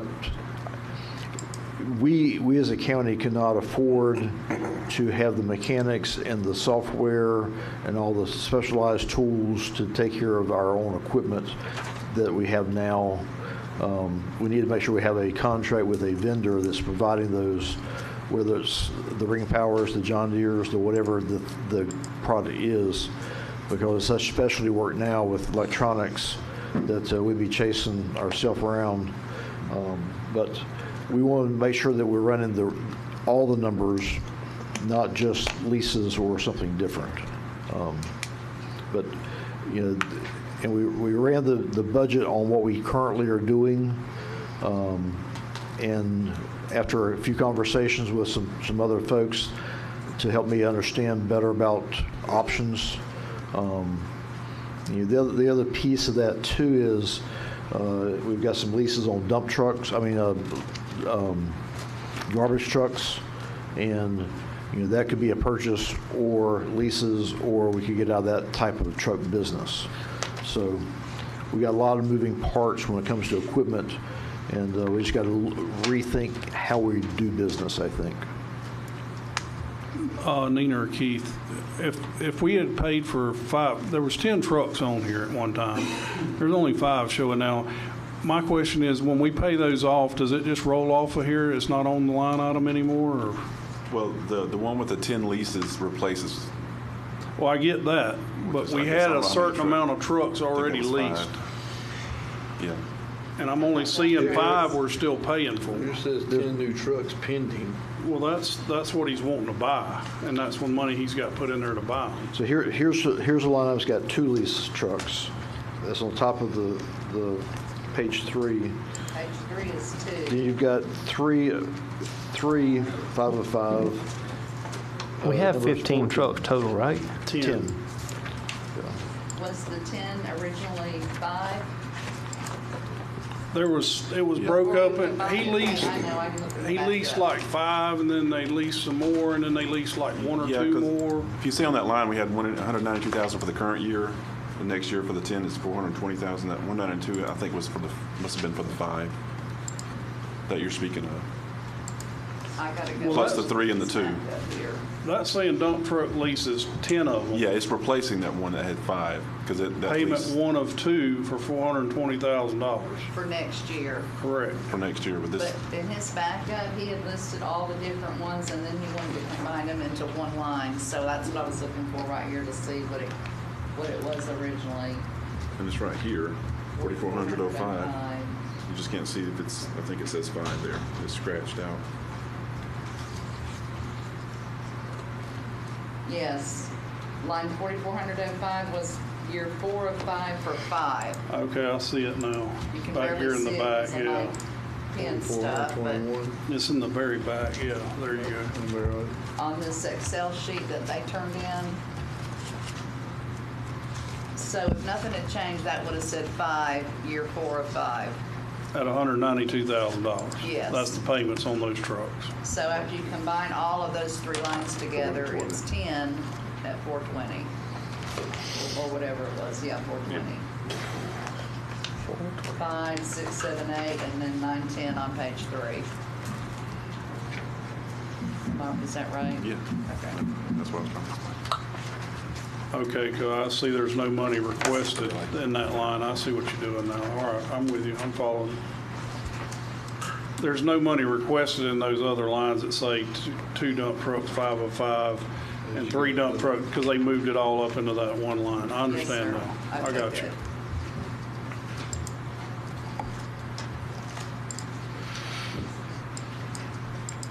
So the actual payment on what we have now is the $192,522. Is that correct? For this year. For this year? Yes, sir. But he's requesting the 420 to go with that to purchase new ones, is that what, is that? Well, no, that's the new. you've got a new number for 10 new dump trucks. That's the 420, Yes. 420,000. 42,000 apiece. That would be only $42 a piece. You can't buy a dump truck for $42,000. That's lease. Lease. That's the lease price. Oh, okay. Well, we're talking about purchasing. Yeah, maybe you can lease one for that. Well, we're leasing the ones we got now, but we're actually purchasing them I got you. because we're done paid I don't out on think the the lease miles a pretty whole lot. I much. think we negotiated that word a little bit more than buying them out. What about, while we're on that, Mr. Chairman, was it you, I think, had mentioned about possibly upgrading our paving machine or? Wider one. Well, I was gonna get to that when we Okay. got through with these Gotcha. dump trucks and all. And we need to talk about the mine at Brantford as well while we're here, just so everybody's on the same page. And there'll be assuming that this, I was working on it with Mr. Pravat, and then Mr. Morrison came along, so I had to run it back through him to check it out. And that's on the new lease down at Brantford on the mine, and the figures are still the same on it. Nothing's changed there. I'm just having to run it through a different attorney, get it back to the Hatches, get them to approve it, then it comes back before us. But I just want to make sure we got money here, which I see. I've seen it. Let me lose my mind here. You got a lease for the mine original, is it $92,000? Yes, sir. And then, golly, am I just overlooking it again? Page 3 180, 100. 180. Mine original. for 50 acre, that's the new one. That's the new one. And so I was just wanting to let you know that money's budgeted in there for that. But now it's probably going to take some extra equipment. And I thought Mr. Harris had put some money in the equipment line somewhere for that, because you're going to need another bulldozer and probably another excavator. But the idea behind that is to quit using that drag line so much and use an excavator, because you'll be not underwater mining, you'll be on top mining dry rock. So you're going to cut expenses with the drag line, but you're going to increase the expenses on the other part. So I don't know how all that's going to flush out, but I'm just bringing y'all aware of what's going on, so when you see it, you'll know what it is. Didn't I see $100,000 though in there for a drag line or a contingency for one? We've got to start setting aside some money, so when we have to replace it, we've got money to do that. I think the model we got now is 1963, and we keep patching it and keeping it going. It's expensive. But that's a lot of money to I did see it in there though, didn't I, somewhere? we just got an escrow line item so we start putting money away. Okay. And if you've been down there and if you've looked at it, you'll go, I don't know how it's still running. 1940 model. Yeah. So along the same line too, just let me bring this up to date too. The arm on the excavator got a crack in it. We got it at the machine shop now, and it could get expensive to replace that. But apparently, the one that was on it was not.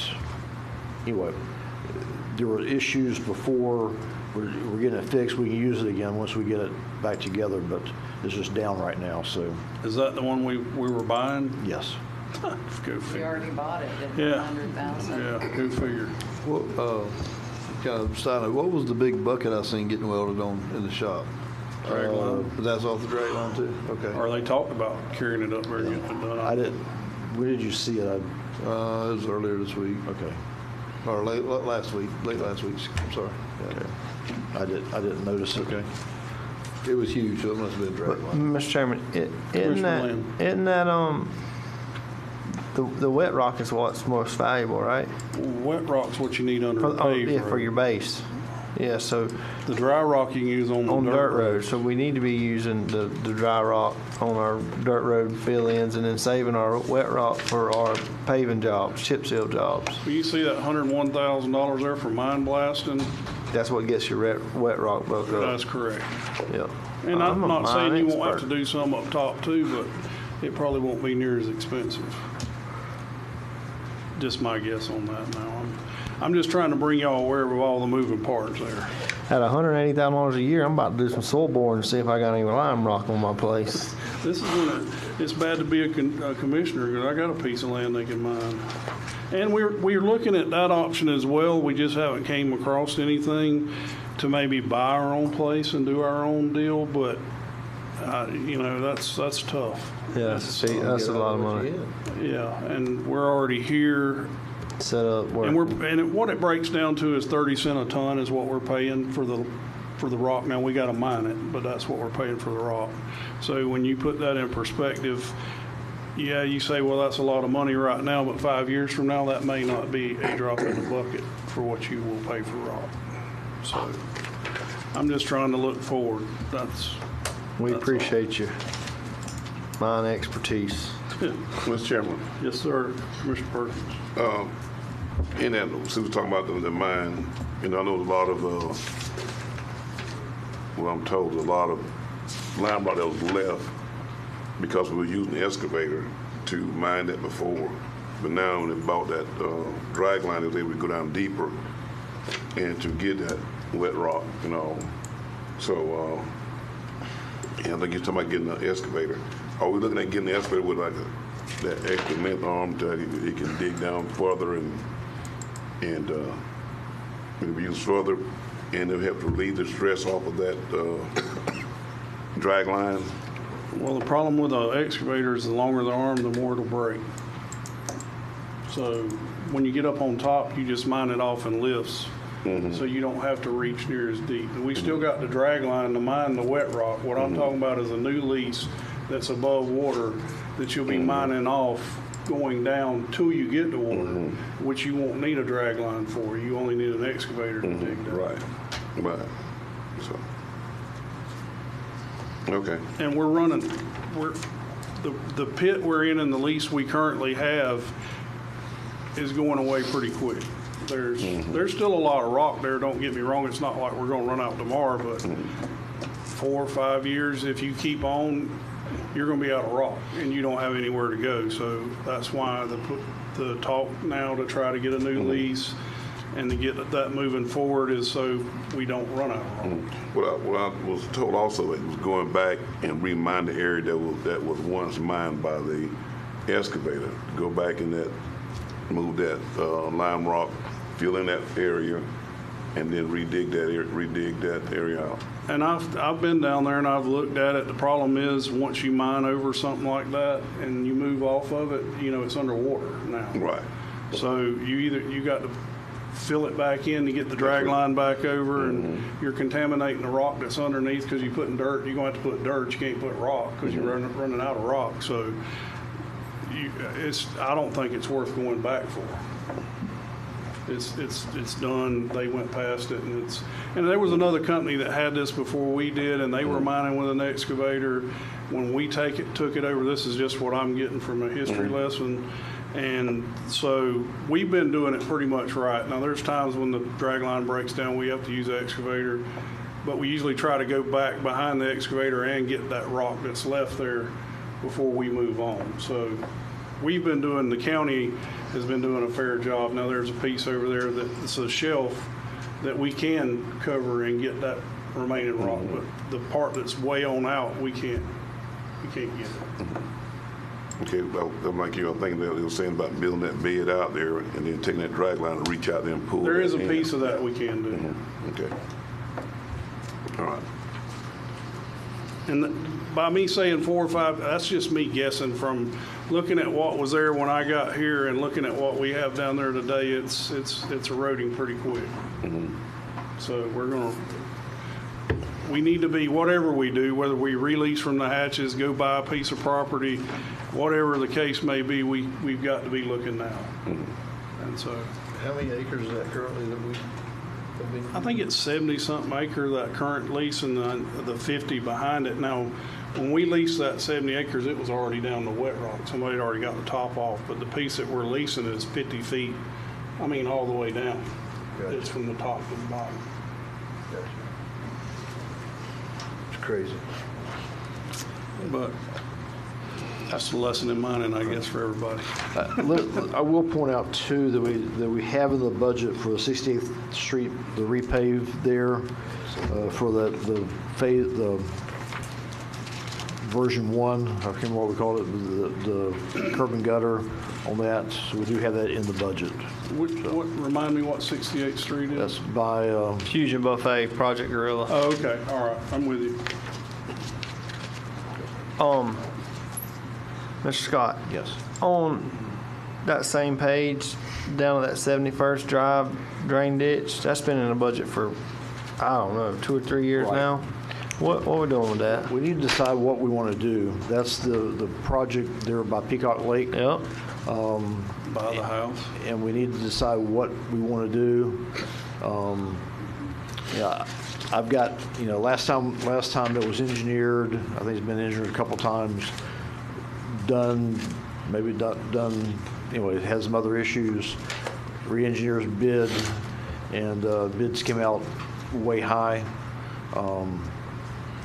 I'm not an engineer, but sheet piling on both sides and put a cap on it like you do on a seawall, to me that makes sense. But again, I'm not a. Well, my mind, I've been and looked at it 2 or 3 times, and I always said to put, and I'm not an engineer as well, but common sense tells to me that if you put a pipe in the ground and cover it up, we'll be done with this. And instead of keeping that open ditch that we have there currently. Right. My question is, do we have to do anything? I do not know. I know that the commitments were made, but I don't know if there was legal commitments or just because they were friends. Well, I don't think I ever got a straight answer on that. Right. I keep saying, do we have to do anything? Right. Wasn't that, and it's kind of been on the table and off the table, so I don't really know a whole lot where it's at either. Well, there It was has been discussed. lawsuits and all kind of stuff I over remember that, but wasn't there something like we thought we could do something, but water management said, no, you cannot do this? I mean, before my sitting in this chair. I just know it's been in It's the budget. even before me getting here. I just got involved in it when I came on, and it was here before which it's only been 6 years. 7 so how long has this money been sitting here? Probably since right after Debbie, Tropical Storm Debbie. I think it's when the yard fell down or whatever. Y'all have been dealing with that one for over 8 years. I was gonna say, it was before. 8 years now. Well, what Debbie in 12? It's 23. Took us a year. Bottom line is you can take it out of the budget, and if we have to revisit it, we can put it back, find money and put it back in later. I would think I don't know if county attorney can do a little research to see. I know that North Florida did the engineering on it. I can go back and look at some history with them. I don't know if Mandy has any history on that. Well, that's what I'd recommend is let's do some little bit of background work on this and see, are we even financially responsible to fix it, number one? Because I'd hate to take that money out and us still be responsible for that and having to come up with that chunk of money, because it took a little while, I'm sure, to save that. So it's up to the board what they want to do with that. I think a little bit of research is probably in order on that. And if we don't have to do anything with it, District 1 roads? That's 5. I'm sorry, sir. I'm chairman.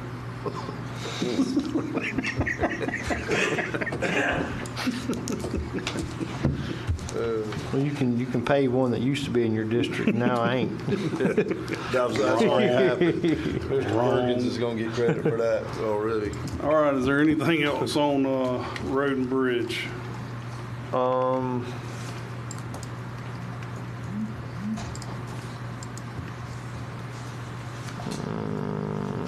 don't see much change. Oh, I think that under the 64 line 6400 on page 5, I think was that the money for the 368 421, which is now down to 0. Was that the money for the wider paving machine that we talked about at one time?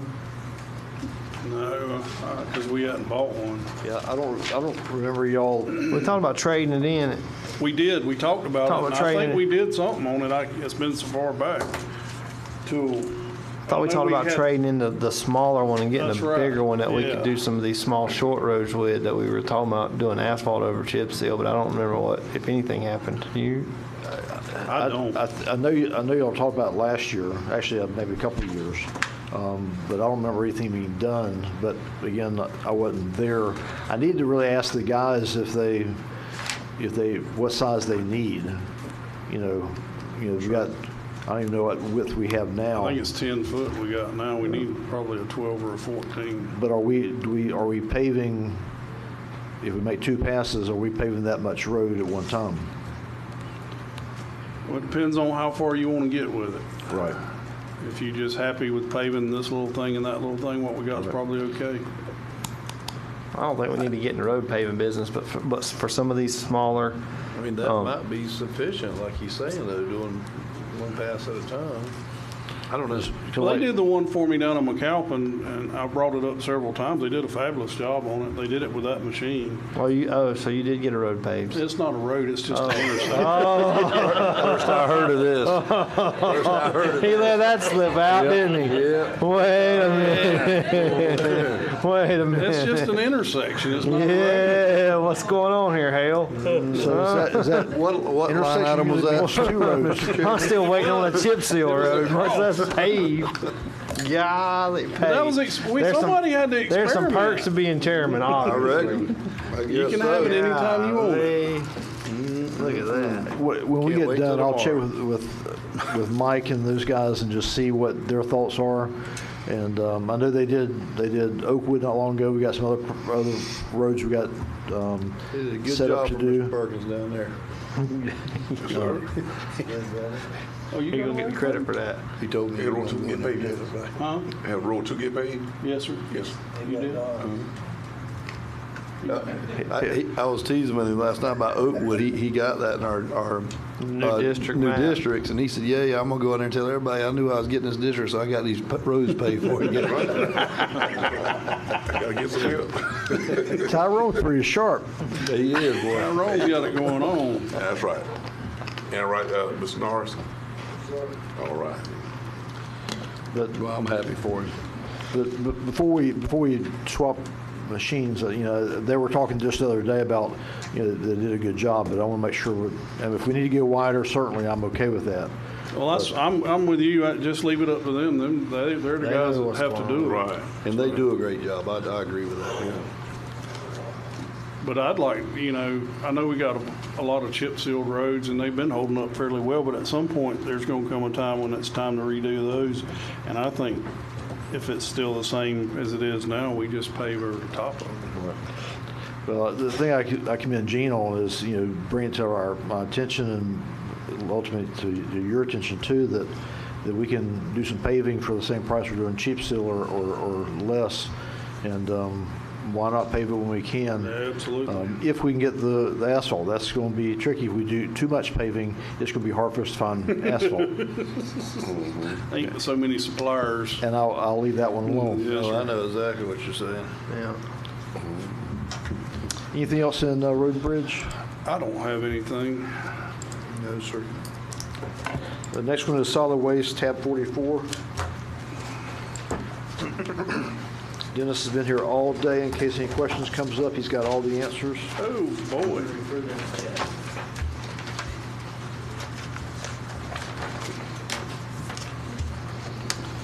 Okay. For your first sheet is your revenues that come in. That should be pretty, a slight increase, but fairly stable. The expenditures,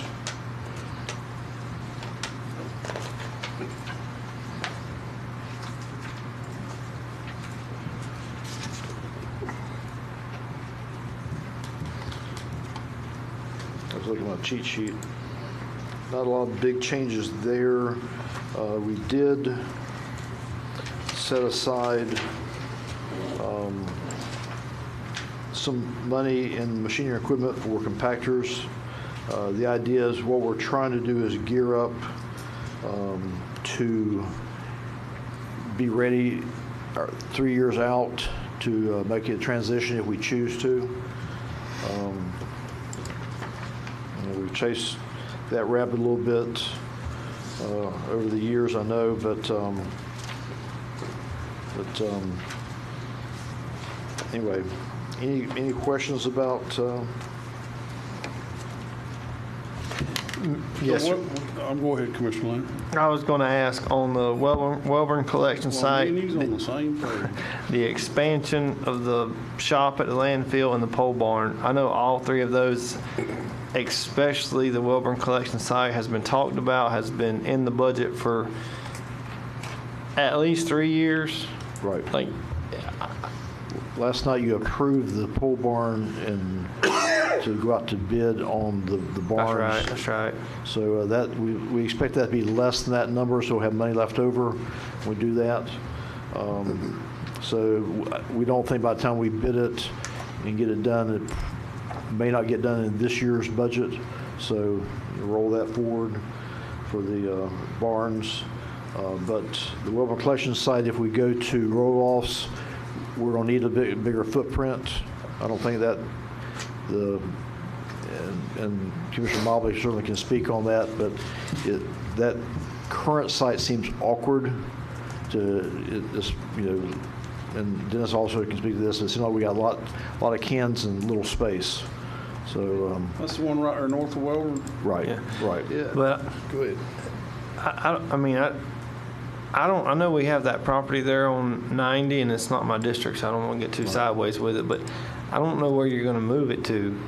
Just south of the current site, there's another 5 acres y'all bought. Sometime back, I remember. I believe it's 5. It's more than that. I believe it ties in with what we already own, or the existing and what we bought just Okay. south of it, ties all together, so we got one bigger place. I believe it's 11 acres just south of our current. So the property, the 150 just be used to improve the site, asphalt, site work, dirt work. Expand the one you have. Right. Now, and what we might be able to do is have a lay-down yard there too, possibly. So put line marking things in it for public works, if we have the space to do that. That we're not hauling. Yeah, I suspect the laydown yard there on 90 can get dangerous at times. No, it's not. It's not. They're on 90. Huh? Not the one on 90. The one on 137. Yeah, but we have one on 90. Yeah, we do have one on that. Okay. I didn't know we ever used that. I thought it was just. They put some rock They and put stuff some rock on and it. stuff I see it every time I go by there. Looks like the same rock. Yeah, well, that's true. It does. It does. Fifth district rock. Fifth district rock. Yeah. Apparently everything's 5th district. And we can revisit if we need that property or not. If we're going to use the one on 137, we may not need that. Well, and I don't know if Mr. Norris might not need to look at that piece of property as an economic development piece. It's on 90. Right. It's probably not in no pristine place, but It's kind of interrupted your house in there. anything else? Under the machinery and equipment, that 160, is that where you're escrowing for the compactors in the future? Yes. Okay.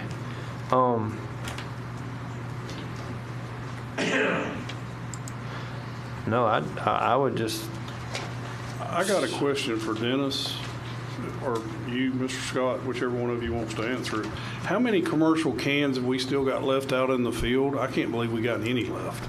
Last count was 105. Are you kidding? We're still below the commercial.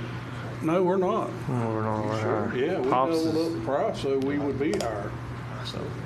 I think we lost like 100 accounts. We had 200. I think there's a bunch of customers aren't paying attention to it. They're just. Started out with 275 cans, I believe. And when you guys when the board increased the rate, we lost approximately 165. I think. But the idea is to lose them all. That's right. So maybe we should raise the For price. making money, We need to revisit. We're not. Because now you've got rid of most of them, so now you're having to run all Really over the pinball place to around. pick them up. Whose idea was that? Mine. Mine too. It's still. I still want to get rid of them. I want to get rid of all of them. them. Let the commercial guys handle the commercial dumpsters. Raise the price. And with the, you guys did raise the garbage assessment again, right? Yes. $10. $10. Why can't we raise the, We can. I think that's what we need to do, because I like the plan, just basically price ourselves out of that commercial business. That's what I was hoping we were doing, but it's apparently not. It would be a lot easier on there. But that's something we kind of have to task our county attorney down there with. I think he's napping. But there's a process to that. There's a process to that. Remember, we had to go through the resolution. Yes, you have to. There's a you gotta give me process. a public hearing on it. Public hearings. So Adam, you're on. We'll leave that to Mr. Scott and Mr. Morrison. Yes, so we'll add that to Mr. Scott and Mr. Morrison and start working on that for us. Can we just get out of that business altogether? Just, or decision to get out of it? We'll do some legwork first. Make sure. It's probably need to think that one through before you pull the trigger on that. And we got 55 counties. And that's the thing we have to look at too, the cans we already have that we use. Yeah. You know, county buildings, fairgrounds. I would say we keep those. I'm just talking about the commercial accounts. Just got, if we get out of that business, we got to make sure we've got the thing to dump them with. Yeah. Okay. No, I mean, I'm just going to commend Dennis and the staff out there and even the board. I mean, you know, there was a suggestion to go to $360-something on the solid waste assessment, if you remember. I mean, we all got together and crunched some numbers and got with Dennis, and you know, we did the stickers. We've done a lot of stuff, and we came up with the 225. And lo and behold, that got us. He's got a 144 in contingency, and I believe I saw balance forward on here. So 727 in balance forward, and I know there's probably a few reasons for that. Some of those projects that didn't get done will account for some of that balance forward, but we didn't do too bad at 225. So I know we caught. And I know Dennis's guys caught a lot of slack at the collection sites for the stickers, but they work, man. Man, it saved potentially every household $80 or $100 on their solid waste assessment by that wouldn't ever go away. And everything. It wasn't just the stickers, but there was a lot of stuff that I agree. That with a lot of thought we aren't we putting some money out of general revenue into this still? No, sir, we did No, last sir. year, but we didn't. We didn't include none this year? Okay, that's good. Mm-hmm. Good deal. Any other questions on solid waste collections? No, sir. Okay, next is solid waste disposal, 45.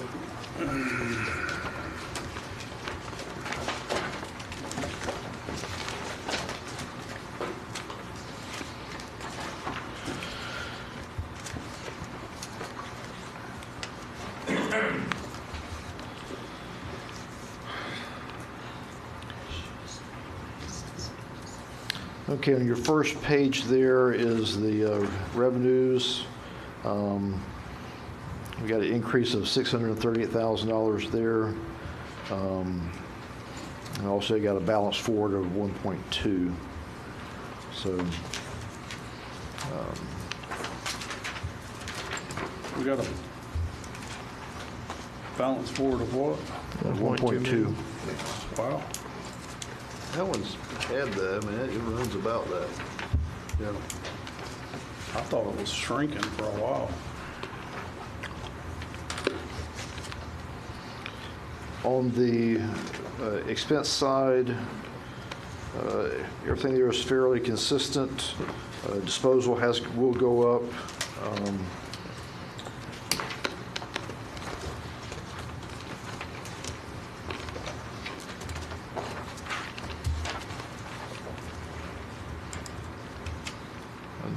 Overall, the budget has increased by $695,000. And you increase your contingency by $500,000, over $500,000. Right. So overall, it's up 156. I mean, I know our solid waste assessment went up, and I hate that for the taxpayers, but solid waste is in a much better position than it was 2 years ago. Wouldn't you agree, Mr. Rafferty? Absolutely. And I think that we need to continue the trend on the commercial cans. I think that played a part in it, and as well as, continue the sticker program, as painful as that may sound for the next short term anyway. again, we talk about it and, but I just appreciate the folks that make it all happen. You mentioned about Dennis and his people and other people, but it's definitely a team effort to make those changes, as uncomfortable as they are sometimes, but they pay off, and we appreciate the staff's efforts on that. The landfill closures 1 and 2, I know we roll around to this every year, but is there some point here where we get out from under this ever? What I'm understanding, DEP's never going to release the lawn care permit. Unless we dig it up and redo it. I don't think they're ever going to release it. Yeah. That's a lot of money just to sit there and. Is that, Mr. Chairman, is that including, I was going to ask, like the monitoring of the groundwater, is that like infinite? Yeah. Forever? It was reduced, though. We did eliminate, DEP did allow us to eliminate some of those wells that we have to monitor. So Gotcha. they did decrease that a little bit, but I don't think they're ever going to release it permanently. Now, the one thing that we didn't do last year, and it's in the budget this year, is leachate tank replacement, or at least the lining of that.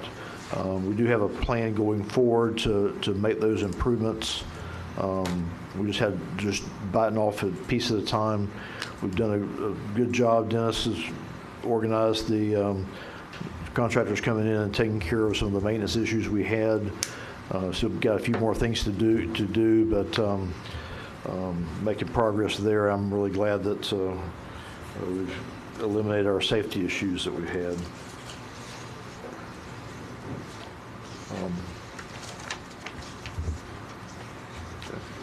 Anything else on solid waste? I don't, no, sir. No, sir. Okay. Anybody got any questions? No, just on that leachate tank, are we doing something with that this year? We budgeted for it last year to do a liner, and then when we got into it, we had some other issues that we needed to address first, and we just rolled it to this next year that we need to replace or reline the tank. But okay. All right.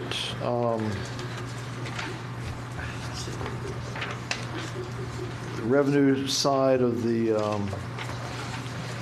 is increase. We got $16 million in that line item, or that department. I mean, that's the big grants we've received, and that's on the revenue increase of 8,000%. Well, it's good when you increase your revenue by 8,000%. On the expense side, again, we got those expenses of some of the work that will get done, and some of the water expansion, project expansions and such. I guess we don't have all the, Nina? Excuse me? We don't have all the expenses of the grants we'll be spending. It'll be over the next couple of years on the grants.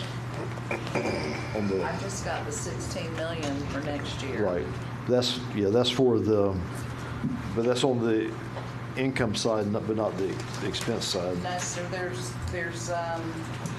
$4,250,000 in Department 4400, which is your water plant at the Catalyst site. And then on your sewer plant, which is at the Catalyst site 4403, which is like 3 pages past that one. On your expense side, we've got $11,600,000 for the rural infrastructure sewer plant at the CAT site, and then the budget appropriation grant of $2 million at the CAT site for the sewer. Do you see that on? Yeah, I didn't. Okay. I didn't turn the pages far enough. Oh, that's Sorry. okay. Thank you. The one thing, Nina, we need to check on is the reimbursement to Truly for the $75,000. I didn't catch that till later. I don't know if that's in there or not.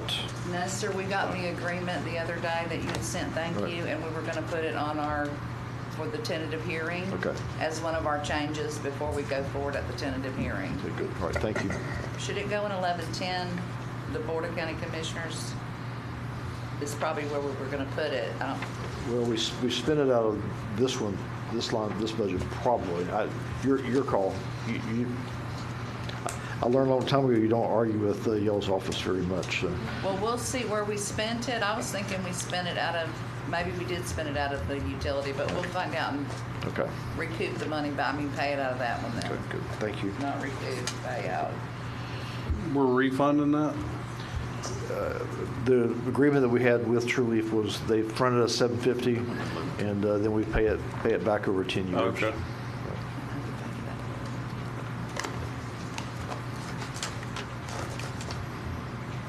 Over 10 years. Right. Yeah, I never knew that. Why are you shaking your head? I thought we would get 750 and put out 1.5, but then we didn't really get nothing. Yeah. A loan. So I was thinking interest-free wrong. loan. That's what it was. That's all. I'm just shaking my head just as a personal opinion taxpayer person. Well, have they paid both payments in? Yes, sir. And so now we're just making the payments back. Mr. Chairman. Commissioner Hale. Well, I don't think about it. I'm just sitting here looking at this Callicite water plant, talking about the Callicite. I don't know if we've talked about it or we did, but have y'all ever considered us putting a sign out there recognizing that area? And do we know what that looks like price-wise? And Mr. Norris is working on a plan. is he? I would like to do something, I mean, because we got some growth out there and Right. it just look a little more professional, what we got going on. Right. Right, Mr. Norris? He's Just shake your head. He's yes. talking in Yes. class. Yeah. There's too many conversations going on, sorry. Well, this is the most important one here. But a sign at the catalyst site, Mr. Norris, Yes, would you like to have one? we've thought about it for years. We've actually had conversations with participating parties that would have indicated they would mind going and helping us with that. So, Are you going to lead the cavalry on that, or? yes, sir. And I'll help you. I'll help you. But Hopefully, we're let's, gonna have a really big sign when we get that water tower up out there. Well, that's what, but just something at the entrance. But we were just having that conversation about that water tower will also be a billboard, depending on the exact location. As we know, we talked about doing the interchange, but then we discovered there's some higher elevation back on that good property. But even so, I still think when you enter the main part, there's no signage to even tell you where you are, right? There's nothing that really indicates you. Doesn't identify it. Yeah, and the Vanderholt side of the park is, you can't access one side from the other because of the rail spur. So if they keep expanding out there, it may just be that that's the Vanderholt side of the park, and the other side of the park will be outside. So, but yeah, sure. I'll work with him on that. We'll come up with something. Bring it to y'all. Can we get that water tower painted in John Deere green? We can, buddy.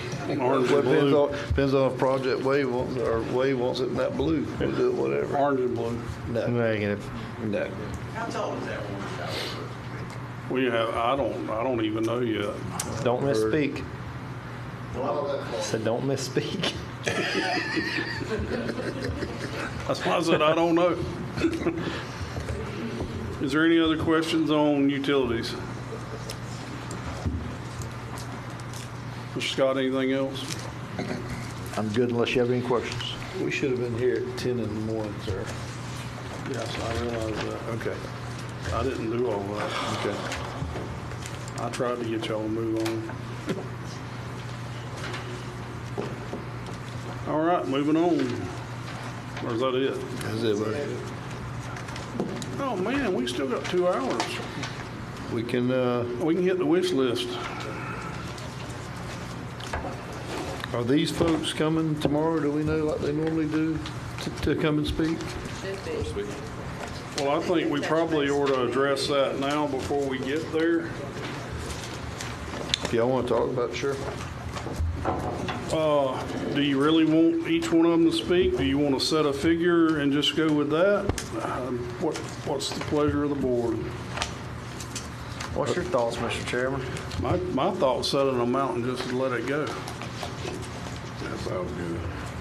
Trying to get to it. It's under tab. Yeah, are any of these new? I don't recognize. Under tab. They're not new, but they're increased. Well, I'll say do what we did last year then. It's under 3, I think. Tab 3, yeah. Yeah.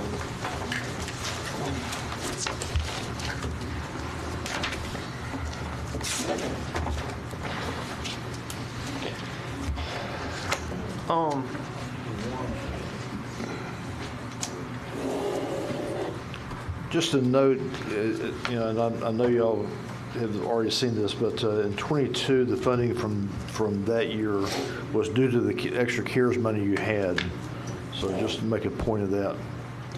My opinion was to go back to $120,000 total, which would, if you fund it in the 2021 year, and you add in even the $2,500 for his Hearthstone Botanical Gardens that shows a 0, $2,500 under United Way of Suwannee Valley, which shows 0, and the rest stay the same, you'll be at 120 grand.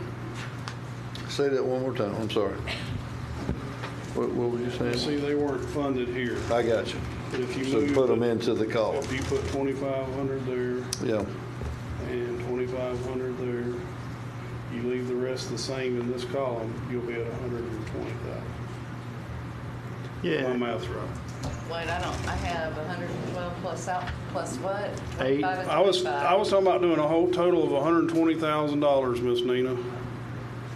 And if you take that 2021 budget year, that column the 2021 budget year is, and you leave all those the same, and you got a 0 at Hearthstone Botanical Gardens, you make that 2,500. You go down to United Way and it's a 0, you make it 2,500. And then the Welborn Community Association is 3,000.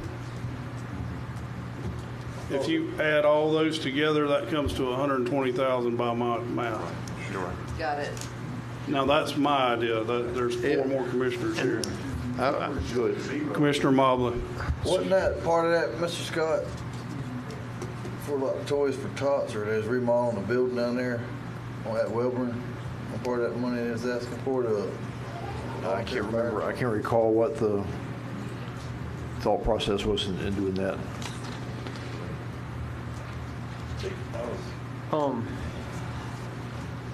I kind of like your idea because it takes it back to pre-COVID, pre-CARES, and that's what had kind of been done for Was you doing a while. anything here or no? 3,000. Yeah, the Oh, you 3,000. just didn't put that I just didn't write it in there. I'm good with everything other than maybe adding the 500 to match disabled American veterans. Because they went to 3. Now you're messing up my math. I know, it's just 120, that'd make it 125. Mr. Mobley, what you want to do there on the Welborn? That's your deal there. Well, I thought that was a one-time thing. I had called him. I thought he was doing something like the Suwannee County Toys for Tots, or there's some. I think they do different fundraisers throughout the year, but this is just a one-time thing we do.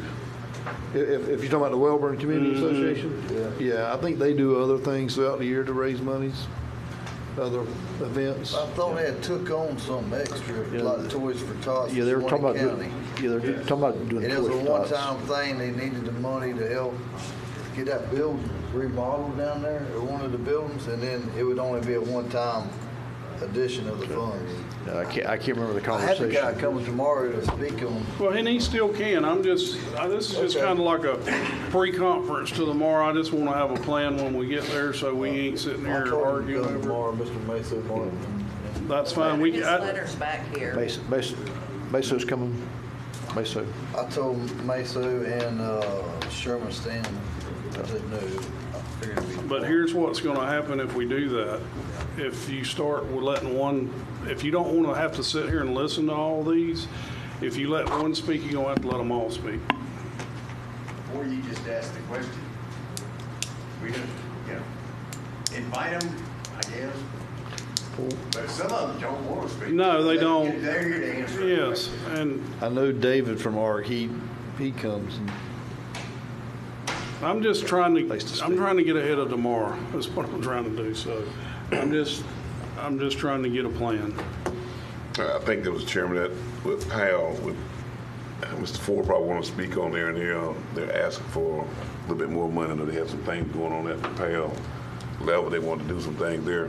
So if we can get a little from here, then the sheriff donate a little more like he did there, I think we should be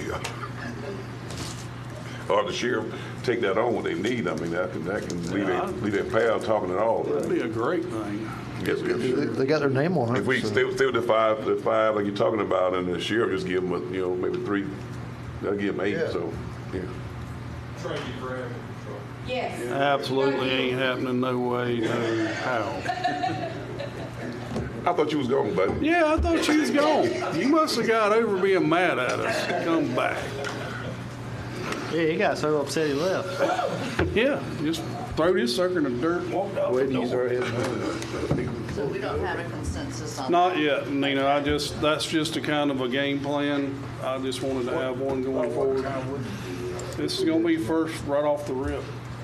So, Mr. Chairman, Yes, sir, Commissioner. do we have is there a consensus here? No. No, Can we get one? we can ask. what's that? I'm sorry. Can we get a consensus on what we're gonna do tomorrow instead of hashing it out with a room full of people? Well, what we've got and what I've proposed is 120 grand, and under 2021 budget, as I explained, if you want to add or change that, you're free to do so. I'm just telling you that was my plan. Mr. Hill has 120,500. Yeah, I just was adding to the veterans, just say with veterans, the $500, that's all. So disabled veterans, you want to add 500. Mr. Motley, what's your concern down there in Fort Worth? I was just thinking about waiting until tomorrow, just to see what they do. You ain't said nothing all day, and now you wanna wait till tomorrow? Well, I want them to come and speak up, man. Throw it out there, let's hear it. Let's leave it where it's at. See? Well, I kind of want to have a figure in mind when we get there. I will leave it at the 8 then, just in case it's. That's smooth. You ain't wearing me down that quick. Oh, boy. I mean, Give me a number. I said 8. No. You gotta stay strong with it. Everybody's got to take a cut, looks like. Let's just see what their situation is going. I guess not, Commissioner Land. I guess we'll listen to each one of them speak. And that's fine. I mean, I think they prepare and they come up here to do that. Well, But you- we'll ask who wants to speak, can speak. If they don't, There we you won't go. worry with it. How There about you go. that? But you know where I stand, anyhow. Well, if you do something for the DAV, that same group is gonna be the Hooked on Heroes. Yep. That's the same. Well, and that's true too, and they do a lot for our veterans. Well, It's the same it was group. my understanding when we done that with the CARES money, that was a one-shot No, that's, deal. That's, It's Cato and Cato. no, that's, the magistrate. Yeah. Should he? Yeah. But Cato's in that too. Oh, is it? But my understanding was when we funded that money out of CARES that year, that was a one-time deal. Because we had extra money. And now look injected. where we're at. It's the same. I'm not, higher I'm than not what saying it we gotta was. do that at all. No, but that's where he's at, I guess, yeah. What do So, you say, Nina? I was talking to Keith, my finance director. none of your business. Mr. Chairman, Yes, sir. I know you got that savings, maybe 120,000. Can we use that for a low, and then instead of high, maybe we can go at, maybe not over. Mr. Perkins, we can do whatever we want to. Yeah. I mean, for the board, Well, so we gotta you get just some kind got of to count to consensus. 3.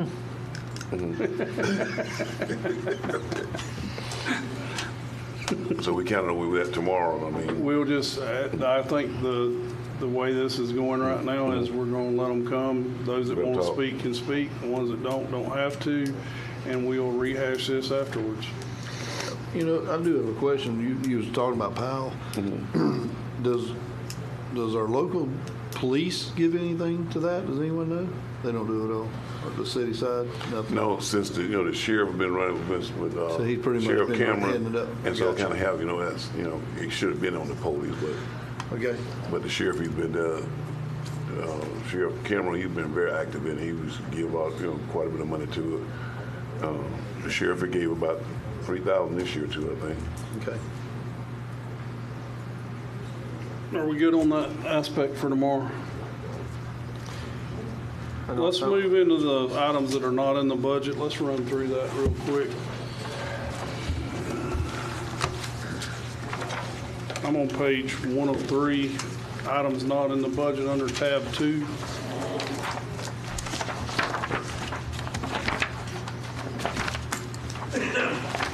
First item up under maintenance is a service vehicle to replace vehicle with blown engine. Mr. Mark, what year is that truck? Do you know? Yes. What was that? So it's an old truck. Okay.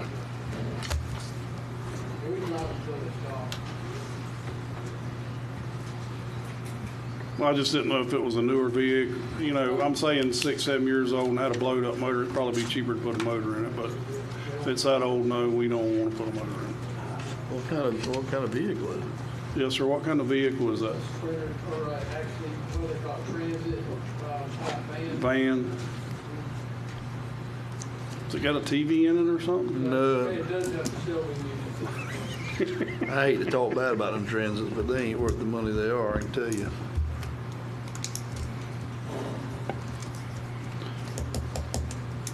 Is there consensus to approve the service vehicle for maintenance? I'm good with that. Everybody? Someone said about they was handing down a truck today, so I had a truck, they was purchasing a new truck, gonna hand one down. I don't think you want to hand that one down. Yeah. Yeah.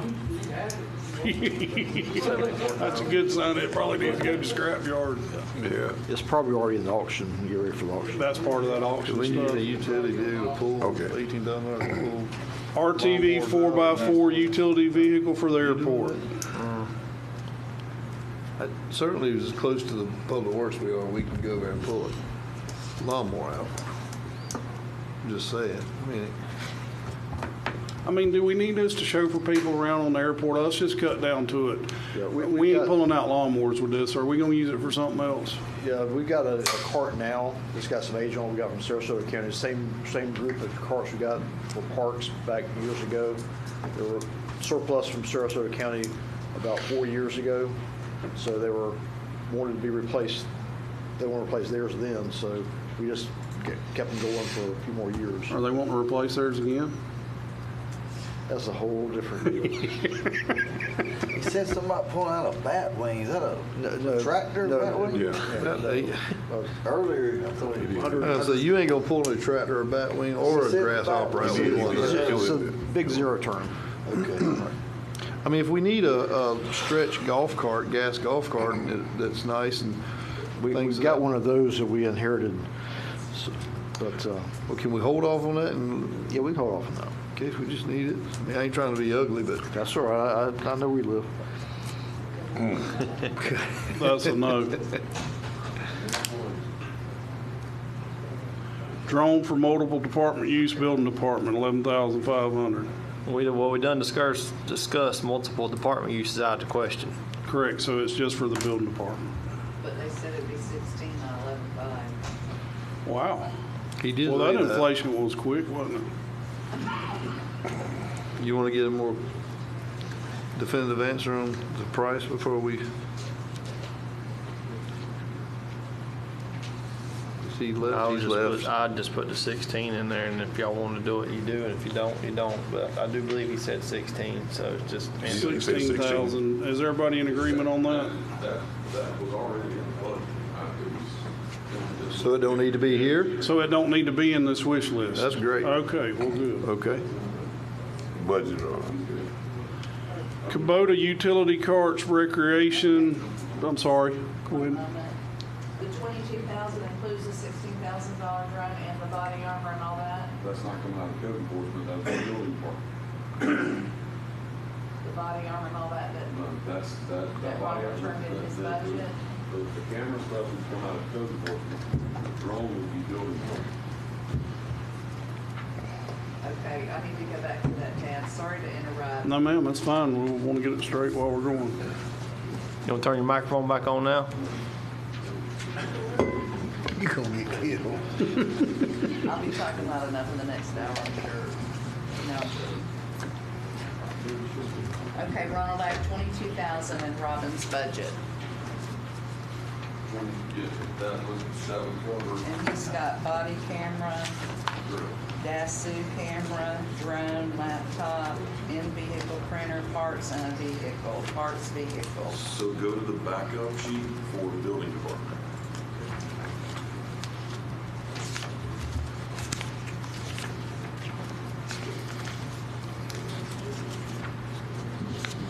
So he's got 46,200 drone.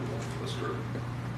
So the drone's not 16, it's $46,200? That's all. That's machinery equipment. That would include the potential purchase or assistance in purchasing of a vehicle through the department. So you're gonna get a vehicle and a $16,000 drone for 16.2. For 46.2. How's he gonna do that? How's he gonna buy a I think $30 it was a vehicle? partial funded It would be vehicle. partial, you would do partial funding Yeah. through the building department and code enforcement. Right. We didn't build that into our budget. Okay, we've got 22 in code enforcement already. And they have in building department, 46. 46.2 drone for multiple. Yeah, it's in there. so we don't even need to discuss the 16, it's already in the budget. That's right. Yes, Okay, ma'am. it But took me a while. Sorry. no, that's Contingency, good. don't we? Keep it straight. Am I safe to move ahead, Nina? Well, listen, I'll take it out of here, we'll take it out of contingency. Okay. 46.3, 46.2. Yeah, 46 too. 4 cars, 15,000. We good, Miss Nina? I'm good, sorry. Okay. So what are you taking out of contingency? Out of his contingency. Building department, I'm taking 46.2 out, moving it up to equipment.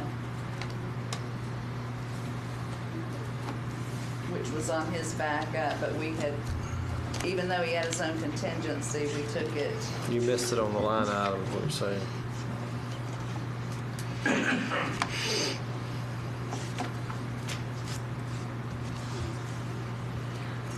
I got you. So they're gonna get, it's already in the budget, so we'll just scrap the drone. All right. Off the wish list. You're good, you're good. Yeah, off the wish list, right. Moving ahead, recreation Kubota utility carts, 4 carts at $15,000 apiece, total of $60,000. Mr. Fury, you want to explain this one? Yes, sir. We're replacing those 14-year-old cars we got used from Sarasota County. It's a I need to 26 call horsepower Sarasota. diesel 4x4. I told you the other day, I thought it was. Yeah, I just, so these guys can hear it, yeah. One at Hatch Park, down in South Park, and 2 at First Federal Sports Complex. I was gonna offer up, we could probably get away with 3. 4 would be great, but if you wanna give us 4, we can share with the airport if possible. 2 sounds good. Say do math. I don't know what he ate for lunch, but it put him in a bad mood, didn't it? So you know you're in a bad position. They start off with 4, and then, well, we could get by with 3. I see where you're Which, And then Hale says, "Who's the number?" two just sounds better at this point. Two just sounds better. 2, I gotta come to the podium. Are we good at 3 at $15,000 for $45,000? Is there a consensus for that? I'm good. Good. Y'all need to eat what I had for lunch. Apparently. Sorry. Soup sandwich. Was that 3? 3 at $15,000 apiece. No, was it? 3 consensus. Yeah. I heard I think 2. you had 5. Yeah, I heard 2. Yeah. Okay. Y'all just speak up. So, Y'all need to talk up. 3 at 45,000. Toro reel mower, used, 30 grand. I'm in support of that. I've seen what the zero turns do to scalping the fields. Is this the finishing thing? That's another mower we got used from, It's got like the real mower on the front where you make turns and it don't, the deck doesn't dip and dive on unlevel ground. Yeah. It makes it like. Is there lawnmower. consensus on the used reel mower for recreation, 30,000? Speak up, please. I'm good. Good. All right. We gotta have an answer Okay. here. Check, Nina. 30,000 for the reel mower. Okay, thank you. Recreation crew cab pickup truck, 55,000. Replacing the 07, got some rear end issues. It's okay, you can drive it, it runs okay, just wouldn't want to pull probably the trailer. You give it up. Mr. Scott, is there any interest by the road department for that vehicle? Sure, we can take us a backup. You can replace the differential easily. Yes. And it may just need the oil change in it. It may be a limited slip. I'm guessing this pickup's just being used to haul stuff to 5, so maybe we don't need that as bad. I don't remember saying anything about 5. What do you think, Hal? But hey, if that's okay, if it's I'll going to say 5, these we good. department numbers down here, 42, 10, 20, you just put a 5 dash in front of it, 5 dash in front of it, 5 dash in front of it. Like with the road paving? Yeah. I'm okay. We're replacing a 2007 vehicle. Do we have consensus on the pickup truck and the pickup truck going from recreation to the road department? I don't want to see no more recreation on here now. Well, that's the last one. You just don't have kids. Don't be stingy. I do. I got a big one. All right, we have consensus, yes or no? Yes. Yes. Thank you. 5. Water sewer Hustler Hyperdrive 72-inch mower. I'm assuming, Mr. Scott, you're putting a mowing crew on for these water plants and stuff? We already got a guy, but just need to get him newer equipment.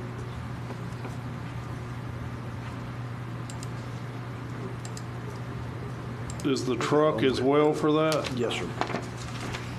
Is there a trailer that goes with it, or? We're going to try to get that this year. We already had that on the budget. Yeah. Could we use that truck? Seriously? Yeah, I like that idea. Let's get the rear end fixed first, and then we'll see. Well, we'll be done with this before you get that done. You're on your own. Well, we're already going to do that. Consensus for the mower? Yes or no? Yes. Yes. Yes. 15,400, Miss Nina, on the mower. Okay. The pickup truck, do you want to take Mr. Fury's truck, or do you want to buy a new one? Personally, I don't want to buy a brand new truck for a guy that's going to be pulling a lawnmower and getting once a week during the summertime and probably once a month during the wintertime. I'd prefer to try to use a used one. If a new one is needed elsewhere, everyday use, 20 or 365 days a year, I would be more inclined to purchase a new one for that than I had be one for seasonal use. It works. Just my. I agree. No on the F-150. Cat 279D track loader road and bridge, annual lease, 4-year term, $18,776 per year. What is that for, Mr. Scott? The guy's been asking for small equipment to get on the side roads and stuff, so they can load and move. Because it's so small, they can get things cleaned up quicker than they can a big piece of equipment. But can you dump that in a dump truck? I think so. Because mine won't dump in a dump truck. Good question. I don't know. If it's one of the regular county dump trucks, it won't dump in it. And I thought Mr. Harris bought a 544 John Deere we leased to do that with. You talking about road clean, side of the road, and like where the sand runs off and? No, it's like, the way I understand it, it's like doing a construction project, just spreading out and stuff. Get it. I mean, you can always get the big loader to load up, put on the truck. It's just so much quicker than getting a bigger piece. you know, we, Mike and Gene sharing it.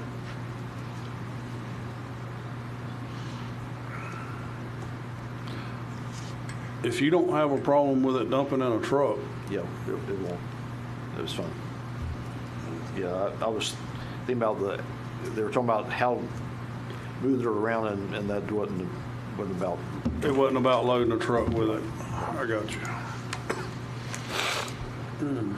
Mr. Scott? Yes, sir. Would this be a piece of equipment that they would use daily or weekly? I mean, and the reason I ask for that is if it's on construction jobs, how often, I know they stay busy, but, I mean, if it's gonna be used one day a week, I mean, is purchasing an option due to the light use? Yeah. I'm not familiar with how frequently it be used. Again, I want to look at all the leases like we're going to buy them. I want to revisit all that. Okay. So I prefer to buy it. It has, you know, it's going to be a long-term. It will get lighter use on a lot of our stuff. It will be used every day, so it'll last a lot longer. Should last a lot longer than just on a lease. But I own one of these, I can tell you. I wished I didn't. It's a maintenance. The tracks wear out on it real quick. They only get about 1,500 hours out of a set of tracks on it. Then you're going to be replacing them. They got electronic issues with them. Okay. So. Is it a mini excavator? It's a skid steer. Oh, a skid steer, okay. Track skid steer. With a rubber plastic? Rubber tracks. I gotcha. I mean, it's handy, but I love the piece of equipment, but it does have maintenance issues. So we can revisit that. Let me talk to the guys. Okay. And while we're on that, Mr. Chairman, Mr. Scott, I know you said that LT had got with you. Was this one of those pieces? No. Oh, okay, gotcha. That was yesterday. We ran the numbers today. So, gotcha. Okay. So we're not doing anything with the CAT 279D right now. Are we going to bring that back tomorrow after discussion with the guys? Are you going to talk to them, I'll Mr. talk Scott? So that'll be a tomorrow. Put a question mark by that, if you will, Nina. Okay.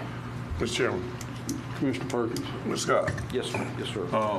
LT asked about the piece of equipment to use to mow with those. LT?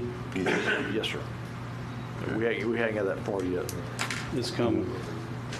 Okay. Yeah, I'm still trying to get a few numbers together on that. Okay. I know what mental costs. But Yeah. let's do that at the end. Okay. Road and Bridge CAT 313 GC excavator. What size is that, Mr. Scott? Is that a big one? Do you know? I do not know. Where's it going? I do not know that either. Let's question mark that one. Question mark. Miss Nina.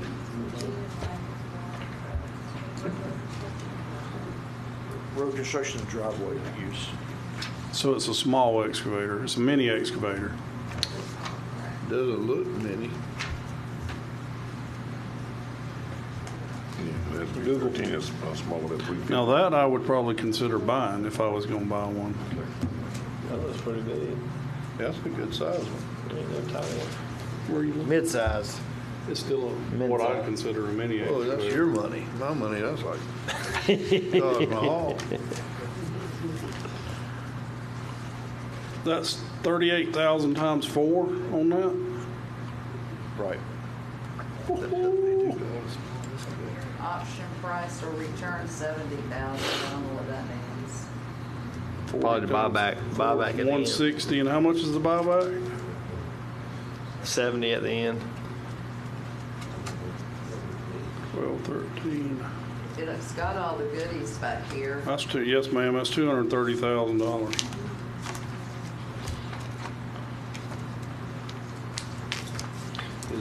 Mr. Chairman, is there any, I don't know if you've been to any of those auctions lately, but is there anything out there at auction?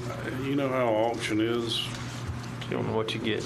Yeah, you might get lucky and you might not. Yeah, on the side of Victoria. That's a lot of money.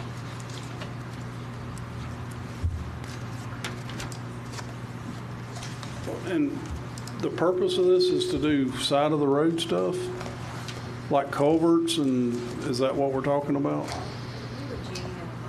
Yeah. I use it for all kind of stuff, I'd imagine, but they don't want a big one. They need something smaller they can haul around. We've been doing like short-term rentals. Nina made a line for that recently, but it doesn't have a true representation of what we've been spending in rentals, and that is why we're spending a lot in renting machinery. That particular piece of machinery or? Those two particular ones, that type. I got you. Yeah, we just had to go work on the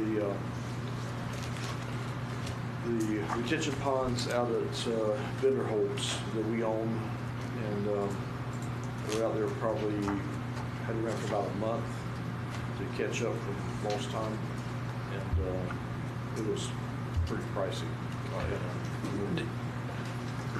10,000 maybe for a month. That's about right. More than it should have been.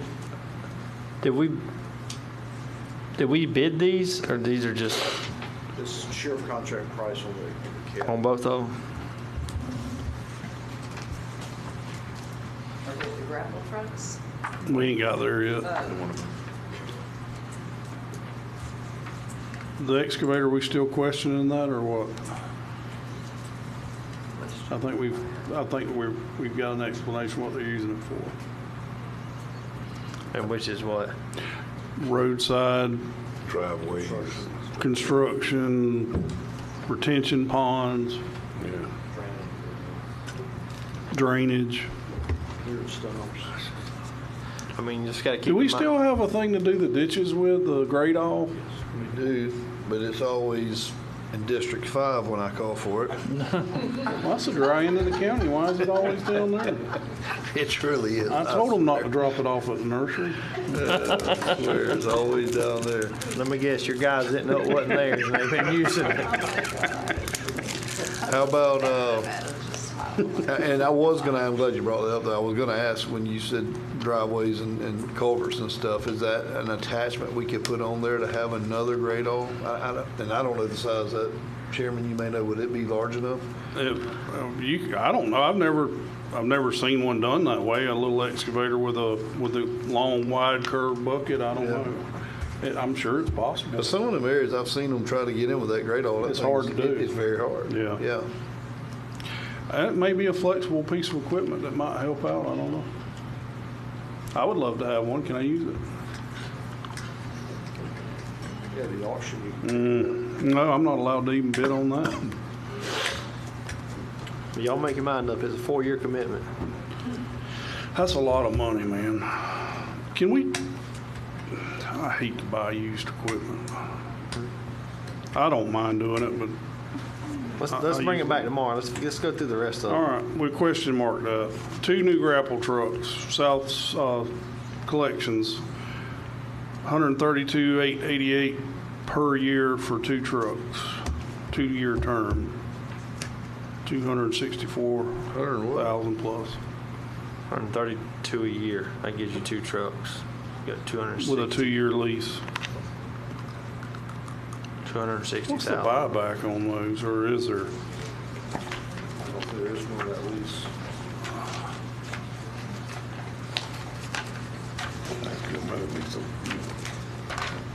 I don't see a buyback list.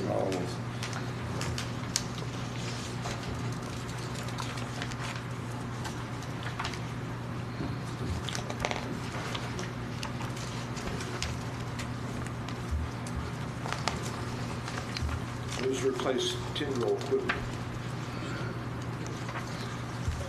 Didn't we just do 2 of those? Yeah, we need about 6 of them. Really? Need 2 for public works and 2 For collection sites?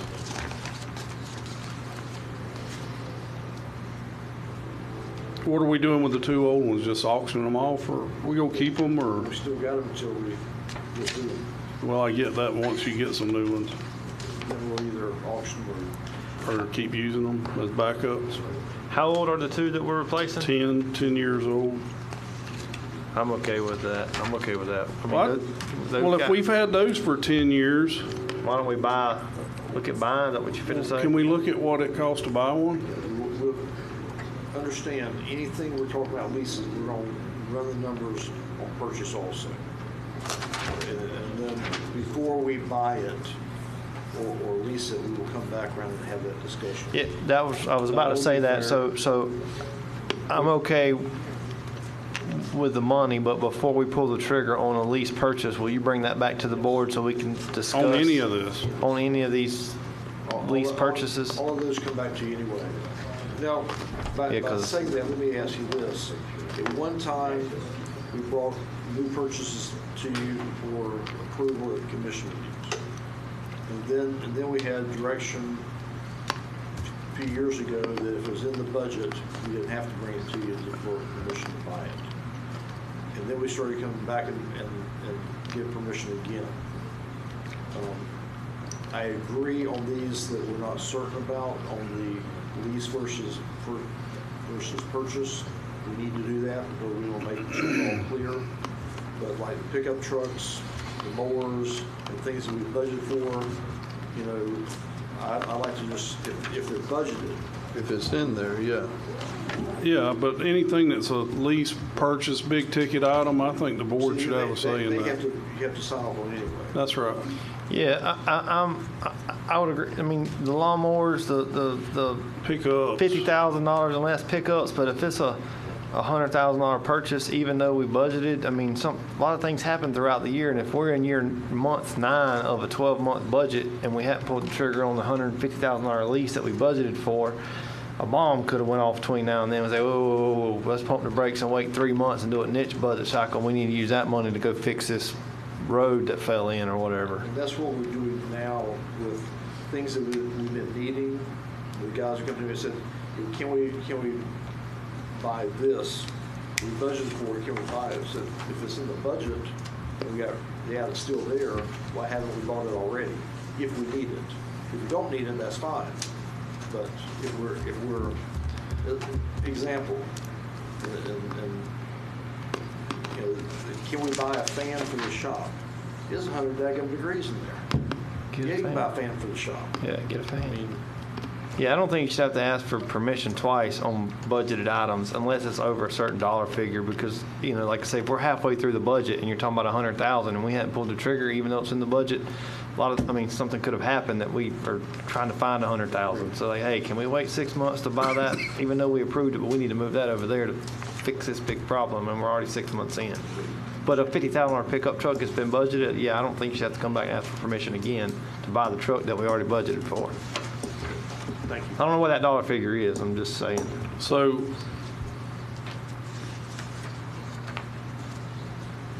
do you want to do the 2 new grapple trucks? We're just going to put the money in there, he's going to come back with whatever? I would say put the money in there with the understanding that Mr. Scott's going to come back to the board to give us the 2 options and we discuss pulling the trigger on which one, lease or purchase. As far as Miss Nina, though, take the They're replacing 132,000. 10-year-old units. I'm sorry, is there consensus for that? I'm sorry. Yes. So if we did go with the lease next year, they'll just put the second term in there. We want Correct. to talk about it. Yes. We got to continue. Maintenance resurfacing wreck yard at the county jail, $80,000. Mr. Mark, will you elaborate on that a little bit, please? And while you're here, to replace the windows in the courthouse. All yours at one time here? Yes, we come back.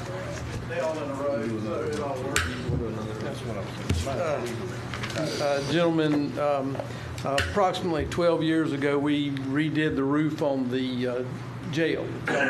Y'all who were here remember. The rec yard is on the 2nd floor of the jail. It's where they take the inmates to give them their outside time. The surface that was put on there was considered a traffic deck, is what they classify that roof as. And that surface is to be refinished every 10 years. Well, I pushed us out 12. And now we have places where it's on the fringes of wearing completely through, so it's just time. Is there consensus on resurfacing the rec yard at the jail? it sounds like we got to do it whether we want to or not. And what kind of surface is it? They call it a traffic deck. It's actually a product that's like you can drive vehicles on. You see them on the top of parking garages and stuff like that, but it's a waterproofed deck. So, because there's main control, or not main control, male housing is right underneath it. It is actually, the roof is it So it has is to the be rec completely yard. sealed and. Yes. I got you. If it's got to be done, it's got to be done. Got to be done. I'm in favor. What's that sheriff in Arizona? What's he do? He's retired. Sorry. We got another one in the The center tents? part of the state. The pink tent. The one that does all the crazy stuff. Yeah. That was Texas, yeah. Do we have consensus on that? Yes. If it's got to be done, I mean, saying it's got to be done. Yes, ma'am, Nina. Okay. Replace windows in the courthouse. Holy cow. Yeah. $250,000. I pushed it out just as far as I could, sir. You know me, I don't try to bring it to Can you. we do them unless one it's- at a time? You could, yeah. Those are single But pane. the problem is with the new windows that we have, that what they're going to put in there will be more likely aluminum with a vinyl clad type finish. And then we'll have to do a wood look on the inside to keep the aesthetics with the historic courthouse. These windows, the main part of the window's not the problem, it's the curve at the top of all of them, and they have to tool up an entire factory to make these windows. Oh, Yeah. man. And if any of y'all have looked, most of those windows are over 8 feet tall. Are they still wood framed? They are Old wood framed, the wood and the frame, only thing single holding them pane? together is caulk and paint right now. A Yes, single sir. pane? Yes, the single pane glass. Now, if you choose to go in this direction, you may want to consider salvaging the glass out of it, because that's 100-year-old glass, and you may be able to recoup some money off of that glass. That glass is, Who you gonna sell the glass to? people buy that glass right there, left and right, it's high dollar. It's sand casted glass. How long will it take to do this? I don't have any idea. I would say once they get everything on site, probably 30 days. How much is just the windows? I'd have to go back and pull my numbers again, but Well, what I'm thinking here is if it's going to be more than a year, we can go ahead and budget enough to buy the windows. That way you can order the windows. and it may take a while. And then we can budget for the installation the following year. I'm trying to break it up here is what I'm trying to do. I can bring you those numbers. I don't have them with me currently. Okay, so back to this tomorrow. I've got them in my office. Okay. Question mark on that, Miss Nina. Okay. Mr. Chairman, may I ask 2 questions? Sure. On the roof, on that track, and you got a little experience with this, could that roof be concreted? It's a lightweight concrete deck base already. All right, could it be beefed up, where you're not wearing it out in 10 years? Replace it now or pay a whole lot more money later. Yeah, it's a wreck. No, I ain't talking about not fixing it, I know it's got to be fixed. I'm talking about putting more durable, long-lasting roof on there. Concrete, I don't have to replace it every 10 years. Yeah, but concrete in it itself inherently is porous. You have to have some way of sealing it, and you're still going to put this on top of the concrete. That's right, but it's not going to be a wear layer that'll have to be, so you do whatever underlayment that will last indefinitely, and you put the concrete up top that won't wear out. No. Not that I'm aware of. I'd be kind of scared of that with putting that on top and that concrete with the heat And- elements, that it grows, expands with concrete, and concrete can't crack. Have we looked at other options on it? I'm going to ask that. Those options were looked at when we did the re-roof 12 years ago. And this was the decision made at that time. Now, to try to change all of that over, you're actually redoing construction. And to your point, if you add that weight there, is my support good enough to hold it? Well, that's what I was asking with. Yeah, I don't believe so, sir. Not without engineering, and then we're going to add another, to this project. We'll have it done by then. Was that both your questions, Mr. Clerk? So the second question on the courthouse windows, I haven't looked in detail at many of them, but if the deterioration, I assume, is mainly on the exterior, is that correct? No, it's the whole window structure itself. It's all wood. I got that, but normally the K starts outside. So, Yes. Is the inside appearance acceptable? I mean, or is it the K already reached the inside? In some instances, yes. I'm not My going question was going to be, instead of a window replacement, I know there's got to be, I can't think of exit windows, but could the majority, if not all of those, just have the plexiglass exterior put up there, salvage, just not, and then do interior repair where aesthetically, they don't close the windows. You could in most cases, but unfortunately, this courthouse is on the historic registry. It must be repaired. Okay. Update automated HVAC controls at courthouse. I know this was on here last year. So. Yes, sir. And the same holds true this year, because I know you're going to ask, can we put this off? Yes, sir, we can do anything we want to, but when it fails, we will have an emergent situation and do what? It's still only 80, it didn't go up from last year? Yeah, I double checked those figures. Yeah, if it does fail, it's going to be emergent situation, and then how long is it going to take us to get it in and get this fixed? This is what operates the air conditioner. Yes, sir. And I think you said it wasn't readily available.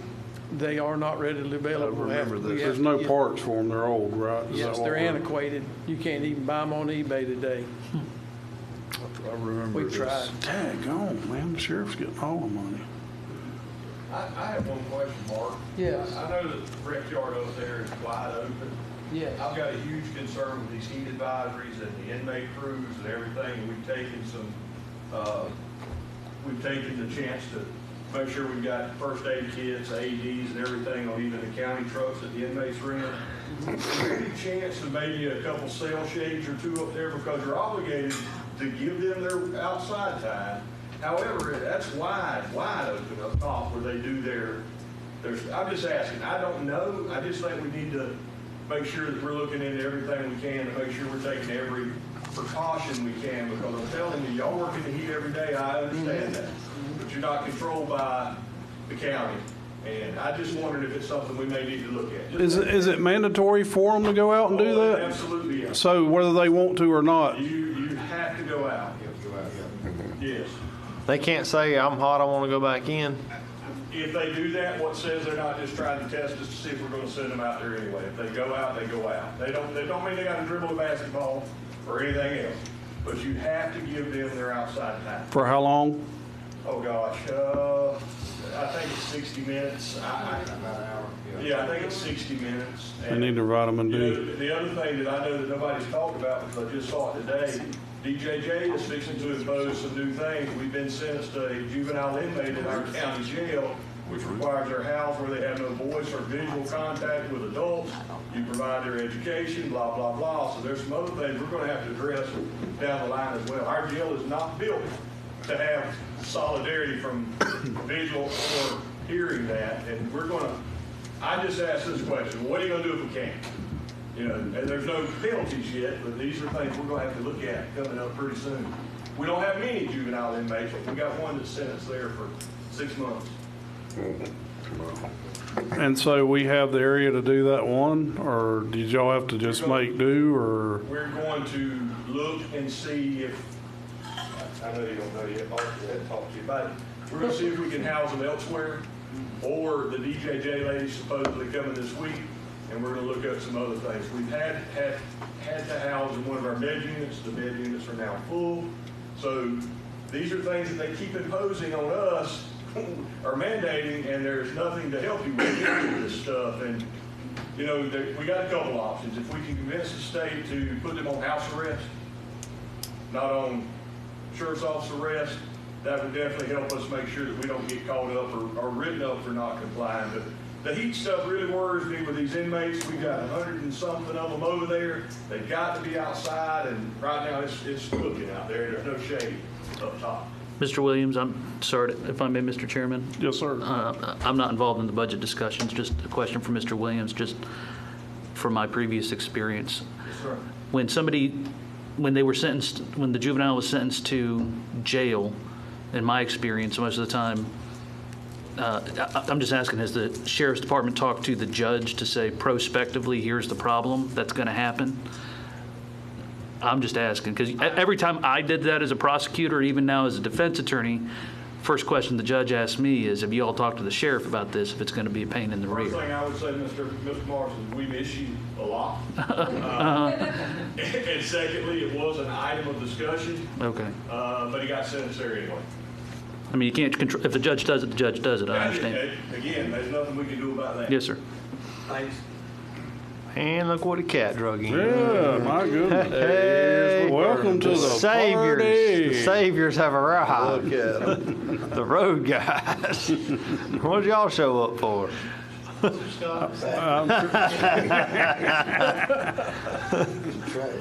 Is this back to the track loader and all? Yeah, let's finish We'll up, finish Mark. Mark and then we'll get to that. Yeah, let's, Do you want me to answer his questions or your questions? I just want to know if I need to spend the money or not. Yes. and as far as, I think what he was saying about the shade thing, I mean, I'm assuming Mr. Williams is just talking about those little canopy type things. Is that what we're? I think about Parks and Rec, he just asked for shade cloths. Parks and Rec, you just sell canopies. I got you. You don't Yeah. want to shake that big. Yeah, it's 60 grand. Right. Well, and things to consider. Get 'em too, an umbrella. Mr. Williams and Sheriff, things to consider too, from my perspective, are you put sailcloths across the top of that, you're already locked in. You have no ventilation through there. You put that across the top. Guess what? You just got a black hood in a box. No, I'm in an area, a shade area of some sort. I don't care what we put. Because you know they got walls on three sides. I got some shade cloth down at the nursery I took off. Y'all can have all of it you want. I was thinking about old bed sheets. I got some shade cloth. They might tie that together and come up with I got those things at the river. It just looks like a shade canopy. They can hold it up Canvas, over their head. umbrellas. Yeah, I might stab each over that.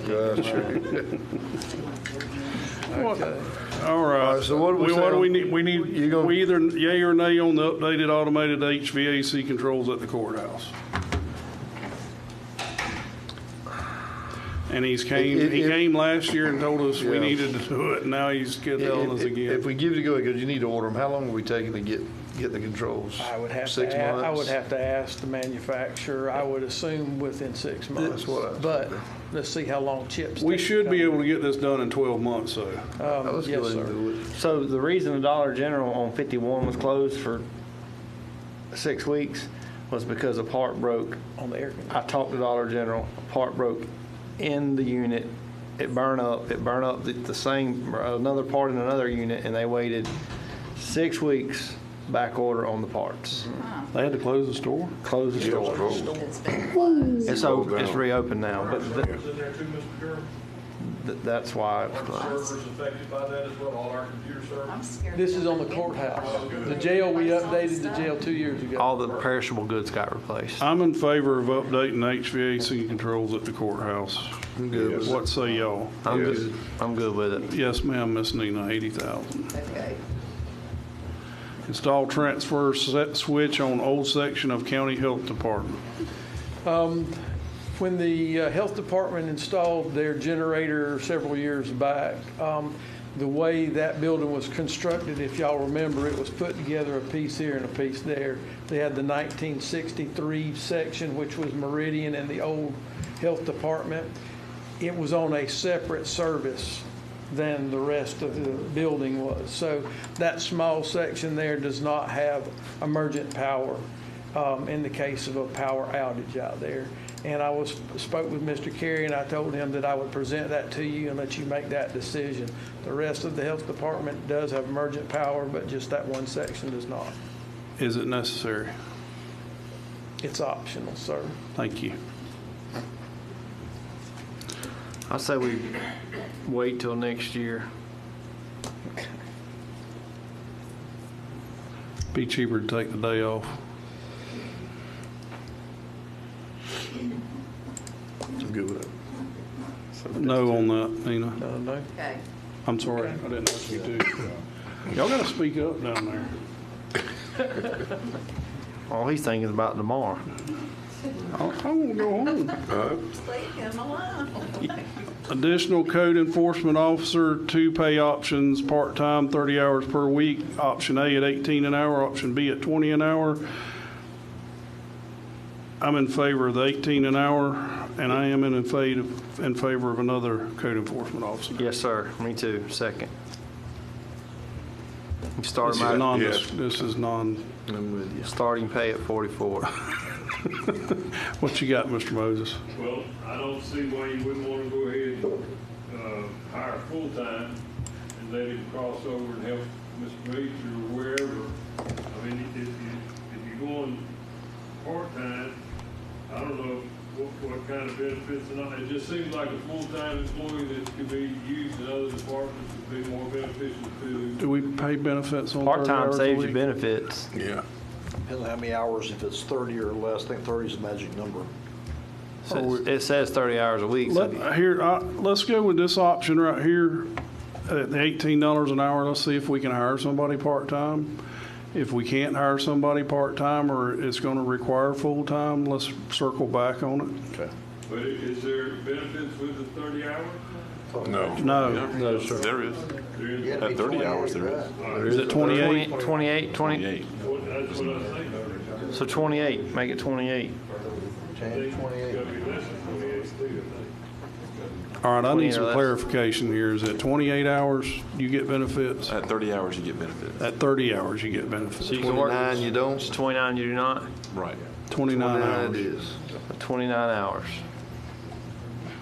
And like I say, though, the code enforcement officer to me is very important for this county. So even if we have to go to a full-time to hire somebody, I am in favor of that as All that well. stuff or without it.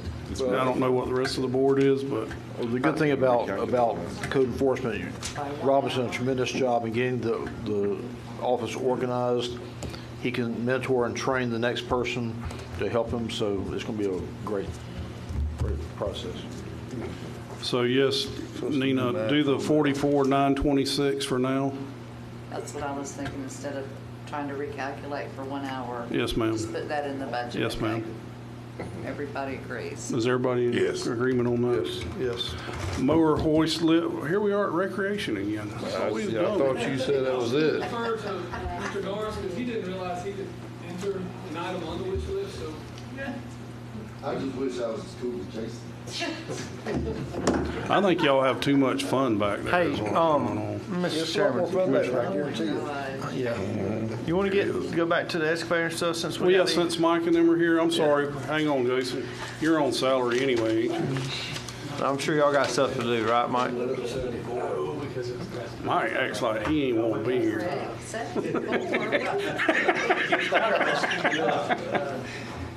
Hey, I gotta turn my fan back. These clerks, man, they tight.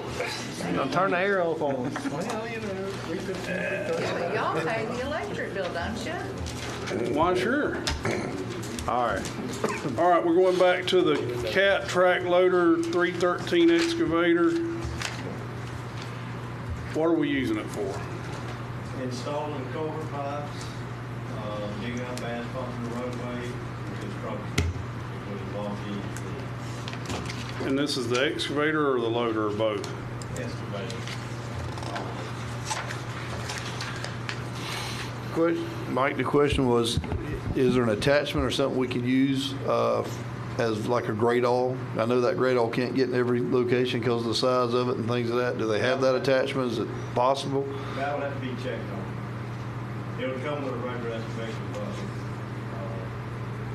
which is what we'd rather have, I'll be honest with you. Okay. Could we look into the option of a different bucket? How much do you plan on using that thing? I mean, do you got any kind of, can you give me kind of hours? I'm trying to figure out whether to lease something or buy something is what I'm doing.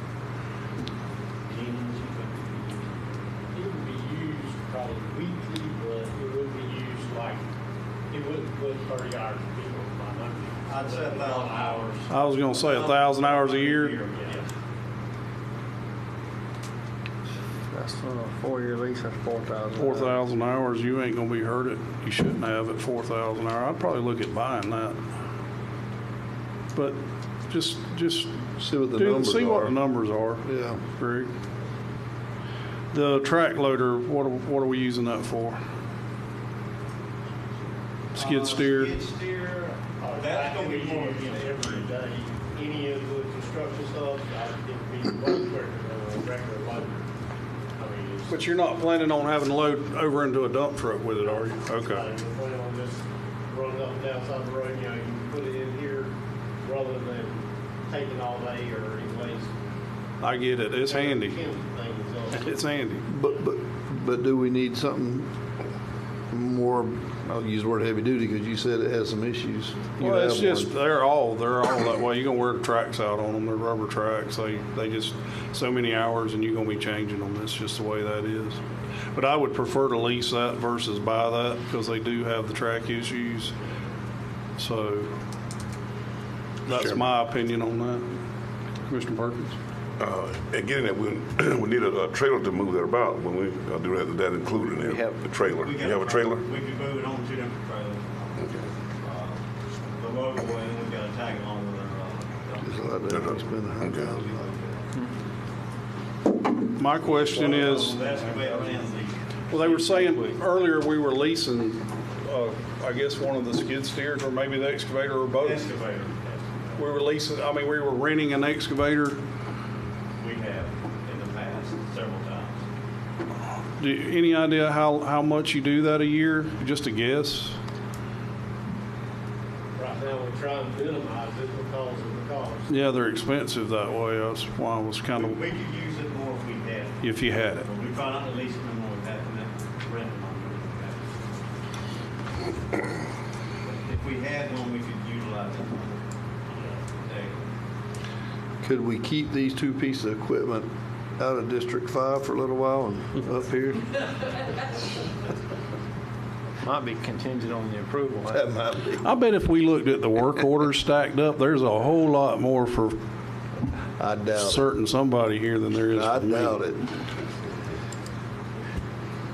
I'm in favor of the excavator and the skid steer. I know how convenient that skid steer is, and it does speed things up a lot when you don't really have, you don't need a big piece of equipment. You just need something to get the job done, and it's handy and it's easy to move and it's quick.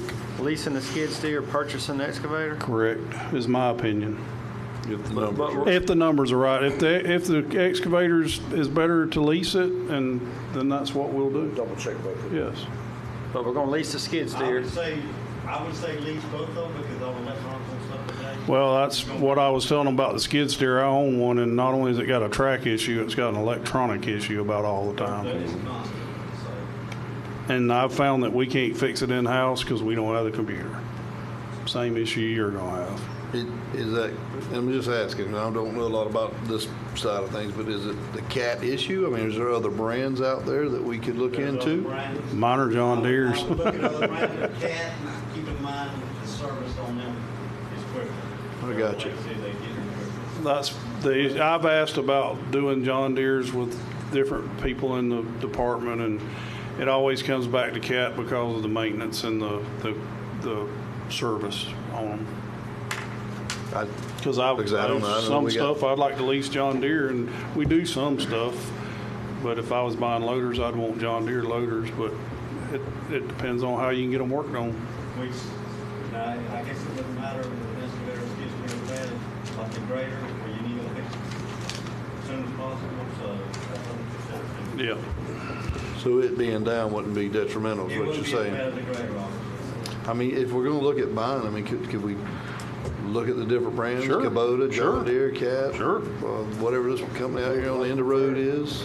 Yes, by all means. Let's look at some of our local guys. Yeah. What we need to do here is either approve or not approve the money, and then Mr. Scott can come back with us with the information, and we'll get another swing at that when it happens. Well, that's a good point, because we just talked about not coming back and asking for permission. So if you put this in the budget, But you're only this talking about is a $18,000. high dollar ticket item. But we weren't sure about if you're going to lease or buy. We'll run those numbers. and Yeah, come but if we back. lease it, it's only gonna be a $20,000 because it'd be one of four, 20,000 in the budget. Yes. So that he wouldn't be coming back for permission on a lease. But he's going to bring the lease before us. But if we buy it, we could buy it on time and do it the same way, would be an ideal. But either or, you're going to bring it back before us. Right. Okay, I'm good with both of those. That'd be yes. I'm sorry, is that consensus? Yes. That's a yes on the 279 track loader, Miss Nina, and the excavator. Okay. Merry Christmas, fellas. You can go if you want. Hey, glad y'all got to join in. Hey, honestly, hey, don't leave yet, guys. Hurry back. Mike. Hey, Mike. Mike. You and Gene, real quick. I mean, we talk about it. I just want to take this opportunity. You guys, we talk about you guys, but thank you and your crew for what you do for us, honestly. Absolutely. I appreciate every one of you. Thank you. Thank y'all. Well, that was enjoyable. Greg, they seem nervous as a cat They on tin were. roof. I've been up in here. Yeah, I need that. Yeah, I want it. What's the matter I want with to you? get out of here quick. And they were We have some, knowledgeable. we have some very cordial, gracious guys that work hard for y'all. And they They do. They're not big talkers. Hey, and I got to say, when I call them, They're on it, man. They just do. They get back to District 5. Yeah, when they ain't in Mobley's district. Let me get out 5 and I'll be If I could get them run out of Mobley's district long enough to mine, then we might get something done. Keeping track of whether FSU is leaving the ACC. No, you just inherited a lot of it. Right now. Right now. Mower lift recreation. Mr. Fury, we good now? Come on.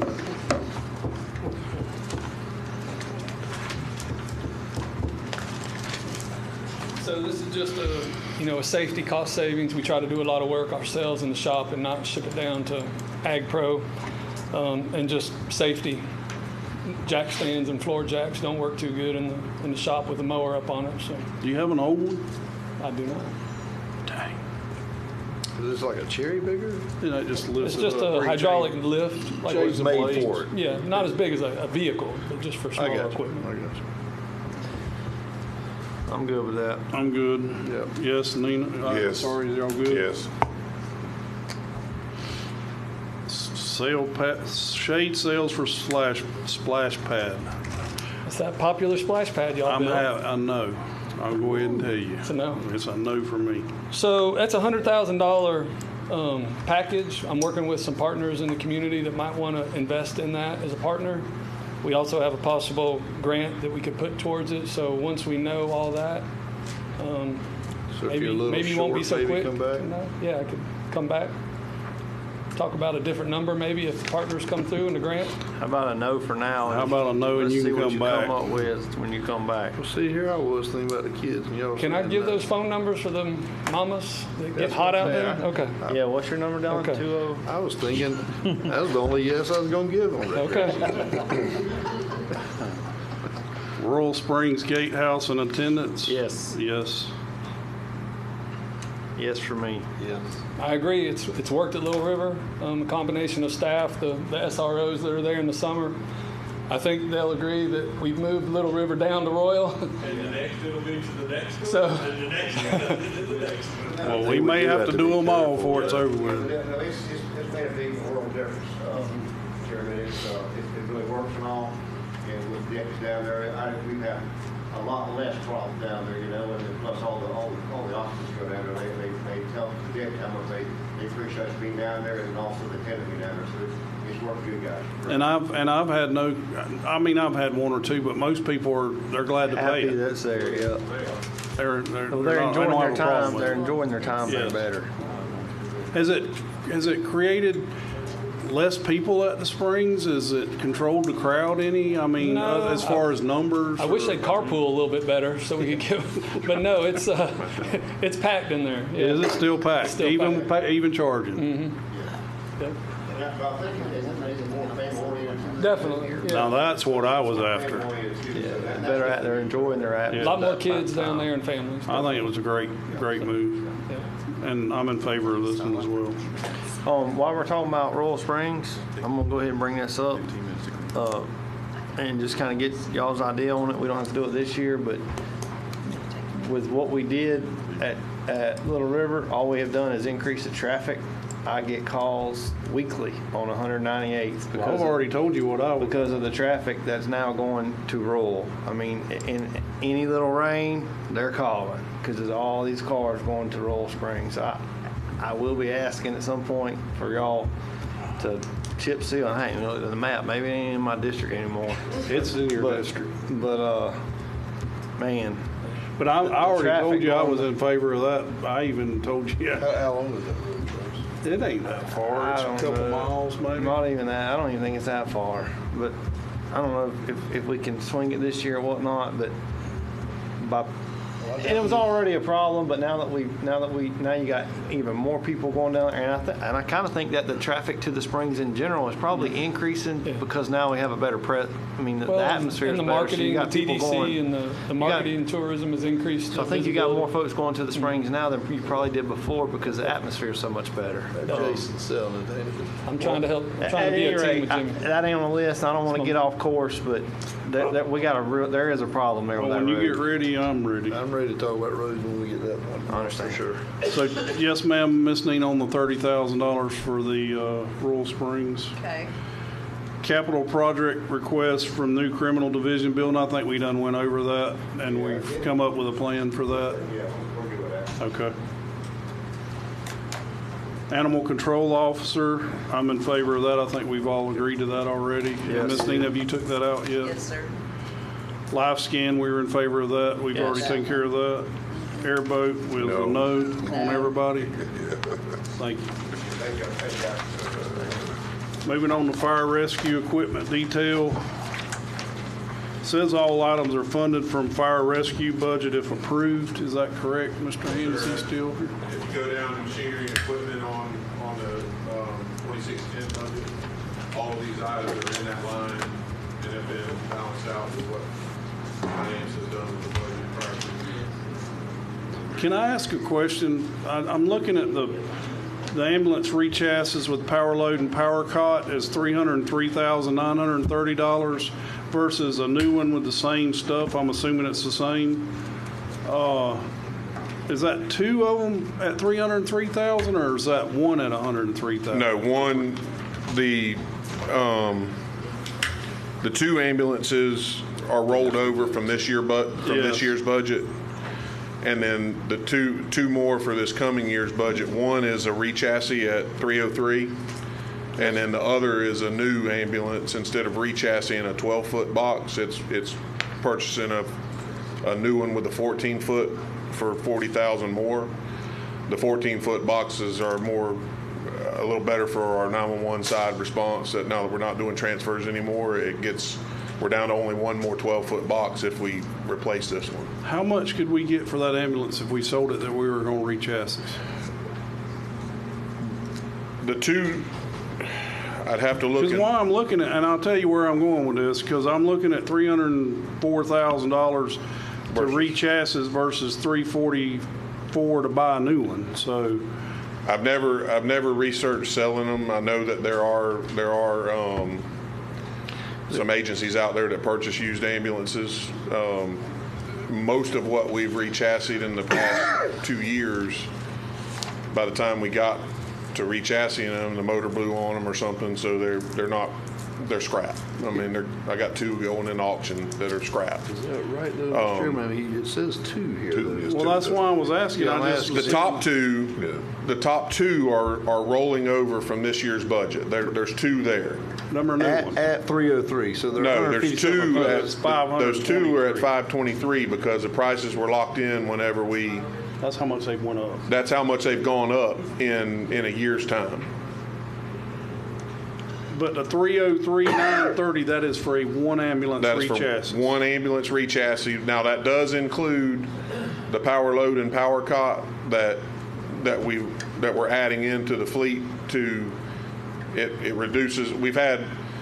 Since we've gone to that system, we've had zero back injuries.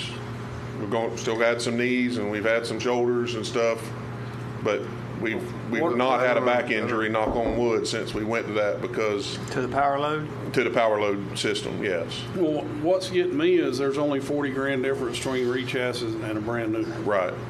I realize that's a new chassis and it's got a warranty just like. And it is a total refurbish. It's not just taking the box off and putting it on. They go through and. But you still got an old box. But you still have a box that is 8 to 10 years old. Well, that's why I'm wondering how much can we sell that ambulance for, and let's just buy another brand new one. We could, I'm guessing somewhere, just off the top, I guess $20,000-$25,000 maybe. Well, I'd like for you to just research that. Yeah, I can. I know it's. You could only sell it for $25,000? Oh, they're wore out when Just the box? Or the whole the thing? whole truck. Like if we took the whole truck, they're not worth hardly anything on the market as a used ambulance. You don't think one of our other fiscally restrained counties would be interested in that?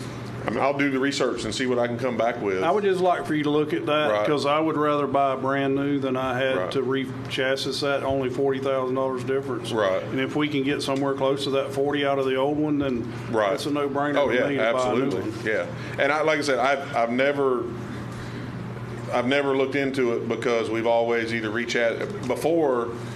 There was about a $80,000 to $90,000 difference between a new one and a rechassis, Yeah. and it made sense. And because when I got the quotes for the budget, I called the ambulance manufacturer right then and said, "Hey, give me a quote on 2 new ones instead of 2 rechassis. This is ridiculous."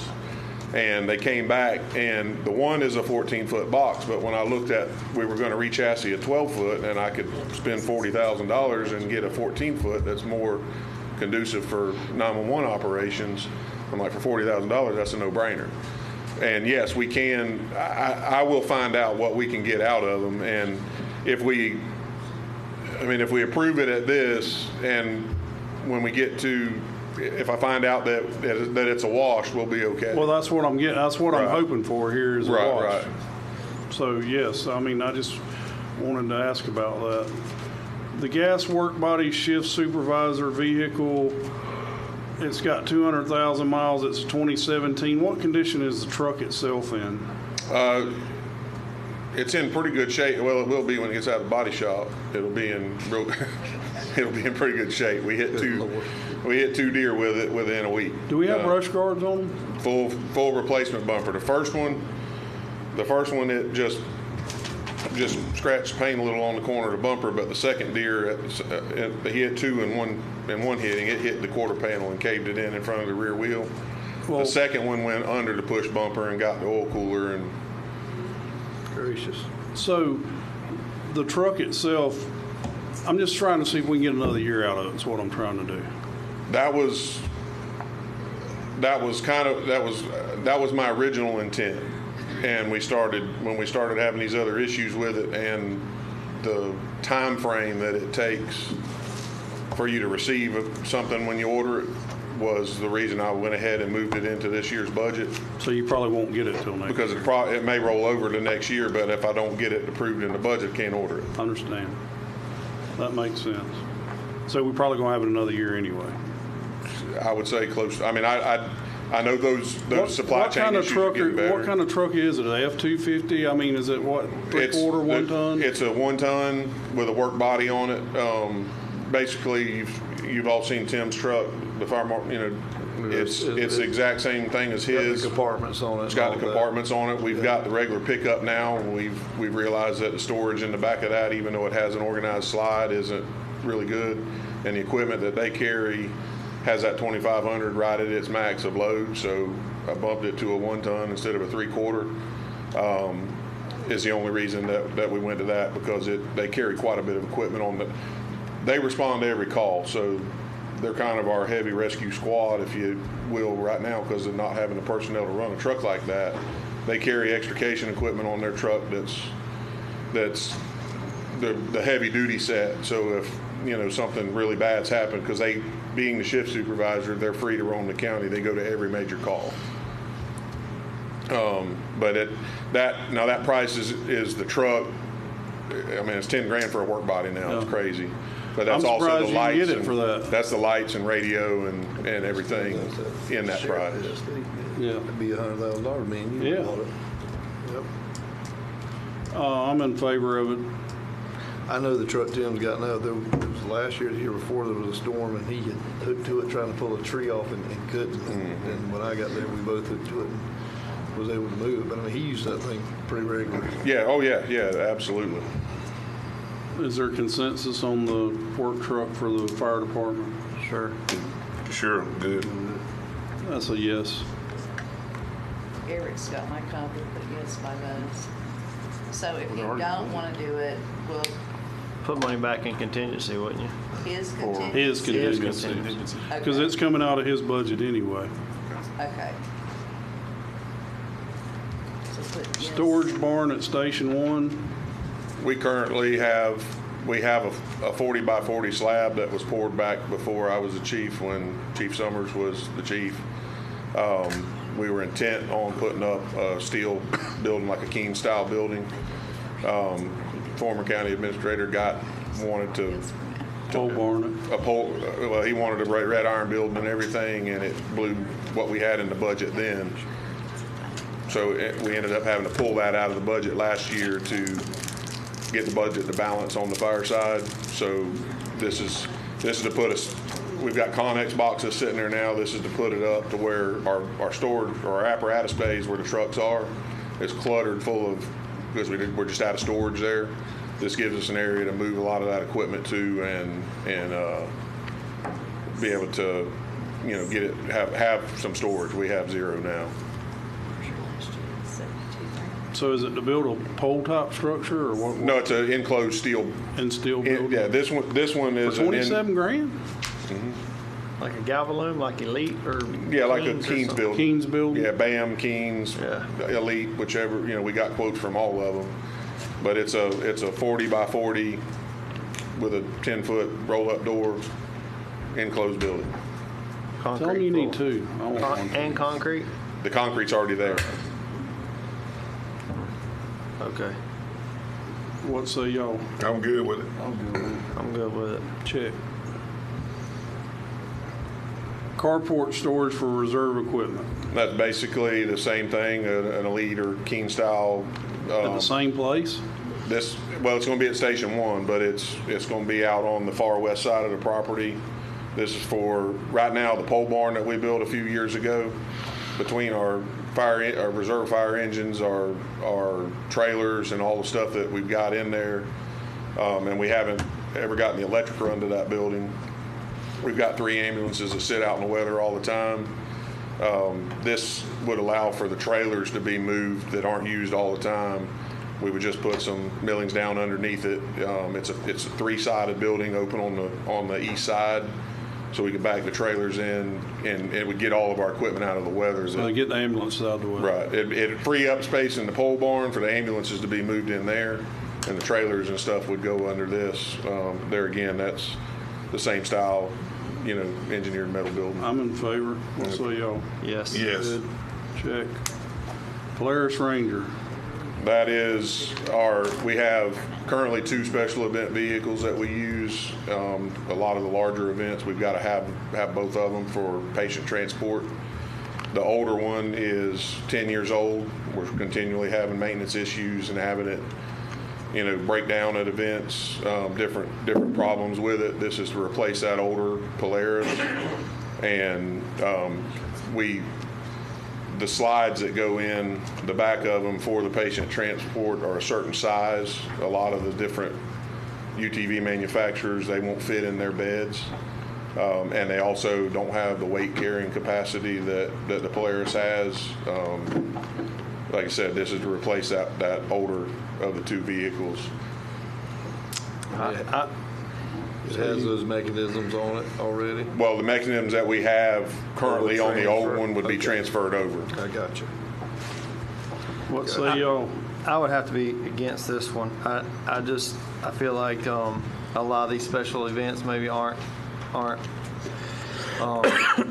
responsibility of our direct taxpayer to fund, and I don't know. I think that maybe the whoever's hosting the event needs to either help provide this or rent one or maybe donate or purchase one. I mean, at 24 grand, I don't know how often that's responding to a call for our taxpayer. We usually use them both for all of our special events. One of them we set up as an EMS transport. The other, we have a fire insert that goes in the back of it. So like Christmas on the Square, when we're down there, we have both of them there. We can get through the crowd. If one of those I know it's in the city, but we're there providing coverage. If one of those tents at Christmas on the Square caught fire or something, with 10,000 people walking around, we can get through the crowd with a Polaris to put a fire out, and we also can get to a patient. It's, like I said, most of our events that we go to, we use both of them. Typically one set up fire, one set up EMS. Use them at the rodeo or the fair? We use them at the fair every year. We have our fire, we bring our fire cart up there and our EMS cart, like during the Demolition Derby, we're always there to stand by in case one of those cars catches fire in the arena.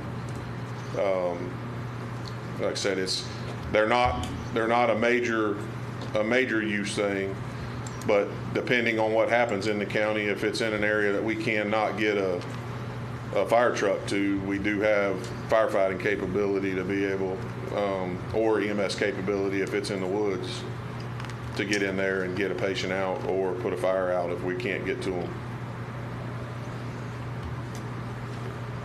I mean, if we need to put this off for a couple more years, we can just keep doing maintenance on the old one. That's fine. That's where I'm at. What say the rest of you?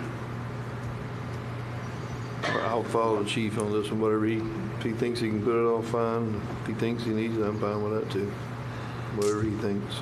If it's not an urgent need, I think I'll wait, but I think it's a good idea to have these vehicles. It's a way to move people if you need to and to service the people. But if you can wait. I mean, we have one. We just have to keep working on it. That's it. Drone. As I said before, that is mainly for fire inspection and investigation.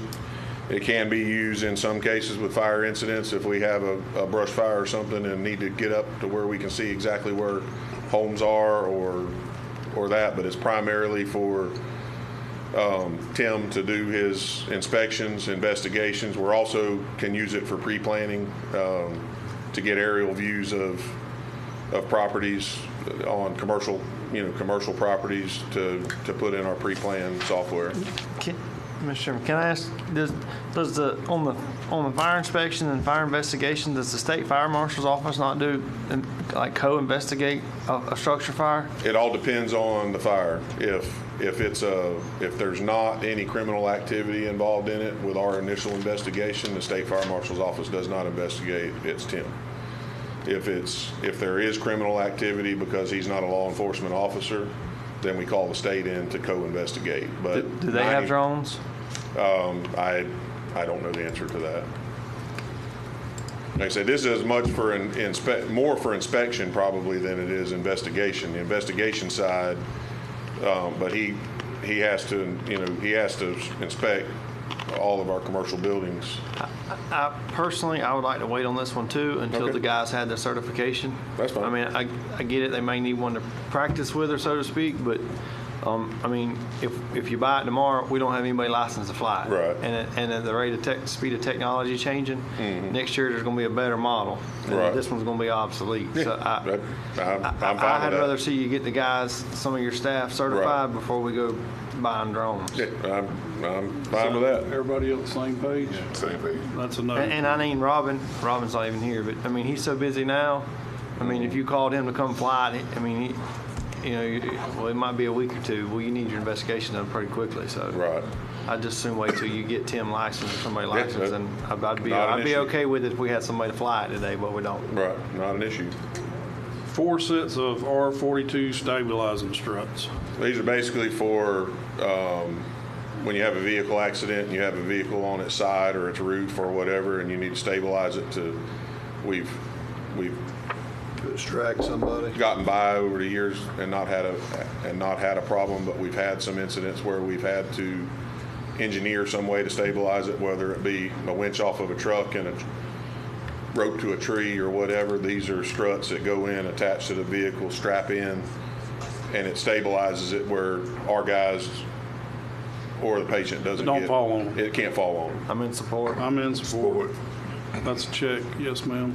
Okay. Water rescue equipment.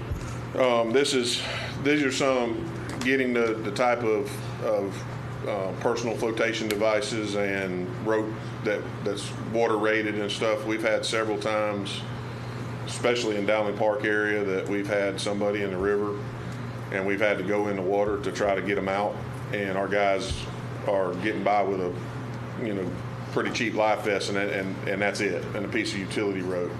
This is equipment that gives us flotation for the patient. It keeps them safe if they have to go in the water after somebody. We had an incident yesterday. If the two trees hadn't stopped the truck, we'd have had a truck in the river yesterday at the Dowling Park boat ramp. So it's all in your district.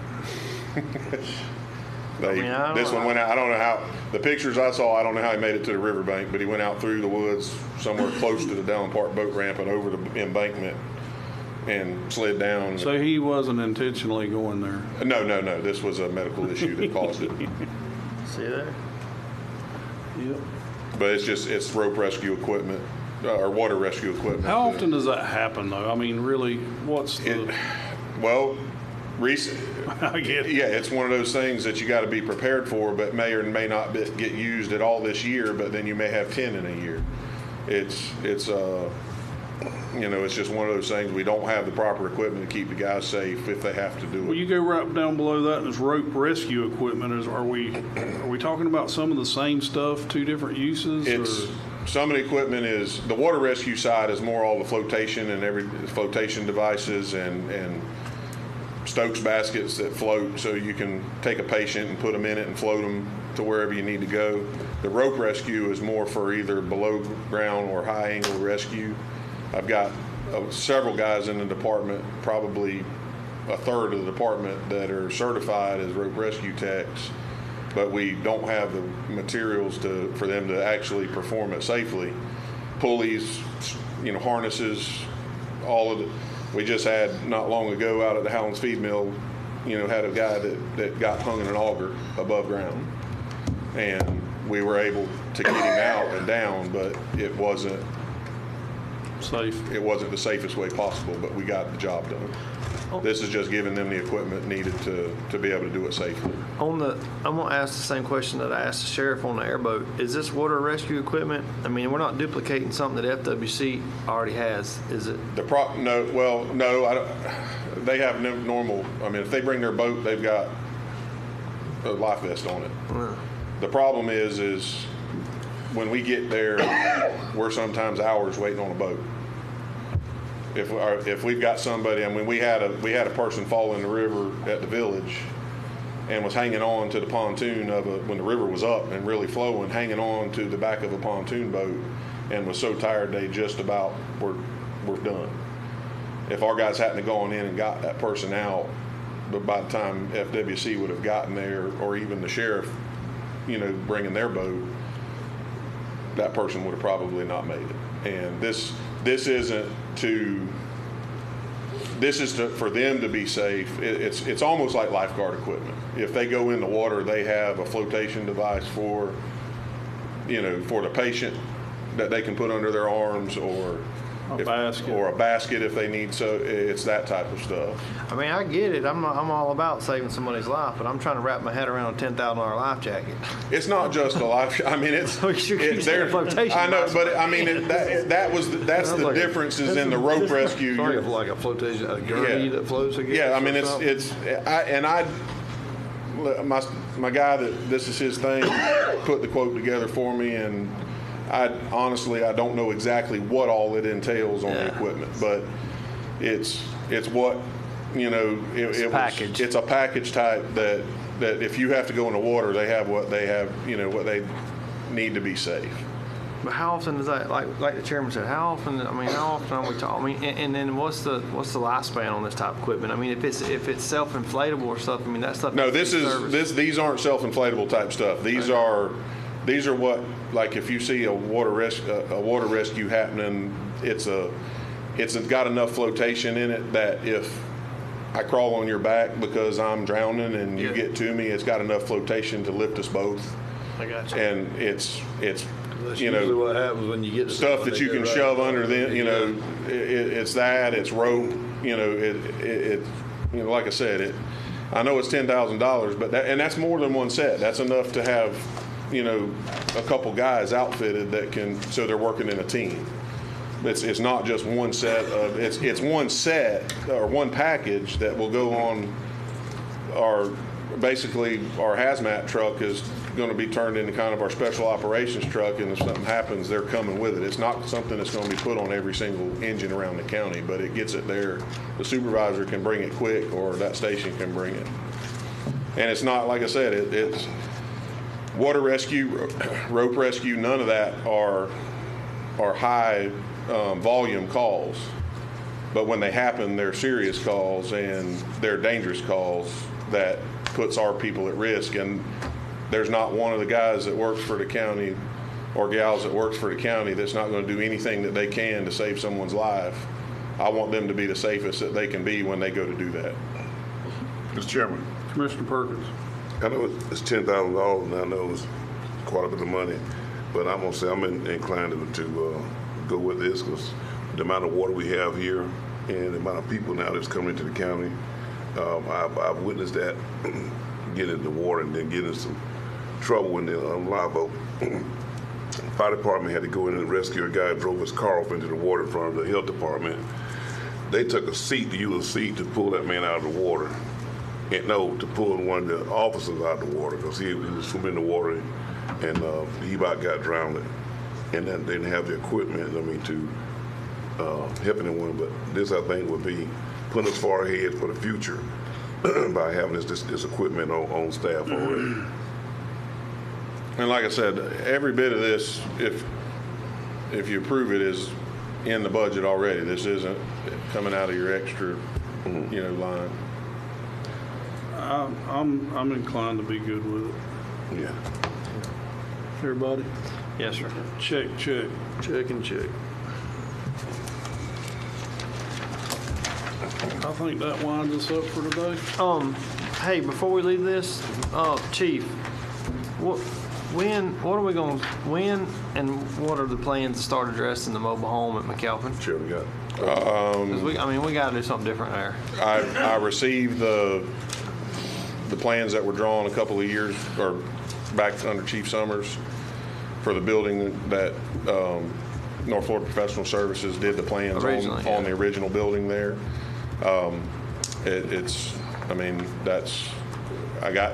don't have a cost estimate on that, so I don't know what kind of money we're looking at. I kind of feel like we're going to have the same discussion again back with the sheriff that we had about starting to try to escrow, because even if we get a grant, it may come with a match requirement or something. But we got to start having that discussion about replacing the double wide mobile home that is serving as a fire station in McAlpin, which is Grand Central Station. It's not Station 1, right? But geographically speaking, yeah. It's Grand Central Station, serves the whole county and serves as backup to everybody because of its location, and we're running that out of a mobile home. And my understanding, Mark said we're on our third front door frame because it's just all day, every day. Yes. It's just not designed for that kind of use. Right. I'm agree. I don't know when we had that, but we're in budget workshops now, and What about the power to the barn out there? Didn't you need power at some point for to plug in some ambulances? Yeah, we do, and Mark, I saw y'all, didn't you have Woods out there looking at the power on the barn? Yeah, we're looking at that, Keith, have y'all done the math on all that? do everything. Yeah. Yes, sir. What is it? Okay. I'll ask in a minute so you can just tell everybody.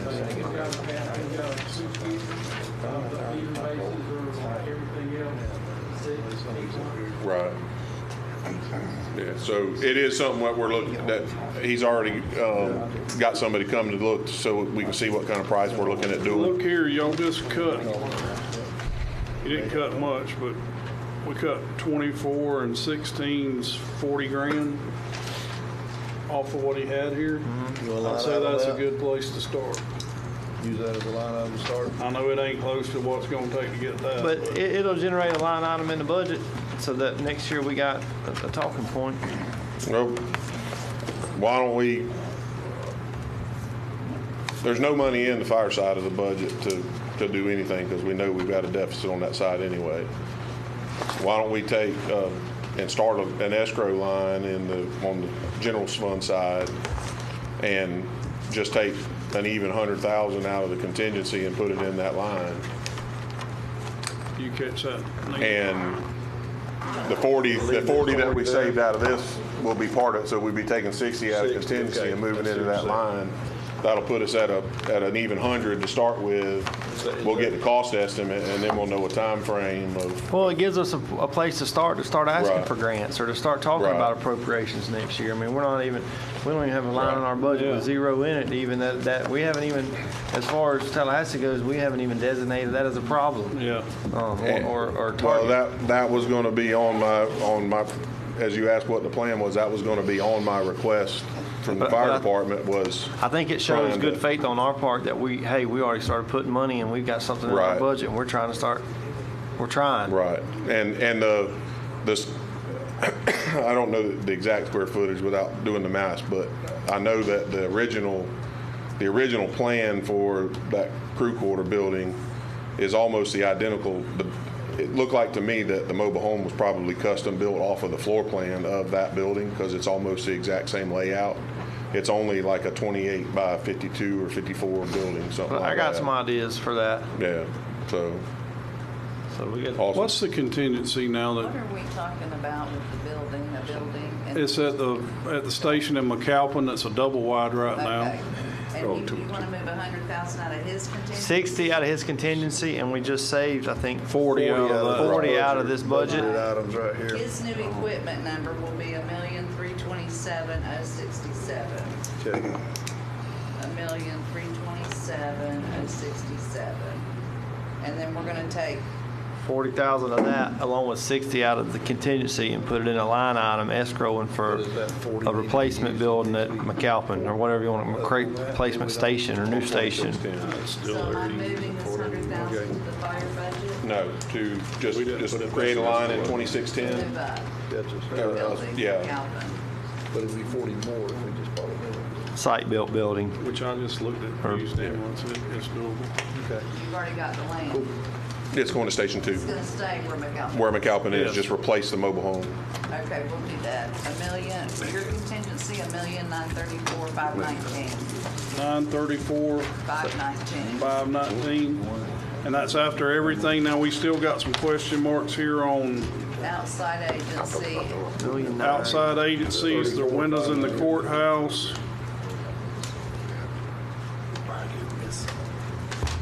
And I think your road department guys solved the other problem. Yes, we already took care, Yes. y'all took those out, didn't you? Yes. Those two pieces of equipment. So pretty much the only thing left is the windows for the courthouse, we got a question mark on for tomorrow. Right. And the outside agencies after we hear them. Is there anything else from anybody else? Right, Mr. Ham, Yeah, good. we're good? Thank you, guys. Thank you, Chief. Thank you.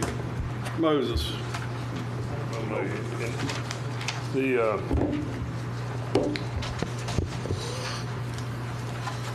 What started getting my attention on all this is when I heard there was a $45 ask and then $25 ask and then the $10 deal and all started getting me looking, and it just seemed like there's some issues. I had somebody come to me and give me some information. I approached one of you commissioners with it, and it was mentioned earlier today. This is trivial, I know, compared to what all we've been talking about today, but going back to them signs, I've got actually a text from the fellow at North Florida Signs or whatever it is, if I may read it. This is from Coy Howell, North Florida Printing Company. I spoke to him, and he wasn't able to make it today. He said, I did not have the opportunity to bid on the new signs produced for the fire department back earlier this year. We do all types of signs. I believe I heard today that this company doesn't do those signs, but and I asked him specifically if he did signs like what the fire department just put in. He assured me he did. He said he does all types of signs, including sandblasted and metal. We would like the opportunity in the future to be able to bid on any future sign or printing projects. We are a family-owned and operated printing and sign business established in 1967. We have been residents of the county since the 30s. The founder was born here in Suwannee County in 1937, who is my father. And one big red flag for me was when I realized that the signs, those 5 signs for about $13,000, was purchased in Ocala. Well, fellow, you sit there. I think a lot of the work used to come out of Ocala. I'm wondering, what's this about, and why this company? I mean, why wouldn't we want to do business with local businesses? That's an issue. Then I hear, and there's no way I could I ain't just here just to run nobody down or critique necessarily, except for I was fed some of this information. I didn't go hunting it, and I guess because I'll get up here and talk in this thing, but the chief talks about he can't get positions filled. There's 6 vacancies, if I'm not wrong, in the department now for, and also was fed information that over the last 23 employees to leave the fire department in the last 2 years, 13 of them was disgruntled and took pay cuts to go to work elsewhere. All right, I've never in my life left a good job and went elsewhere for less money unless I had issues with that job. And actually, I have in my possession at least 7 of those employees' complaints with the department. And we all know that people, disgruntled employees, to say things. None of these are slanderous. I've read them. So some of the issues that we need more money, the overtime is huge. I don't know the details. Hopefully y'all know the overtime that's in the department much more than I do. But I do know when you have someone on time and a half for double time, you're paying that individual for a person and a half. It's a lot less efficiently run. And then when I see someone come up here and ask for the taxpayers to fund more monies for, I mean, again, and it was entertaining actually when the chief threw out that death thing again today. You want somebody to drown? You got to fund me. If you don't give me 10 grand, somebody's going to drown. You know, that's what I told y'all last time I was here. And I realize that's part of his work is to save lives, of course. You know, but I mean, that's a manipulation tool. The discussion I had about that individual, the $10 thing, or the $10,000, it sounded like the rope ask was a legitimate ask. The other one not legitimate. It's just it's another expense that may not be necessary. Of course, everybody in this room again still wants to save every life we can. Nobody wants any family member or probably even citizen within the county to die unnecessarily. But man, I want, and I'm backed up with a bunch of people wants our county departments to run efficiently. And when I just see, I mean, layman's terms of spoiled individuals coming up here and just more money, and I could take their department and I could fabricate more ideas than what I've heard given here, and all of y'all here could too. And I just, you know, I think Mr. Scott said about those road workers that we got some modest, I don't remember exactly what he said, but some good people.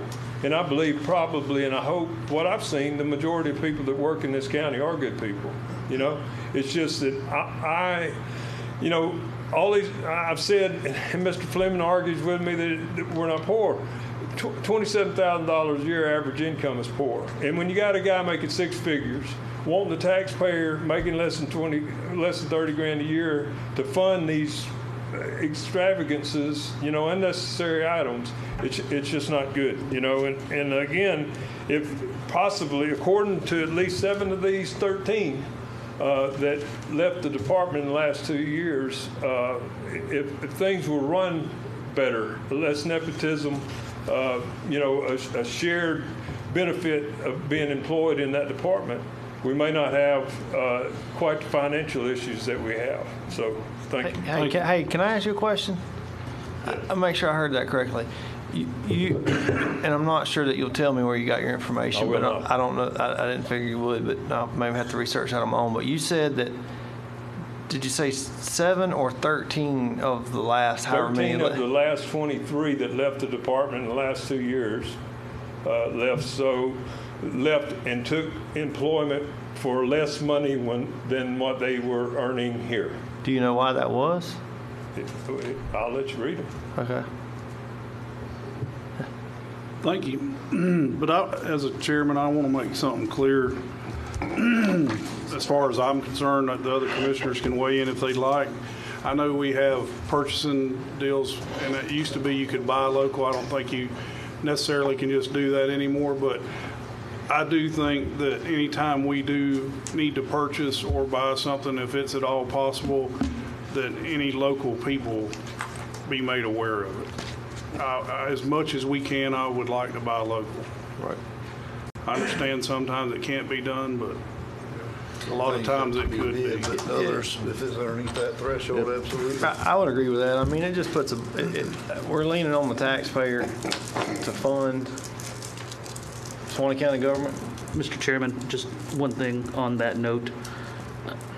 Where you can get in trouble with purchasing is local favoritism. So there's nothing wrong with including locals to give them an opportunity, but they can't have That's special. all I'm asking for is us to give them that opportunity. Opportunity to bid or be aware that there's a bid request. And as many of them as we can possibly get to.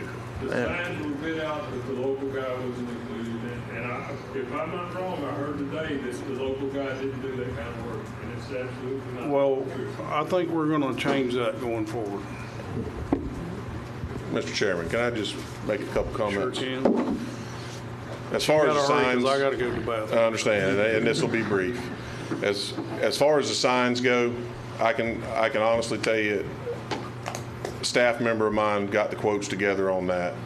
Part of the reason that the company was chosen is they created every other sign that's at every other county building, and we were looking for uniformity in our county buildings and our signage. That's the reason ours is built just like the rest of them are. As far as the disgruntled employees, I would like to see a copy of those. Maybe I can learn something from it. But I can tell you right now, every employee that left here, when they sat in my office and talked to me in their exit interview that I have with every employee that leaves here, they left here out of happiness for what they were looking to do, and it primarily was over the transfers, and they wanted, or they left, and we did have some that left and went to a lower paying job, but they went to a fire department that does not have an ambulance in it. They wanted to be on a fire truck. They did not want to run on the ambulance anymore. And we've had some other disgruntled employees that have been saying a lot of things within the community that may or may not be true. I don't know what they're saying because it doesn't come to me. But I hear things that other people are out there. I love this county. I work my butt off to do everything I can to save every dollar I can. When I'm asking for these pieces of equipment that these people think that they're not needed or this is for the safety of our employees. Our employees put their life on the line every time they go out on a call to try and save a life in certain situations. Some days they don't have to have that type of day, but some days they do. It's our responsibility as their employer to give them the equipment that they need to make sure they're the safest that they can to do their job. And that's what I will fight for until the day I'm no longer chief of this department. They're our biggest asset, our employees. And it's our job to take care of them and make sure they can do their job. Now, I can assure you, I've worked here for 25 years under every chief that's ever been the chief of this department. And I won't knock any one of them that's been there, but I do know, because I've been under every one of them, how fiscally responsible I am with the taxpayers' money and how I care about this county and the service that we provide them. And I do everything I can to save a dollar when I can. I try to deal local every single time I can, but there's sometimes that you can't stay within the price that you want to be dealing local. So I mean, I wish we could buy everything local. My wife owns a business in town. I wish people would buy from her instead of Amazon.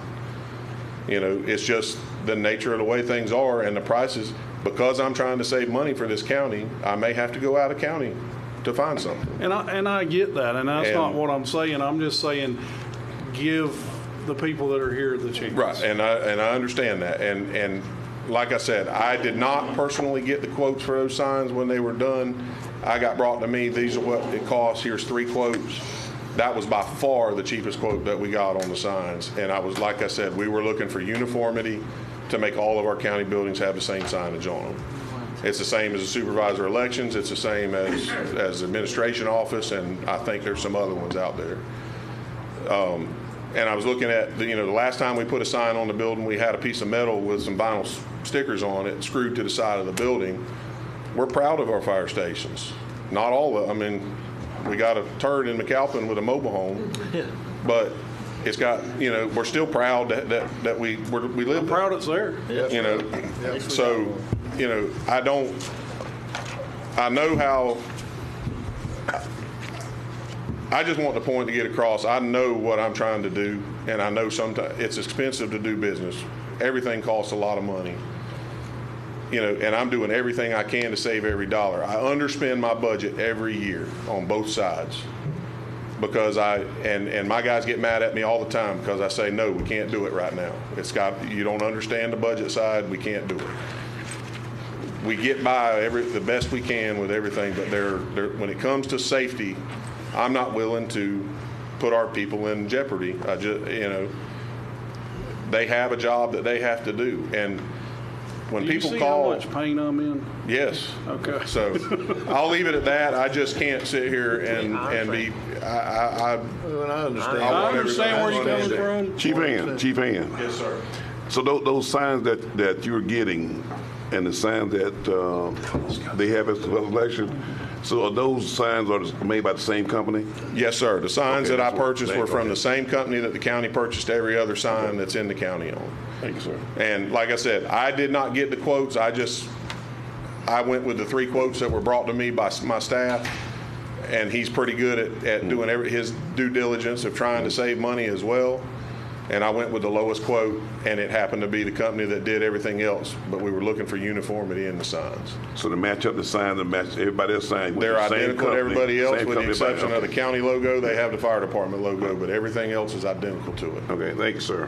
Thank you, Chief. And I'll just say, I think I speak for all of us, for the sheriff, for the fire department, and every department. We want to do everything we can. I mean, we want you guys to be able to save lives and do it and take care of the employees as well.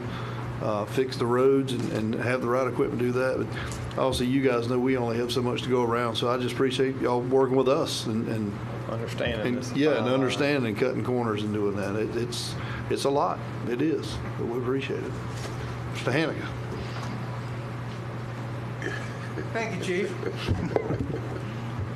Have a heart attack one day and realize what that money's worth. Been there, done that. You know what it's worth when that happens. I just want to follow up on something this morning. I know everybody's tired, so I won't be long-winded. I sat here a little bit while it was quiet at lunchtime and did a little bit of math. And I just took the sheriff's budget and went, well, okay, this is how much he's got. This is how much his taxes and insurance and stuff are. So for him, the taxes and insurance comes out to about 56%. So for every $1 you pay an employee, you actually pay them $1.56. So getting back to my point is, I just used a round number. Whether that is true to an employee here or not, doesn't matter. It's really just the thought process. And I just want to leave you with this, that if you had a $100,000 employee, you're actually paying them $156,000. If you gave them a 1% raise, that's $1,560. If you give them a 50-cent raise along with that, because there's 2,080 hours in a year, then you add another 1,040. So if you say we're going to put a cap on that guy, we're not going to pay him anymore, that's it, he's done, you save $2,600 a year on a $100,000 employee. Year 2, you save $2,626. Year 3, you save $2,652. So over a 3-year period, if you put a pay hold on that person, you've saved $7,878. It takes a whole lot of saving those to really make a difference in their budget. And that's back to my point. Don't put a freeze on your employees. Find money someplace else. Because I don't think if you had 10 employees over a 3-year period, you only gained $78,000. We should be able to find that somewhere to pay the employees. That's all I have. Just wanted to give you something to think about tonight. Thank you, sir. Appreciate it. Thanks, sir. Is there any other business? Mr. Chairman, Mr. Wainwright's got an update from the comments we made last night. Okay. Mr. Wainwright? Snap, snap. Come on, I gotta be somewhere. Oh, yeah, you got You can do it from there. Yeah, so we don't have to do the special call meeting tomorrow because I have not sent the notices out yet. Would not have to change anything, but had the notices have went out, it would have been a change. So we're good. So we're good. Okay. Thank you, Chad. Do not need the meeting tomorrow. So we do not have to No extend it. special call meeting tomorrow. At 1 o'clock. Should be short and sweet in the So morning. be glad that I don't send them immediately. Wait till the last minute. Thank you for being. Thanks for procrastinating. Procrastinating, Yeah, they yeah. are very thankful. Is there any other business? Seeing none, I need a motion to adjourn. So moved. Second. Motion by Commissioner, well, you don't have to do that, do we? Just recess. Thank you, everybody. Be safe, man.